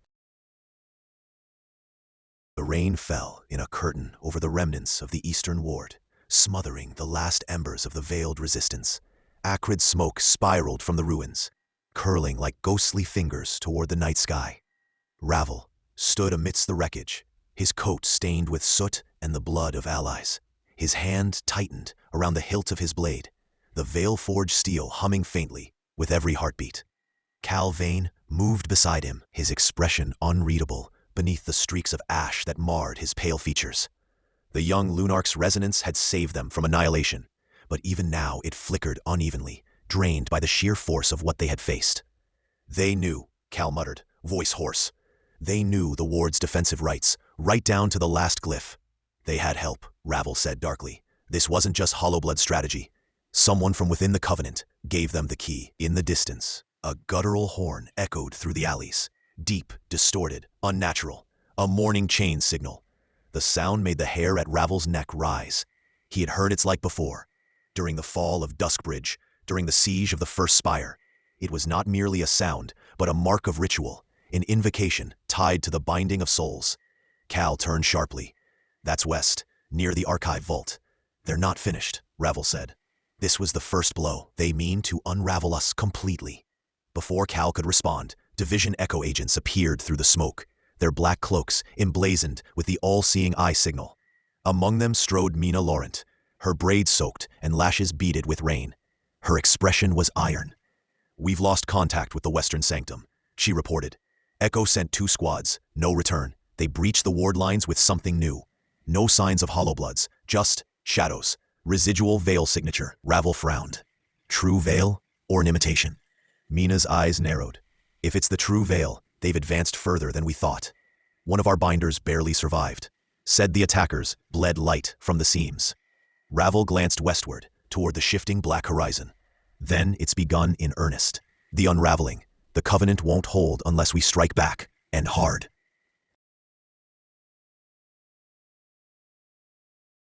Cal stepped forward, his aura dimming further. There's something else. When I reached into the veil to shield the eastern line, I felt something.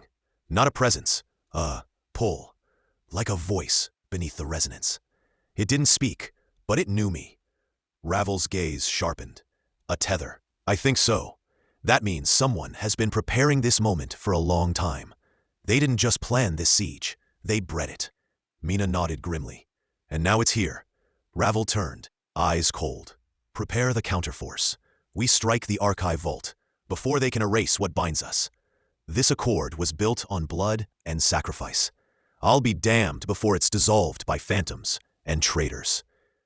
They moved through the broken corridors of the Western Sanctum, warding glyphs flickering in and out, like candlelight in a storm. Sigils, once etched in permanence, now bled ink, melting under invisible pressure. The walls wept, liquid memory spilling from cracks in the veil. House banners lay torn. Veilthorn's black rose, Laurent's silver bloom, even the oldest crest of the astral keep, all desecrated, dragged through the mud like broken oaths. We're not just losing ground, Mina whispered. We're losing memory. They're severing lineage, Cal said. It's more than conquest, it's obliteration. They found the remains of the first Echo Squad near the central spire. Bodies half consumed by something unseen, bones fused with metal, eyes burned clean out by lightless fire. In the center of the chamber stood a figure robed in crimson silk, face hidden behind a mask, etched with the inverted veil. Hollowblood, ascendant. Ravel stepped forward without hesitation, blade drawn. You trespass on bound ground. This sanctum is protected by accord and blood. State your name, oathless one.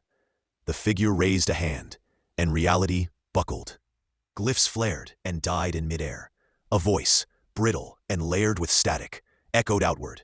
There is no accord, only the silence after its death. Ravel lunged, but the hollow blood did not move. Cal's resonance struck the floor, unraveling the space between them. Yet instead of shattering the figure, it simply dispersed, as though it had never truly been there. An echo. Trap, Mina said, too late. The chamber exploded in crimson light. They awoke in darkness. Ravel's head rang with veil static, his blood sluggish. Cal groaned beside him, his eyes dimmed entirely, resonance flickering like a dying star. Mina knelt nearby, one hand pressed to a gash across her ribs. The chamber had been inverted. What was once floor was now ceiling. The archive runes glowed with unnatural clarity, as if something had peeled the false layers of time away to reveal the original bones of the city. In the center stood a figure, not the hollow blood this time, but someone familiar, a man in Veilthorn robes. You, Ravel began, pushing himself up. You were supposed to be dead, the man said, turning. The mask he wore bore no house insignia, only a single black tear below the right eye. You should have looked deeper into the tomb at Halvarith. The man tilted his head. I am what the Accord buried, what the first Veiled cast aside to protect their pact. I am the price of peace. Cal's breath hitched. You're Veilborne, one of the originals. The man smiled faintly. No, I'm what remains of them, bound in silence, fed on echoes. But now, thanks to you, free. Ravel stood, blood dripping from his temple. You orchestrated this, the breaches, the hollow blood uprising, the unraveling. Not alone, the man said, but yes. I taught them how to bleed the veil, how to mimic its song, how to unwrite the names from the bones of this city. Virelles will be free. The covenant was a cage. Ravel's voice grew low. Then let's see how you fare without shadows to hide behind. He stepped forward, his blade blazing with resonance. Cal and Mina followed. Together, they launched the counterstrike. The chamber shook with raw power as veil clashed against anti-veil. Glyphs fractured mid-chant. Shadows screamed, the name of every house etched in fire upon the walls. And above it all, the cry of a city, ancient and wounded, rising once more to war. The sky over the Hollow Spire district crackled with latent resonance as the last vestiges of daylight faded into a cold, bruised dusk. Ravel's boots struck the rain-slicked obsidian of the Widow's Causeway, a sharp contrast to the muffled chaos unraveling behind him. Division Echo operatives scattered to contain the burst surge of hollow bloods that had tunneled through the arcane defenses hours earlier. Shadows of a deeper storm churning beneath the Accord's brittle peace. Ravel moved without hesitation, gloved hand resting over the engraved clasp of his coat. Each step was a march into memory, of veiled betrayals, of blood upon marble floors, of the burning eyes of House Caldrith's fallen whisperers. His destination lay within the Heart Vault, a sealed catacomb buried beneath the ruined wing of the Veilborne Council's once hallowed seat. The old catacombs had been locked since the first fall. Only those bearing the Veil's binding sigil could breach it unscathed. Ravel, born of Veilthorn and sworn through resonance to uphold the Accord, was among the last who could navigate its traps. The doors of the Heart Vault stood like tombstones, twin crescents etched into onyx, sealed by interlocking blades of crescent iron and blood glass. He pressed his palm to the crest between them. A breath, then a scream, not from lips, but from memory. The sigil ignited. The metal groaned open. The vault's interior pulsed with a quiet unease. It smelled of ash, secrets, and the stillness of things best left buried. The air inside was thick, as though history itself had condensed into a miasma. Glyph-lit sconces flared as Ravel descended.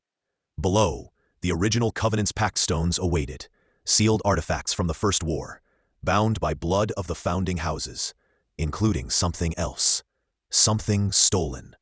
It was time. High above, at the spire of Hollow Spire, Calvain stood at the edge of the Citadel's topmost tower, peering out over a burning crescent of the city. His coat flared behind him, wind catching the embroidered runes that shimmered faintly under the fractured moonlight. He felt the tremor ripple through the accord as the vault seal broke. "So he's moved," Cal murmured, voice low, almost reverent. Behind him, a figure emerged from the gloom, her presence heralded by the scent of myrrh and iron. "You're late, Mina," he said. Mina Laurent, cloaked in lunar silk, bearing the ceremonial blade of her house, stepped into the starlight. Her silver eyes reflected the blaze below. "Ravel moves as expected," she said, but the accords unraveling faster than even Echo calculated. The morning chain made landfall at the Western Watch. Cal turned to her fully. "And? They've allied with Hollowspire. Whatever pact was made," she said, "it happened under shadow and blood." A pause. Cal's jaw tightened. "Then the next strike will come from within, from the throne ruins beneath the Veilthorn spire." Mina's lips pressed into a thin line. "You'll need to return. House Vane's silence has already stirred unrest among the lesser veiled." He looked past her, gaze distant. "And break my exile? No, not yet. Not until Ravel sees it." Mina approached him slowly, drawing from her robes a folded fragment of veil script, weathered and blood-marked. "He already knows." Cal opened the message. His eyes scanned the glyphs. The blood in his veins chilled. The message was simple. A name, a title, a declaration of war reborn. The true veil rises. Beneath the city, Ravel moved deeper into the heart vault. The glyphs along the walls flickered in response to his proximity, recognizing his bloodline, his right. At the vault's core, a suspended chamber shimmered, a floating relic encased in a prism of unbroken resonance. Within floated a weapon, not a blade, nor a tool, but a vessel, an obelisk-shaped shard of the original Accord, forged from the first blood spilled to form the pact. It pulsed now, with irregular rhythm, like a dying heart finding breath again. He stepped closer, reaching toward it. The glyphs along his arm lit, reacting. Then, a whisper. A voice, intimate and ancient. "Do you see now, Veilthorn's son? The Accord was never balance. It was bondage." He clenched his teeth. "Show yourself." The voice chuckled. Shadows lengthened in the chamber's corners. "We were the firstborn of the Veil. Not you, not the Lawrence. We who sacrifice soul for sovereignty. And now the Veil returns to us." Ravel's hand hovered over the shard. "The Veil belongs to none. It binds us all. Then break the chain, Ravel. Set us free." And for a moment, he saw it. Visions of the original fall, the betrayal, the death of the moonborn sovereign, the shattering of the first accord. The relic throbbed once, then split open. Meanwhile, at Division Echo's command chamber, alarms shrieked. Lucien stood over the resonance map of the city, his hand hovering above pulsing red lines, coiling toward the heart of Virelles. "We've lost containment. The Hollow Bloods are coordinating. This isn't a raid, it's a siege." A younger operative, Jin Astor, moved swiftly across the console banks. "Confirmed resonance breach in Veilthorn's spire." Ravel's signal just flared, then dropped. Lucien's eyes narrowed. Dropped? No trace. Either he went dark, or something took him out. Lucien looked to the echo crystal embedded in the chamber wall. He wouldn't vanish, not without reason. "But if the shard is active," Jin began, "then it means the Accord is no longer dormant." Silence settled. Jin's voice was tight. "What do we do?" Lucien stared at the map. "We prepare for war." The shard's light spilled into Ravel's eyes. The vault trembled. He felt himself being drawn into the memory embedded in the stone. No longer a man standing in a crypt, but a witness to the beginning. He stood in a field beneath a shattered moon, surrounded by the founding houses as they forged the Accord in blood. He watched the original Veilburner rise, neither lunarch nor hollow, but something between. Betrayed, torn, and in vengeance it became the first true Veil. A voice beside him whispered. It was never meant to last, this fragile peace. Ravel turned. It was him, not a doppelganger, not a shade, but another version, clad in an older sigil, eyes burning with raw resonance. "You must choose, Ravel. Bind it once more, or burn it all and begin again." The vision shattered, and Ravel awoke, still in the vault, the shard in his grasp. But now, he was no longer alone. Cloaked figures stood at the edges of the room. Their sigils bore the mark of the true Veil, sharp crescents, split by a descending spear. One stepped forward, face hidden beneath mirrored cloth. Welcome home, Veilborne. The Covenant ends tonight. And then the lights died. Chapter 20. The Covenant ends tonight. The lights of the Heart Vault died with a thunderous finality, as if the vault itself recoiled from the presence of the cloaked figures. Total darkness held for a breath, one that stretched impossibly long, before the prismed relic in Ravel's hands flared violently, casting jagged shadows across the walls. The figures surrounding him did not flinch. Instead, they stepped forward in synchrony. Their mirrored masks gleamed with fractured reflections of Ravel's face. One bore the voice from before. The shard recognizes you, but it does not belong to you. Ravel lifted the relic slightly, blood still coursing from his palm, where it had branded him. No, it belongs to the Accord, and I am still its keeper. Then why did it show you the fracture? The lead figure asked, tone more inquisitive than hostile. Why does it burn with the truth? Truth isn't what destroys cities, Ravel said, eyes sharp. You are. The figure lifted their hand, palm out. A sigil burned faintly, veil script, but inverted, as if pulled through a prism of blood and shadow. It was not just a symbol, it pulsed with living resonance. We are what the Accord buried. We are what it feared. Ravel's grip tightened. The relic pulsed again. Energy began to surge around them. And then, like a blade through silence, a voice echoed from the chamber's upper alcove. Step away from him. Mina Laurent dropped from the shadows above, twin blades unsheathed midair. She struck the first of the figures across the chest, their mirrored mask shattering as they fell. The others sprang into motion. The vault erupted into a storm of blade and resonance. Mina moved like moonlight through water, fluid, merciless. Ravel backed toward the vault's core, directing the relic's energy into defensive bursts. When one of the attackers reached him, he simply extended a hand. The relic responded with a soundless pulse that hurled the assailant into the stone wall, their body crumpling midair. 7, Mina called out, ducking beneath a thrown blade. There are 7 more. At least 2 are hollow blood channelers. Ravel exhaled. That explains the interference. The Heart Vault trembled.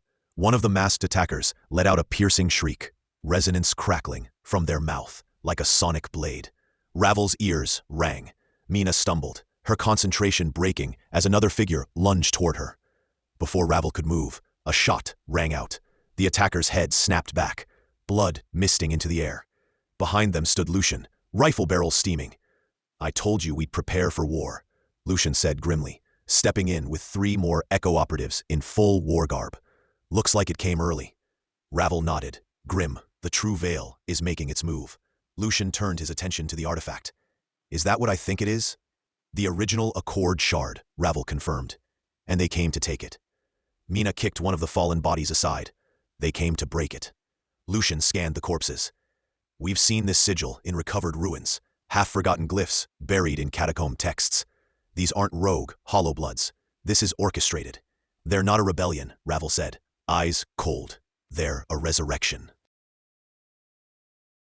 Elsewhere, within the ruined spires of Hollowspire, Calvain stepped into the inner sanctum of the Morning Chain's newly claimed cathedral. The architecture was grotesquely beautiful, an amalgamation of sacred geometry and defiled sigilcraft. The air inside was thick with chanting. He walked through rows of hooded figures, their voices rising in unison.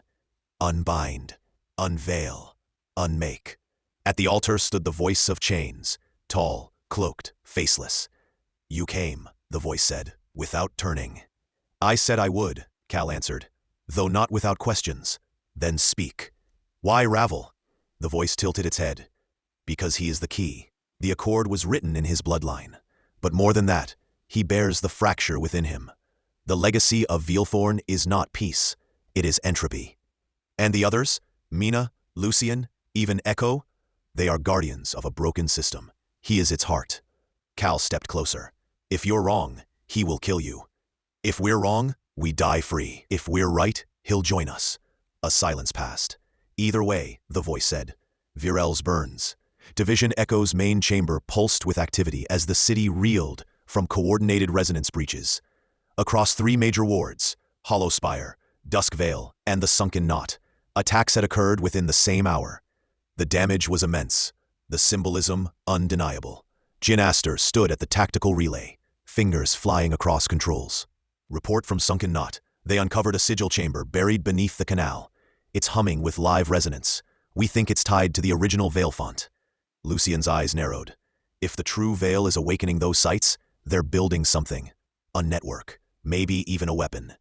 Mina looked to Ravel. You said you saw a vision of the first fall. What did the shard show you? Ravel stepped into the central circle, unwrapping the relic's casing and placing it on the resonance pedestal. The lights dimmed. The city map projected around them, veined with flickering red glyphs. It showed me the truth behind the first accord, that it wasn't a peace treaty. It was a prison. Lucien stepped forward. And now they want to break it. Ravel nodded. And if they do, the veil will shatter. The air grew still. We have to strike first, Lucien said. No, Ravel countered. We have to go deeper. There's a forgotten chamber beneath Veilthorn's spire, sealed since the First Covenant. The answers lie there. Mina hesitated. The necroclave? Ravel met her gaze.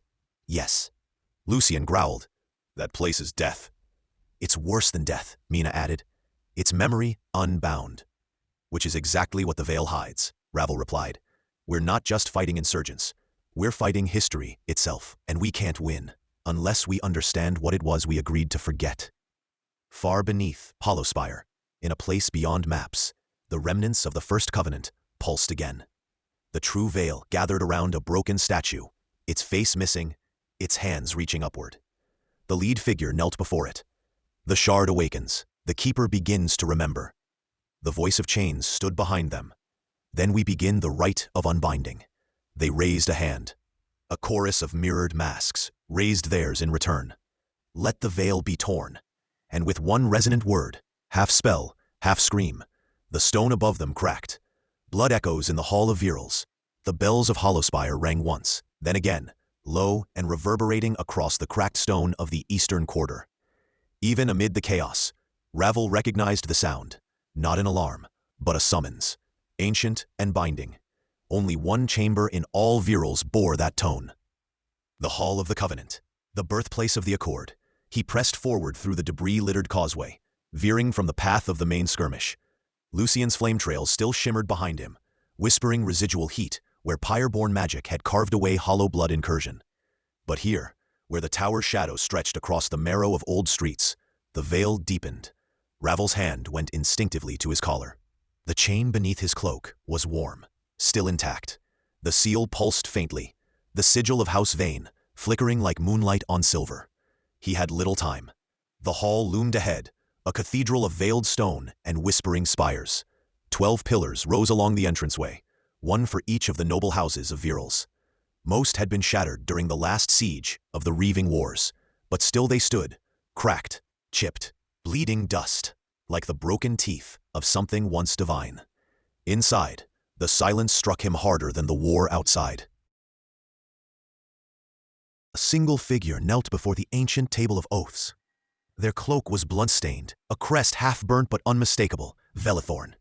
Mina Laurent, her stance not of grief but resolve, rose to meet him. Her eyes were rimmed in crimson, her mouth set. They're here, she said. Not just hollowbloods, something older. The true veil. Ravel's jaw tightened. We knew they would return, but not so soon. Not beneath the Accord. They've already broken it, Mina replied, gesturing to the table. 3 seals are missing. His gaze followed hers. The Covenant table was a massive disc carved from duskstone, etched with the sigils of all founding houses. Where House Astrax, Hollowspire, and Lurien once held their markings, now there were only cracks. Mina stepped forward. This is no longer just about power, Ravel. It's a reckoning, a return of something we were never meant to bury. Outside, the bell rang once more. Louder, closer. The doors behind them blew open with a concussive blast. 3 figures entered, clad in shadow-wrought armor, faces obscured by thick veils that moved like smoke.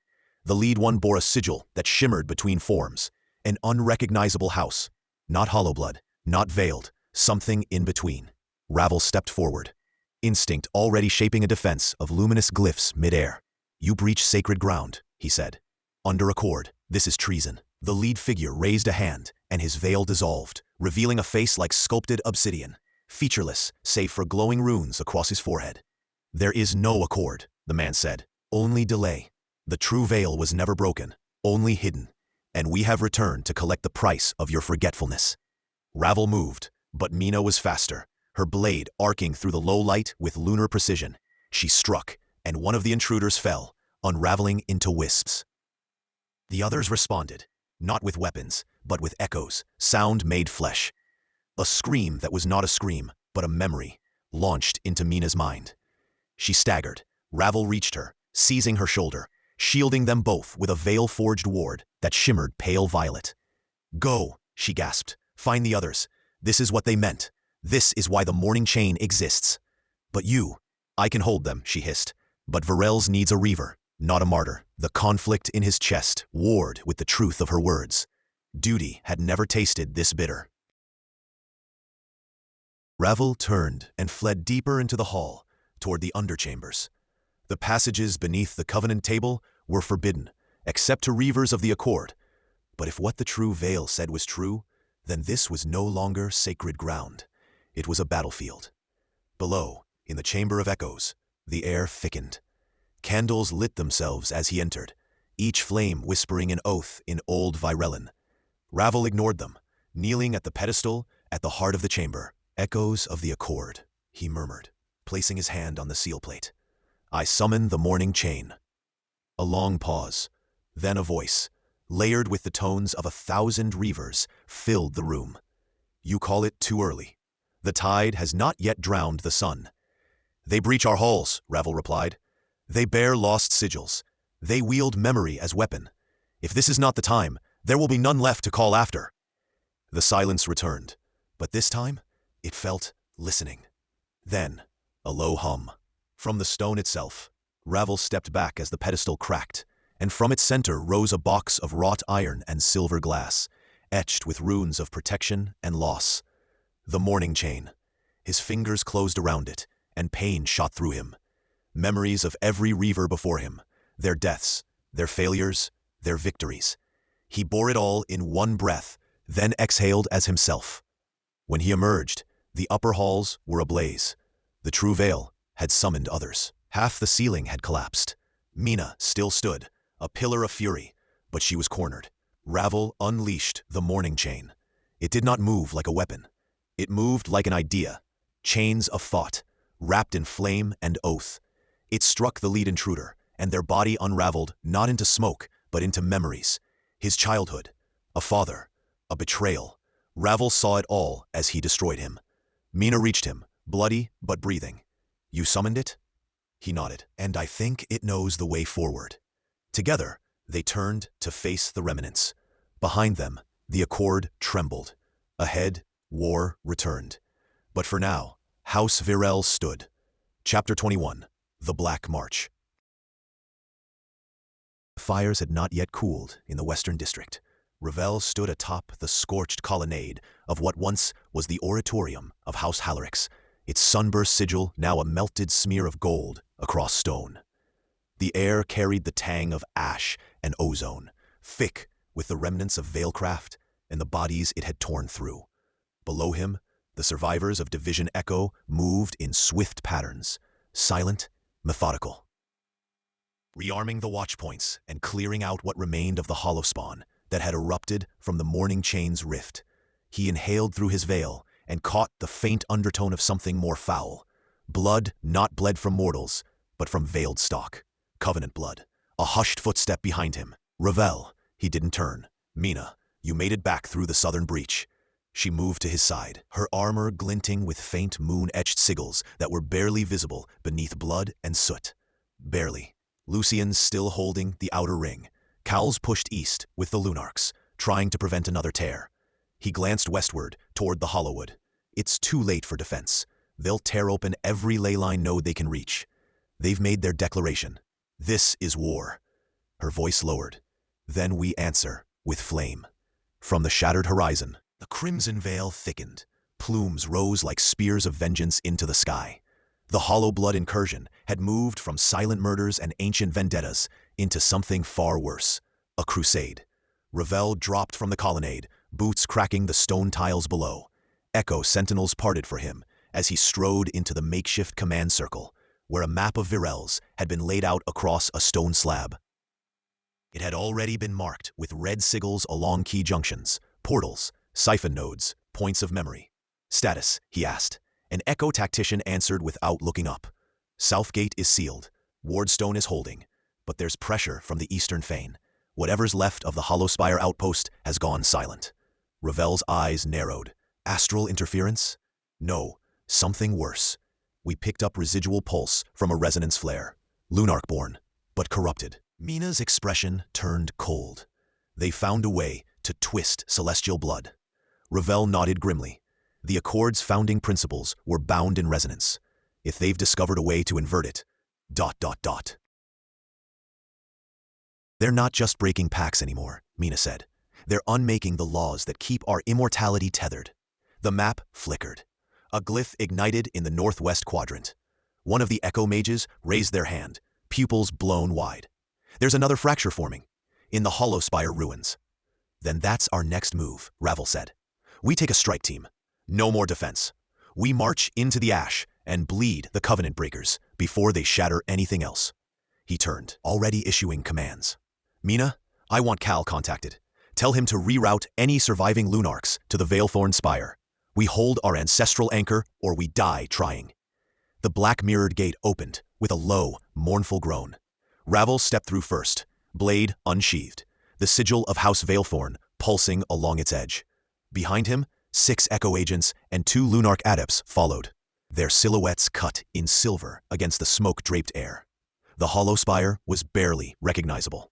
Once a monument of veiled and Lunark union, its towers were now spires of bone and veined obsidian. The sky bent above them as if cracked, distorted by the proximity of veil-rend fractures. Time and gravity faltered, memories flitting like shadows across the ruins. Don't breathe too deep, Mina warned. The air remembers what died here. Something moved between columns, half-formed, limb-twisted, eyes like glassy moons. A hollow-born construct, forged of severed resonance threads and weaponized grief. Ravel didn't speak. He hurled his dagger forward, and as it flew, it fractured into shards of echoed steel, each one piercing a memory thread within the creature's chest. It died with a sigh, collapsing into ash and coiling silver dust. Mina exhaled. We're close. They reached the core of the ruins, the sanctum of Othrin Hal, the first Accord forger. The seals on the chamber door were already broken, the runes bleeding black ichor. Inside, the air pulsed with old power gone wrong. A figure stood at the far end of the room. His armor bore no sigil, only the twisted half-moon of the hollow blood creed. His face was covered, but Ravel recognized the stance, the way he held the spear with its crescent blade turned downward. You shouldn't be here, Ravel of Veilthorn, the figure said, voice rich with centuries. This place has already been undone. You broke covenant, Dalen, Ravel said. The last time I saw you, you were defending the Accord. Now you wear the enemy's mark. I wear no lies. I wear truth. The Accord was a prison, the Veil a leash. We've unshackled what you feared. Mina stepped forward. You call this freedom? Twisting the Sunborn into husks? Rewriting the bloodlines with pain? It is the next path, Dalen said, and it cannot be halted. He raised the spear. Ravel moved faster. Their weapons met with a clang that cracked the stone beneath them. Energy pulsed outward in concentric waves, dislodging memories from the chamber walls, phantoms of the original Accord founders, shouting warnings that no longer mattered. Mina joined the fray, dual blades whirling as she deflected a hollow-born guardian that had slithered from the shadows. Echo agents fell into formation, shielding the arch behind them as it began to shimmer, another veil fracture threatening to tear open. Seal the gate, Ravel barked. We end this here. Dalen's spear struck a glancing blow across Ravel's shoulder, but the Veilthorn enforcer didn't flinch. He drove his blade upward, catching the edge of Dalen's chin, slicing free his veil. The face beneath was younger than expected, no longer fully immortal. A cracked half-life. I died once, Dalen whispered, and what came back was stronger. Then let me kill you again. Ravel struck with fury, bound in purpose. The battle ended as quickly as it began. Dalen lay broken atop the desecrated seal of Othrin Hal. The gate shimmered with volatile energy, but was sealed by Mina's resonance binding. The chamber collapsed inward, and the survivors barely escaped as the structure gave way.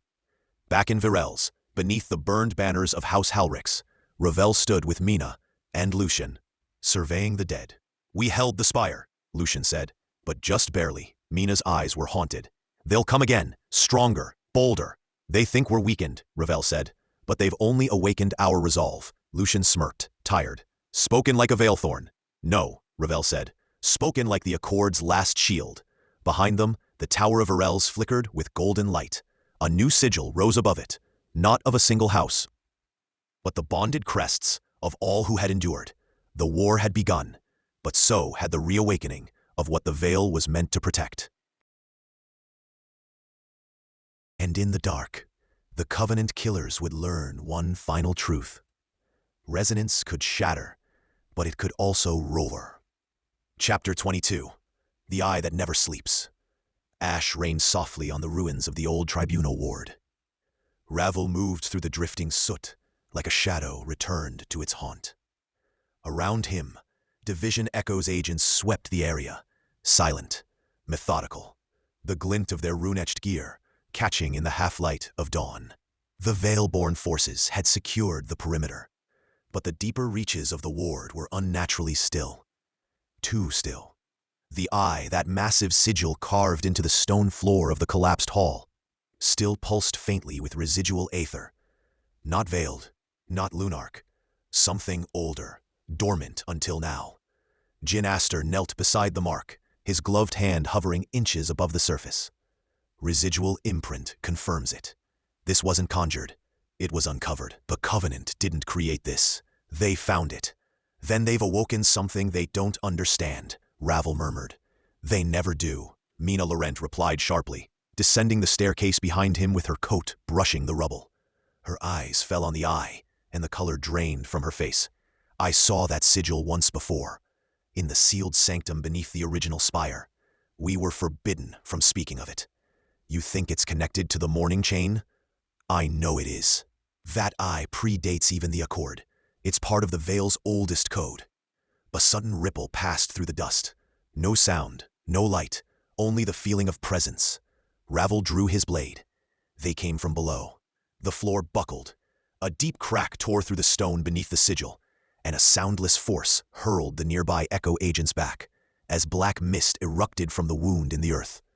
Something ancient and malformed pulled itself from the void, half-wrapped in ritual bindings, its flesh bearing the brands of both hollow bloods and something more esoteric. It spoke no words, only loomed. Ravel charged, sword lit with resonance, a trail of red fractals searing in his wake. The creature met him with a gesture of warping space. Ravel blinked. One moment he was lunging, the next he was spiraling through an inverted corridor of shattered memories. Faces, all veiled, dying. Echo agents, falling. Mina's voice, screaming his name, distorted like underwater thunder. Then it shattered, and he was on his back, blood in his mouth. The creature, standing over him. A spear of argent light slammed into its side. Jin Aster, his expression hard, advanced with both hands outstretched. Runes rippled from his palms in symmetrical arrays, disrupting the air around the creature and anchoring its movement. Mina followed, blade in hand, chanting an invocation Ravel hadn't heard in years. With a roar of displaced aether, the monster screamed, a deep, gurgling screech that shook the ward's foundations and dissolved into an oil-slick mist that retreated into the cracked earth. All fell quiet. "Tell me we have containment protocols for that," Mina said, breathing heavily. "We don't," Jin answered, still glowing faintly.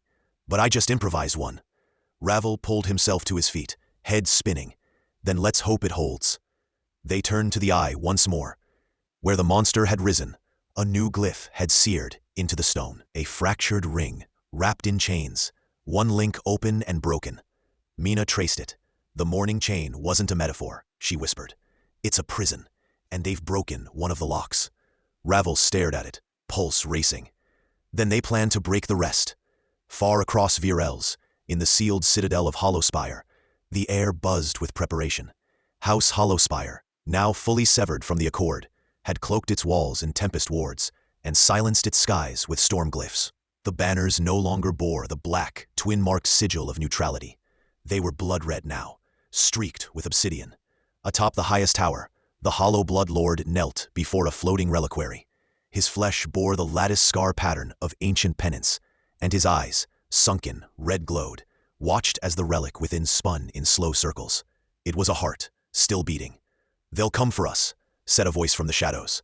A woman, pale, robed, hair like wind-swept snow. "The veil won't permit your claim." "They'll be too late," the hollow blood lord rasped. "The chain is waking, and the true veil will rise with it." From behind the chamber walls, the chained warforms stirred. Not soldiers, but revenants, bound in iron and salt. The old horrors. "They remember the cost of the first accord," the woman said softly, "and they've never forgiven it." Back in Virelles, Ravel gathered the senior representatives of the Accord in the Echo Stronghold's war hall. The time for hidden moves and quiet retributions had ended. House Laurent's emissaries stood stiff and tense, their sigil embroidered into a coat of sun-steel thread. "If Hollowspire is aligning with the morning chain, we need to declare a formal fracture." "We do more than that," Ravel said. "We prepare to strike." "War?" came the incredulous reply. "No," Mina said. "Not war. Correction. The Covenant has broken the terms of the Accord. Division Echo is invoking Proclamation Null, emergency dissolution of mutual immunity." There was silence. Then Jin stepped forward and placed a data slate on the table. "We've tracked the chain's second lock. It's beneath the ruins of the old Veilborne archive. We'll need a combined force to breach it." Ravel tapped the eye sigil, now etched into the war table center. "This isn't just about Hollowspire anymore. If the chain breaks fully, if the eye opens, we'll be fighting more than traitors. We'll be fighting the first veil," Mina said grimly. "The true one." Night fell over the city, and for the first time in a decade, the sky above Virelles turned red. Division Echo sirens rang across every district. The spire of Veilthorn lit its beacon, an ancient flare of crimson light only used when the Accord was on the brink of collapse. House banners shifted. Neutral factions chose sides. The great houses of Virelles moved. In the dark below, the eye opened just a sliver wider, and something within smiled. The eastern flank burned with hollow fire, sickly blue tendrils weaving through the city's stone arteries like a plague. Screams fractured the air. Division Echo agents, clad in dusk steel and ward glass, hurled resonance grenades from behind hastily erected bulwarks, while the morning chain advanced with unerring precision. Their deadlight weapons pulsing like the heartbeats of specters. Ravel moved like shadow incarnate, his blade singing in arcs of dusk steel and rune. Every clash carved truth into the night. This was no longer a containment breach. It was war. He parried a void-honed spear, the hollow blood behind it, snarling through a veil of cracked bone and silver fire. One strike, 2 steps, and Ravel had him down, severing flesh from soul. "Veil units to the inner square," barked Captain Irel, her voice cutting across the chaos like command made flesh. "The Wormborn breach the third ward." "Division Echo with me," Ravel said. His voice barely rose above the shrieks, but the others heard him. They always did. He vaulted the smoldering remains of a column, his coat catching fire and extinguishing just as quickly, runes flickering as if in prayer. Behind him, Echo agents formed a wedge. Standard bearing, the all-seeing eye glimmering with cracked insight. The inner square lay in ruins. A veiled child's body lay limp across the stones, pale hair soaked in blood, her fingers clutching a doll made from moon-silver thread. Ravel stopped. His breath caught, not from fatigue, but from memory. Another time, another life, another child. Before the Black Accord, before the veil fractured. "Commander!" Mina Laurent's voice broke the moment. She stood atop a fallen gargoyle, flanked by Laurent twins, both bleeding, both still standing. "They've tunneled through the sanctum's aquifer. They're beneath the spire." "Then we hold the threshold," Ravel answered. "We bleed them here." Behind him, the ranks of House Laurent, Hollowspire, and Astrax converged like tide-bound armies. Banners scorched, blades raised. House Caldrith's remnants arrived too, ashen-faced, hollow-eyed, but burning with vengeance. Their flame, once blue, now burned black. "Cal!" Ravel called, spotting the lunark bounding over rubble. Are you stable? Calvain nodded grimly. Resonance is anchored. For now. If they breach the spire's heart? They won't, Ravel interrupted. We die before then. The sky cracked with celestial discord. Above, the veil split momentarily, an astral rift forming as a spear of moonlight pierced the clouds. The battlefield turned white with revelation, and in the center of the breach floated the prophet of the hollow, his eyes veiled, his mouth sewn shut, his body woven with marrow vines and embered relics of old. The prophet's here, Mina whispered. He's making the push himself. No, Cal murmured. He's making a statement. That's when the ground screamed. The aquifer erupted in a geyser of bone and bile, hollow bloods pouring out like a flood of the damned. They weren't just soldiers. They were remade. Each bore pieces of fallen veiled, sigils re-stitched into armor, eyes glowing with stolen clarity. The spire itself moaned as the relic ward shattered in sequence, each glyph flickering out like a dying star. We stand, Ravel bellowed. For Virelles, for the Accord. The houses charged. What followed was not battle. It was unraveling. It was memory undone and futures written in ash. Cal faced the prophet directly, resonance crashing like a storm behind his every step. You severed the Accord, he spat. You desecrated our dead. The prophet said nothing, but his stitched mouth twisted, and around him, dead veiled rose. Cal roared, unleashing a tide of resonance that flattened the steps of the sanctum. The risen faltered, but did not fall. They're tethered, Mina called out. Slashing through a hollow blood, tethered to a burning sigil. To the prophet's body, break the tethers. Ravel reached the prophet as 3 hollow bloods blocked his path. He moved like judgment. Each kill was surgical. When the last fell, Ravel looked the prophet in the face, their eyes meeting for a heartbeat. I remember your name, Ravel said. The prophet blinked. You were one of us. And with that, Ravel drove the veil blade through the prophet's chest. The world halted. Then, the prophet burst, not in blood, but in fragments of stolen memory. Dozens of voices screaming into the void, collapsing into a singularity of pain and stolen lineage. The tether shattered. The hollow bloods froze, then collapsed like marionettes with cut strings. The battlefield silenced. Only the fires spoke now. Later, in the ruins of the Veilthorn sanctum, the remaining houses gathered, bodies wrapped in silver shrouds, names etched in marble. 57 fallen, said Mina. 12 veiled, 23 agents. The rest? Civilians, Cal finished. Children. The prophet's body vanished, Ravel added. But his memory remains, and so do the cracks in the Accord. Mina walked to the central dais, where the remnants of the Accord seal still glowed faintly. They'll strike again. They already have, Cal said, tossing a sigil stone onto the table. Look. It shimmered. A message played. A voice, distorted by resonance, yet unmistakable in its intent. This city will remember its sins. The hollow never forgets. We are not broken. We are the reckoning. Ravel looked to the horizon. The towers of Virelles still stood, but now they bore scars. And the Accord? It wasn't just fractured. It was bleeding. He turned to the others, eyes burning with purpose. We rebuild the Accord, or we burn with it. Chapter 23. Blood and dusk. The sky over the western fringe was thick with smoke, a bruised horizon of soot and crimson where the sun should have been. Ash drifted down like black snow, settling on the high walls of Virelles as the thunder of distant ruptures echoed through the city.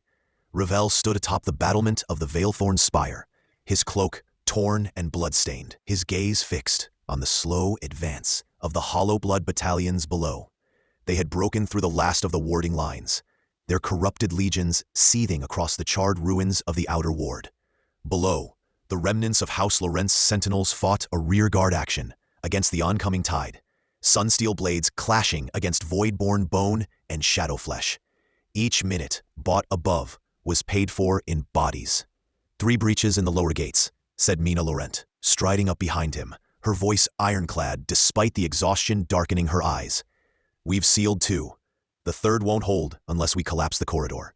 Ravel didn't look at her. His mind was still halfway across the battlefield, where the Covenant banners burned and the sigil of the Accord was being dragged through blood-soaked mud. "Do it," he said. "We'll lose everyone in that sector." "I know." She hesitated. "You're becoming more like them." That earned her a glance. His voice was quiet. "No, Mina. I'm becoming what I have to be." Lightning cracked across the sky, a violet flash heralding the arrival of something worse. A massive, floating bark of obsidian bone descended through the clouds, flanked by screeching shapes that resembled carrion hawks made from smoke and rust. Ravel recognized it immediately. One of the siege engines used by the Hollow Spire defectors during the Twilight Exodus. He had destroyed one in the early years. It had taken a dozen Veiled and nearly 200 Virellen lives to stop it then. "Sound the dread horn," he said. "Full evacuation to the inner sanctum. We hold them at the spire." Mina nodded grimly and vanished down the steps. Ravel turned toward the coming storm, letting the veil sight unfold behind his eyes. The battlefield blurred, then resolved again, not in blood and flame, but in threads of resonance. He could see the fractures widening along the Accord. Echoes of broken oaths, burning brighter than fire, weaved across the sky like dying constellations. The Covenant's magic was unraveling. From the darkness came a shape, not one of the nameless hordes, but a figure cloaked in tarnished silver and crimson, its helm split with a crown of hollow horns. Ravel stiffened. The aura was unmistakable. "Calvain," he whispered. The traitor emerged from the ashen tide like a ghost, wreathed in the remnants of the true veil. He wielded no weapon, yet every motion carried the weight of an executioner's blade. Veiled resonance bled from his very presence, warping the stones beneath his boots. Ravel leapt from the wall. He landed in the courtyard below, cloaked in resonance, the ground spiderwebbing beneath his boots. Soldiers parted instinctively, some in awe, others in fear. Before them stood the Accord's last enforcer, last loyal blood of the Veilthorn, and opposite him, its greatest betrayer. Cal stepped forward. "You're early," he said, his voice quiet, like wind through old graves. "You're late," Ravel replied, drawing his blade. "And you've come too far to leave breathing." The two clashed like opposing cataclysms. Steel met steel, but neither truly struck. Their weapons were afterthoughts to the war of wills surging between them. Ravel's resonance screamed in defiance, driving Cal back across the broken tiles. But Cal's silence was more terrible than any cry. He parried each blow without expression, every movement deliberate and poised. "You should have joined us," Cal said. "You knew the Covenant was a lie. Even your house knew." Ravel spun and struck low, forcing Cal into a guard. "Knowing a truth doesn't mean I abandon my oaths." Oaths to corpses, to the Veiled, who would burn Virelles before letting it change. "I won't let you change it into this." Ravel lunged, blade meeting Cal's shoulder. Sparks flew, but it was too shallow to wound. Then Cal stepped into the blow and drove his palm into Ravel's chest. The force launched him backwards, crashing through a crumbling wall into a sanctum chamber. The room fell silent, but for the hiss of spilled oil lanterns and the distant horn of Division Echo's retreat. Ravel staggered upright, ribs cracked, vision doubled. Cal stepped through the ruin. "You still don't see it. The Accord was meant to protect us, not rule us." Ravel coughed blood, raising his blade once more. "Then you should have reforged it, not set the world on fire." Their second clash was briefer. This time, Ravel's blade found Cal's side. But Cal didn't flinch. Instead, his hand shot out, and resonance erupted, not from him, but from behind. Ravel turned too late. A spear of obsidian, laced with veiled sigils, struck through the air, piercing his side. The attacker, a hollow blood lieutenant, shrouded in blood mist, melted into the shadows as quickly as they came. Ravel fell to one knee. Cal looked down at him, disappointed. "I wanted you beside me when the Covenant fell." Ravel gritted his teeth. "And I wanted to see you dead before this city burned." Before Cal could reply, a great horn blared from within the Veilthorn. The sky turned gold for an instant, and then something older than the Accord surged into being. The flame relic, long sealed beneath the spire's roots, had awakened. Cal turned, stunned. From deep within the catacombs, fire bloomed. Living fire, neither natural nor arcane. A sigil of Zahari origin burned into the sky, brighter than day. "Flamekeepers," Cal whispered. Ravel laughed, coughing blood. You forgot. We kept more than secrets. The relic's fire washed over the field. Hollow blood ranks scattered, consumed by golden flame that licked through shadow and corruption alike. Cal raised a shield of twisted resonance, but even he staggered. Then came the chains, ethereal and burning, spiraling from the relic's flare. They sought Cal like hungry spirits, binding his limbs in light and dragging him back, step by step. You can't hold me forever, Cal snarled, straining against them. No, Ravel rasped, dragging himself upright, just long enough, and with the last of his strength, he drove his sword into the relic's core, unleashing the sealed power of the Flamekeepers in full. The world went white. Chapter 23 continues in the aftermath as the relic reshapes the battlefield, and the houses regroup, bloodied but not broken. Chapter 24. Black Ash and Velvet Oaths.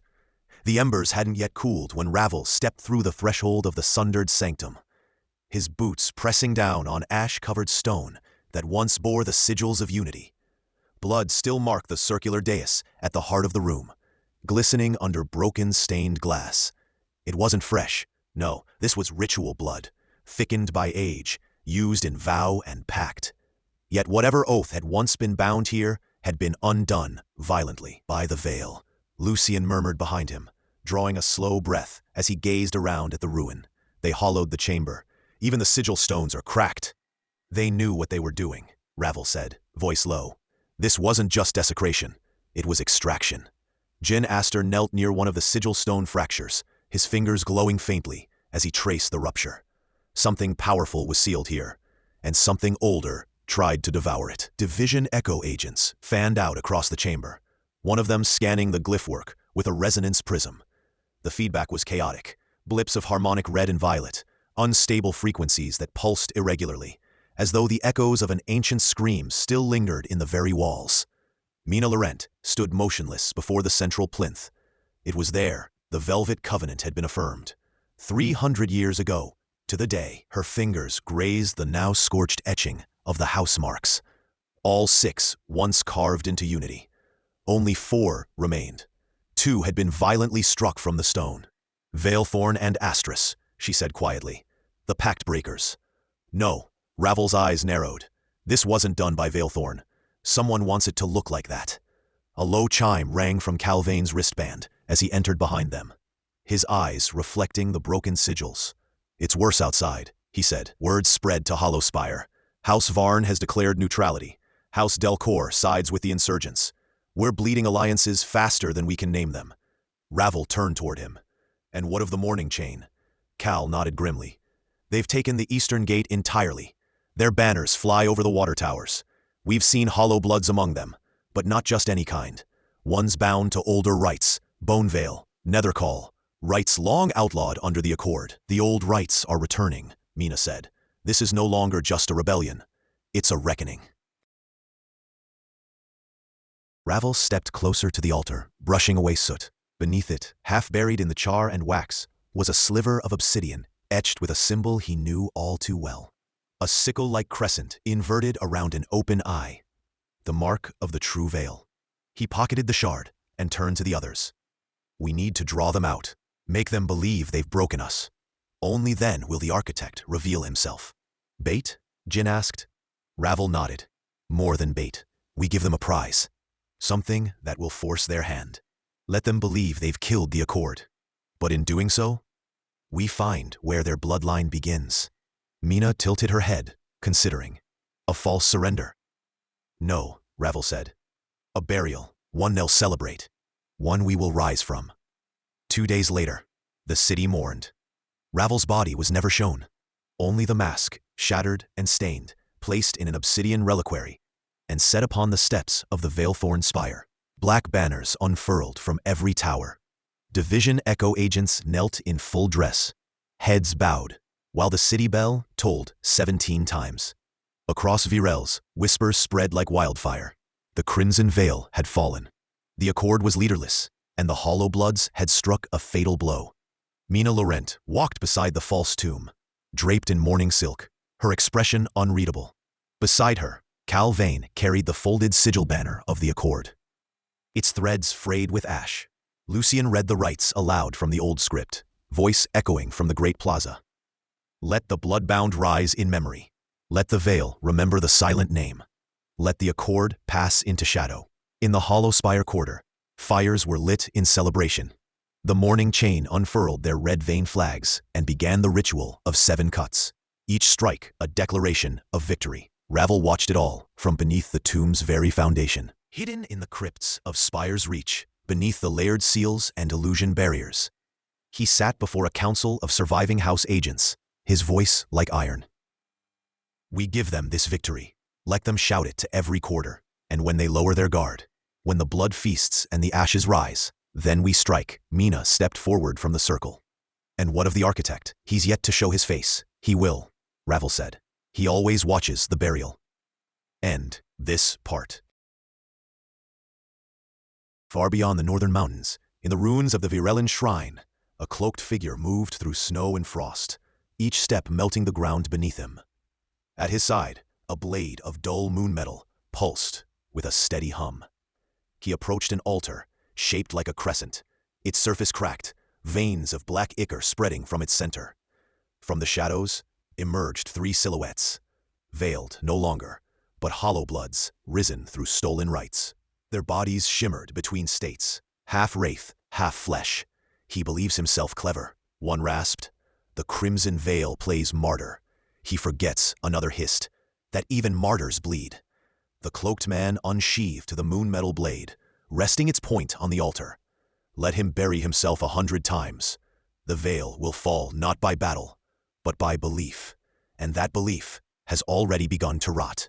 A dark light pulsed through the crescent altar. Beneath it, something ancient stirred, older than the covenant, older even than the veiled. A voice whispered in a tongue that cracked stone. The architect smiled. Let Virelles weep for him. We will unmake their mourning. Then, back within the spire crypts, Ravel sharpened his blade. The weight of silence surrounded him, but he did not falter. Not now. He had seen the patterns, etched in blood, mirrored in flame. The covenant had not broken. It had merely been bruised. And from bruise would come fury. As he lifted the blade, Cal stepped into the chamber.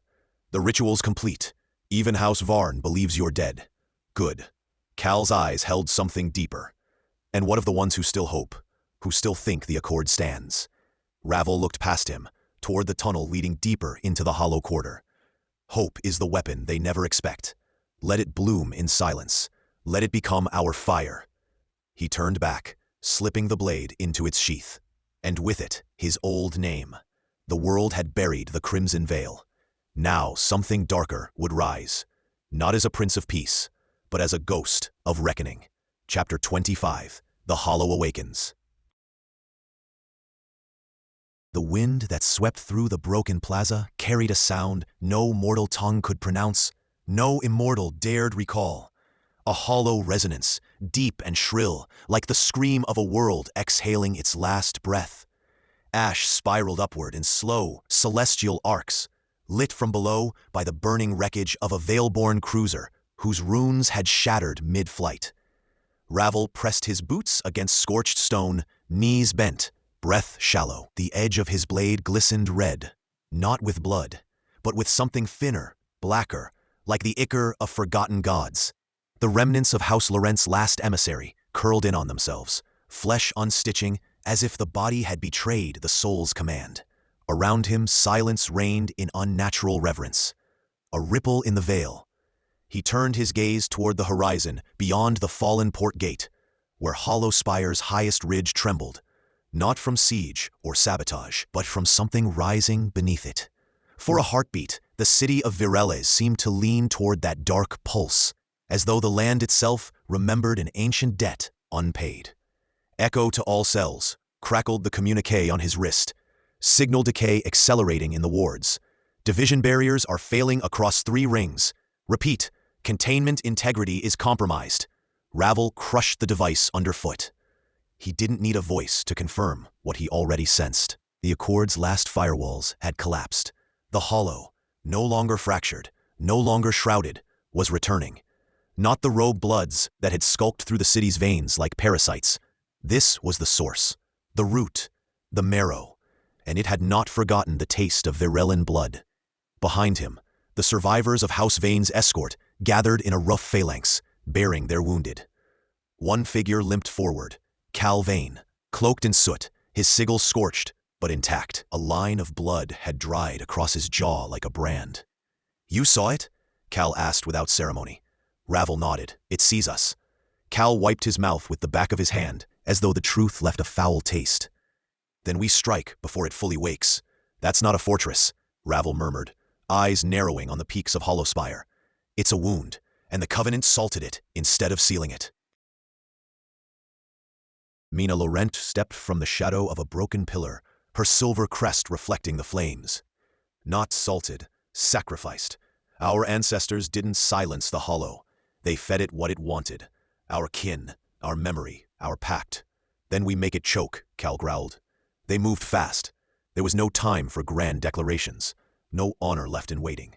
Ravel ordered Division Echo's remaining enforcers to ignite the siege route with resonance flares, lighting their path like a vein of fire through a corpse. The Hollow Spire rose with impossible geometry, too wide at the base, too narrow at the top, like a fang inverted. The black moonlight that clung to its peak had never been born of any celestial body. Ravel led the charge. He didn't pause to glance at the Veilborne banners still burning along the eastern ridges. Those banners meant nothing now, not to the thing they faced. The Hollow did not recognize houses. It did not fear the Accord. It knew only hunger. It moved in whispers, whispers that slid under skin, that clothed themselves in the voices of the dead. As they passed through the first gate, his vision flickered. He saw not the corridors of the spire, but a memory. No, a fracture. His mother's voice, calling him home. Lucien's laugh, Cal's scream. None of them were real. He activated his veil sigils and stabbed the tip of his blade into the ground, anchoring his mind. The illusions broke like glass. Behind him, a dozen others stumbled, vomiting shadows from their mouths. A few did not rise. He kept moving. 2 levels down, they found the remnants of the old packed vault, the chamber where the first Veilborne had inscribed their blood into the Accord. Mina ran her hand across the obsidian slab. Her eyes went wide. "This was never a vault," she whispered. "It was a lock. And we're opening it," Cal muttered. A roar trembled through the roots of the mountain. Deep, sonorous, wrong. A heartbeat made of stone and flame. The Hollow was no longer waking. It was rising. A figure stepped from the fissure at the chamber's far edge, cloaked in scarred armor, veiled in strips of nightcloth. The mask it wore was smooth and eyeless, etched with lunar glyphs that bled black light. "Enforcer of the Accord," the voice came, disembodied yet personal. "Welcome home." Ravel raised his blade. "Who speaks?" The figure gestured. Behind it, dozens emerged, some in armor centuries old, others barely corporeal, spirits half-reformed from the veil's unraveling. Every one bore the brand of hollow blood. "We are what your houses abandoned," the mask replied. "We are the blood you bled to bind your order. We are the broken pact made whole." "Then you're a memory," Ravel spat. "No," the hollow replied. "We are justice." The chamber exploded into motion. Ravel was a storm. His blade sang resonance into every strike, cutting not just flesh, but memory, disrupting the forms of those who came at him. Mina flanked his left, sigils flaring like twin stars. Cal wielded his moonspear with impossible precision, dancing between foes like a shadow. Division Echo's lines broke, reformed, pushed forward. But for every hollow that fell, 2 more emerged. The spire pulsed. The deeper they pressed, the more the structure seemed alive, reshaping itself. Hallways elongated. Stairs looped. Gravity bent. Mina cried out as the ground beneath her feet became a wall. Cal lost sight of Ravel for a moment, then saw him above, locked in single combat with the masked hollow, exchanging blows that rippled through reality. Their blades clashed in silence. Each strike echoed in the soul. "You're stalling," Ravel growled. "Why?" "To give her time," the hollow replied. "Her?" The word struck like prophecy. A great bloom of light erupted from the base of the spire, light not born of fire or moon, but something older. Ravel staggered as a name filled his mind. unbidden, unwanted, forgotten for millennia. Yaishael, the first veiled, the mother of the Accord, the one who chose silence over salvation. Ravel dropped to one knee as his memories bent around the name. The blade in his hand grew hot. His heart began to burn, not with fear, but with recognition. "She's not dead," he whispered. "She's here." The hollow laughed. "No, Ravel Veilthorn," it said. "She never left." From the core of the spire, a figure began to rise, taller than a mortal, cloaked in strands of molten ink. Her face bore no features, save for eyes, endless, silver, and still. The first true veil, Book 1 of Veilborne, nears its crescendo, and the hollow has claimed its herald. Chapter 26. Blood in the Spire. The moment Yaishael opened her eyes, the veil cried out. Every lay thread in the sky above Virelles twisted in agony. The moon's light stuttered. Flames froze mid-flicker, and time itself wavered, for the briefest, most suffocating instant. Then the spire exhaled, and the Covenant's ancient sin surged forward into the world. Ravel staggered as Yaishael's presence pressed down on him. It was not her body that caused the weight, but the idea of her, the sheer myth of her awakening. The first veiled, the architect of the Accord, the one who had sealed the hollow with blood and silence, was alive. And she had risen at the hollow's side. "She's bound to it," Mina whispered, shielding her eyes as arcane wind shrieked across the chamber. "Or worse, she is it."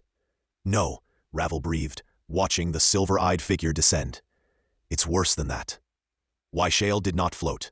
She drifted, her body carried on a current of unreality, as if she walked through time's unraveling. Where she stepped, the stone bled dark light, rippling as though rejecting her return. Her voice was like thunder poured through silk. "You were never meant to find this place, Veilborne." Ravel stepped forward, blade trembling in his hand. "You led us here. I gave you a choice. You chose memory. You chose war. You betrayed the Accord," Mina shouted over the howling winds. Yaishael turned her gaze to the Laurent air, her voice steeped in mourning. "No, I authored it, and you let it rot in your thirst for blood." A pulse of power erupted from her, sending echo enforcers crashing into the chamber's walls. Only Ravel, Mina, and Cal remained standing, barely. The masked hollow stepped aside Yaishael, kneeling. "The balance is undone. The House of Virelles stands in judgment." "I made no pact with you," Ravel snarled. Yaishael's eyes softened, almost. "No, child, but your blood remembers."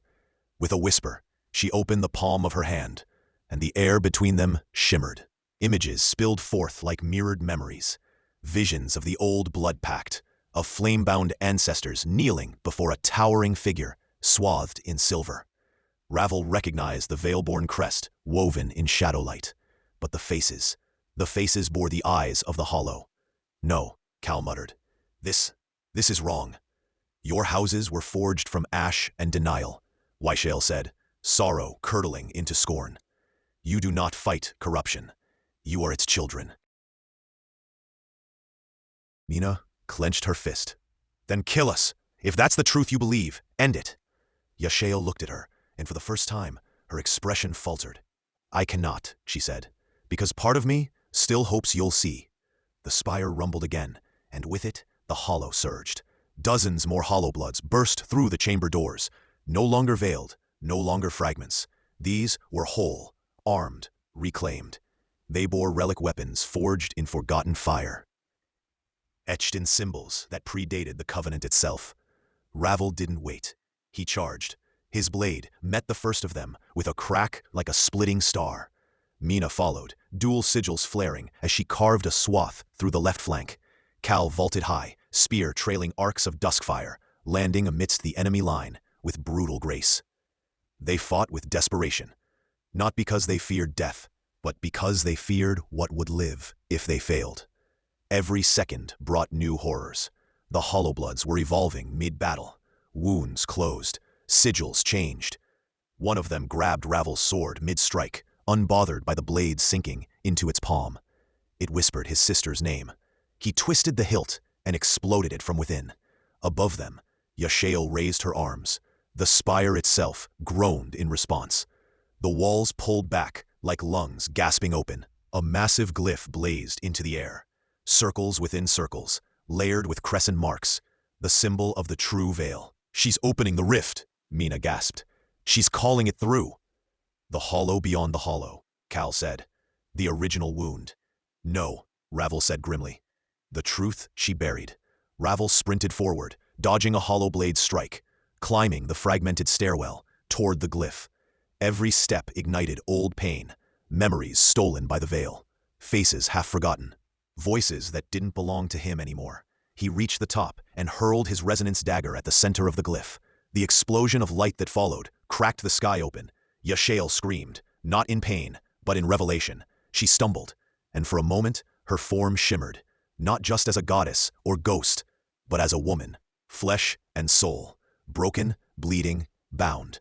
Ravel leapt, blade drawn back. He struck. The glyph shattered, and with it, the room collapsed inward. The veil shrieked. Darkness surged. 27. The final accord. The sky above Virelles fractured like old glass. A crimson bolt tore the heavens asunder, not of lightning, but of raw, veilborne power unleashed with no restraint. It painted the clouds with veins of light that bled across the skyline, bathing the shattered towers and silent spires in the color of blood and memory. From atop the highest balcony of the Accord Hall, Ravel stood silhouetted against the storm, cloak fluttering in the electric wind. His blade, still sheathed in the crescent-dark steel of the veil, hummed with resonance. Behind him, the banners of houses Veilthorn, Vane, Laurent, Astrax, and Hollowspire lay in ruins. Some burned, others drenched in ash and ichor. Division Echo's sigil, once bright, now bore a gash through its all-seeing eye. The siege had broken, but the war had only just begun. Below, in the grand square, the last stand of the Covenant played out. Soldiers loyal to the houses fought with ferocity against the Hollowbloods and remnants of the True Veil.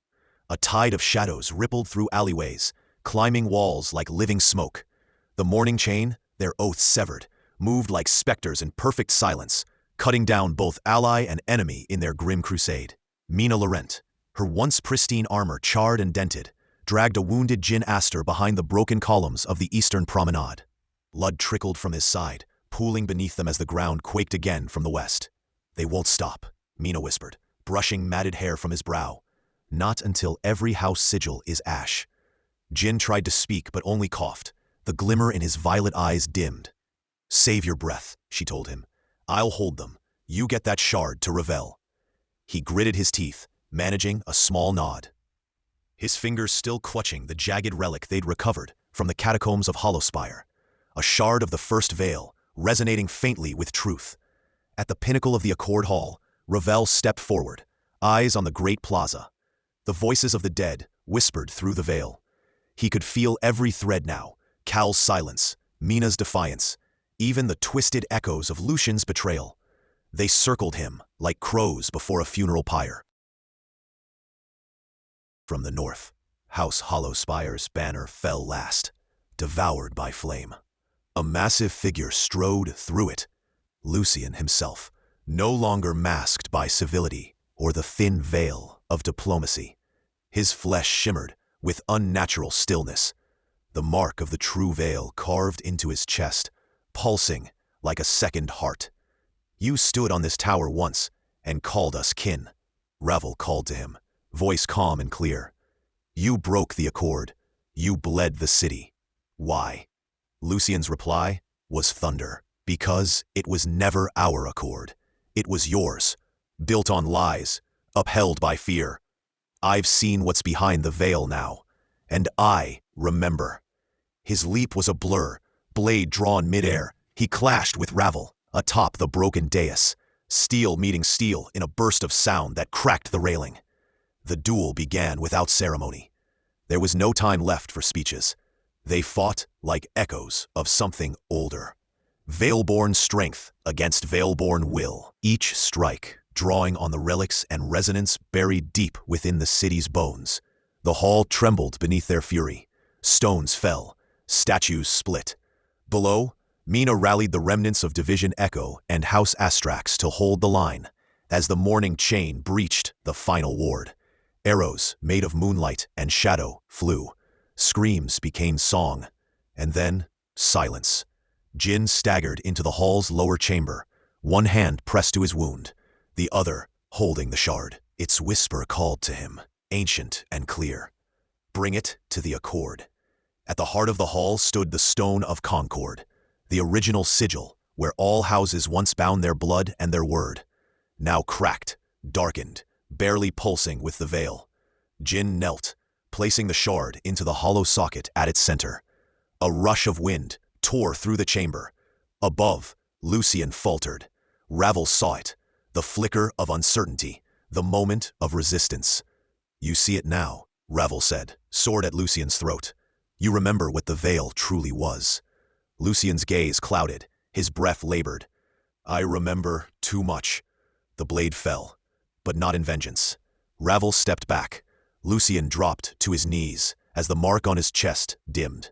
The veil around them pulsed, and the morning storm began to recede. The shard had anchored it. Below, the true veil fractured, its members either disintegrating or surrendering as the resonance pulsed outward from the Accord stone, binding all who remained under its renewed oath. Mina reached the steps, just as the light faded. Is it done? She asked. Ravel turned to her, exhausted but upright. For now. Lucian lay still. Not dead, but severed from the veil, immortal again. Jin stood in the chamber's light, his fingers outstretched, touched by the Accord's final act. We bought time, he said, but the truth behind the veil, it's still waiting.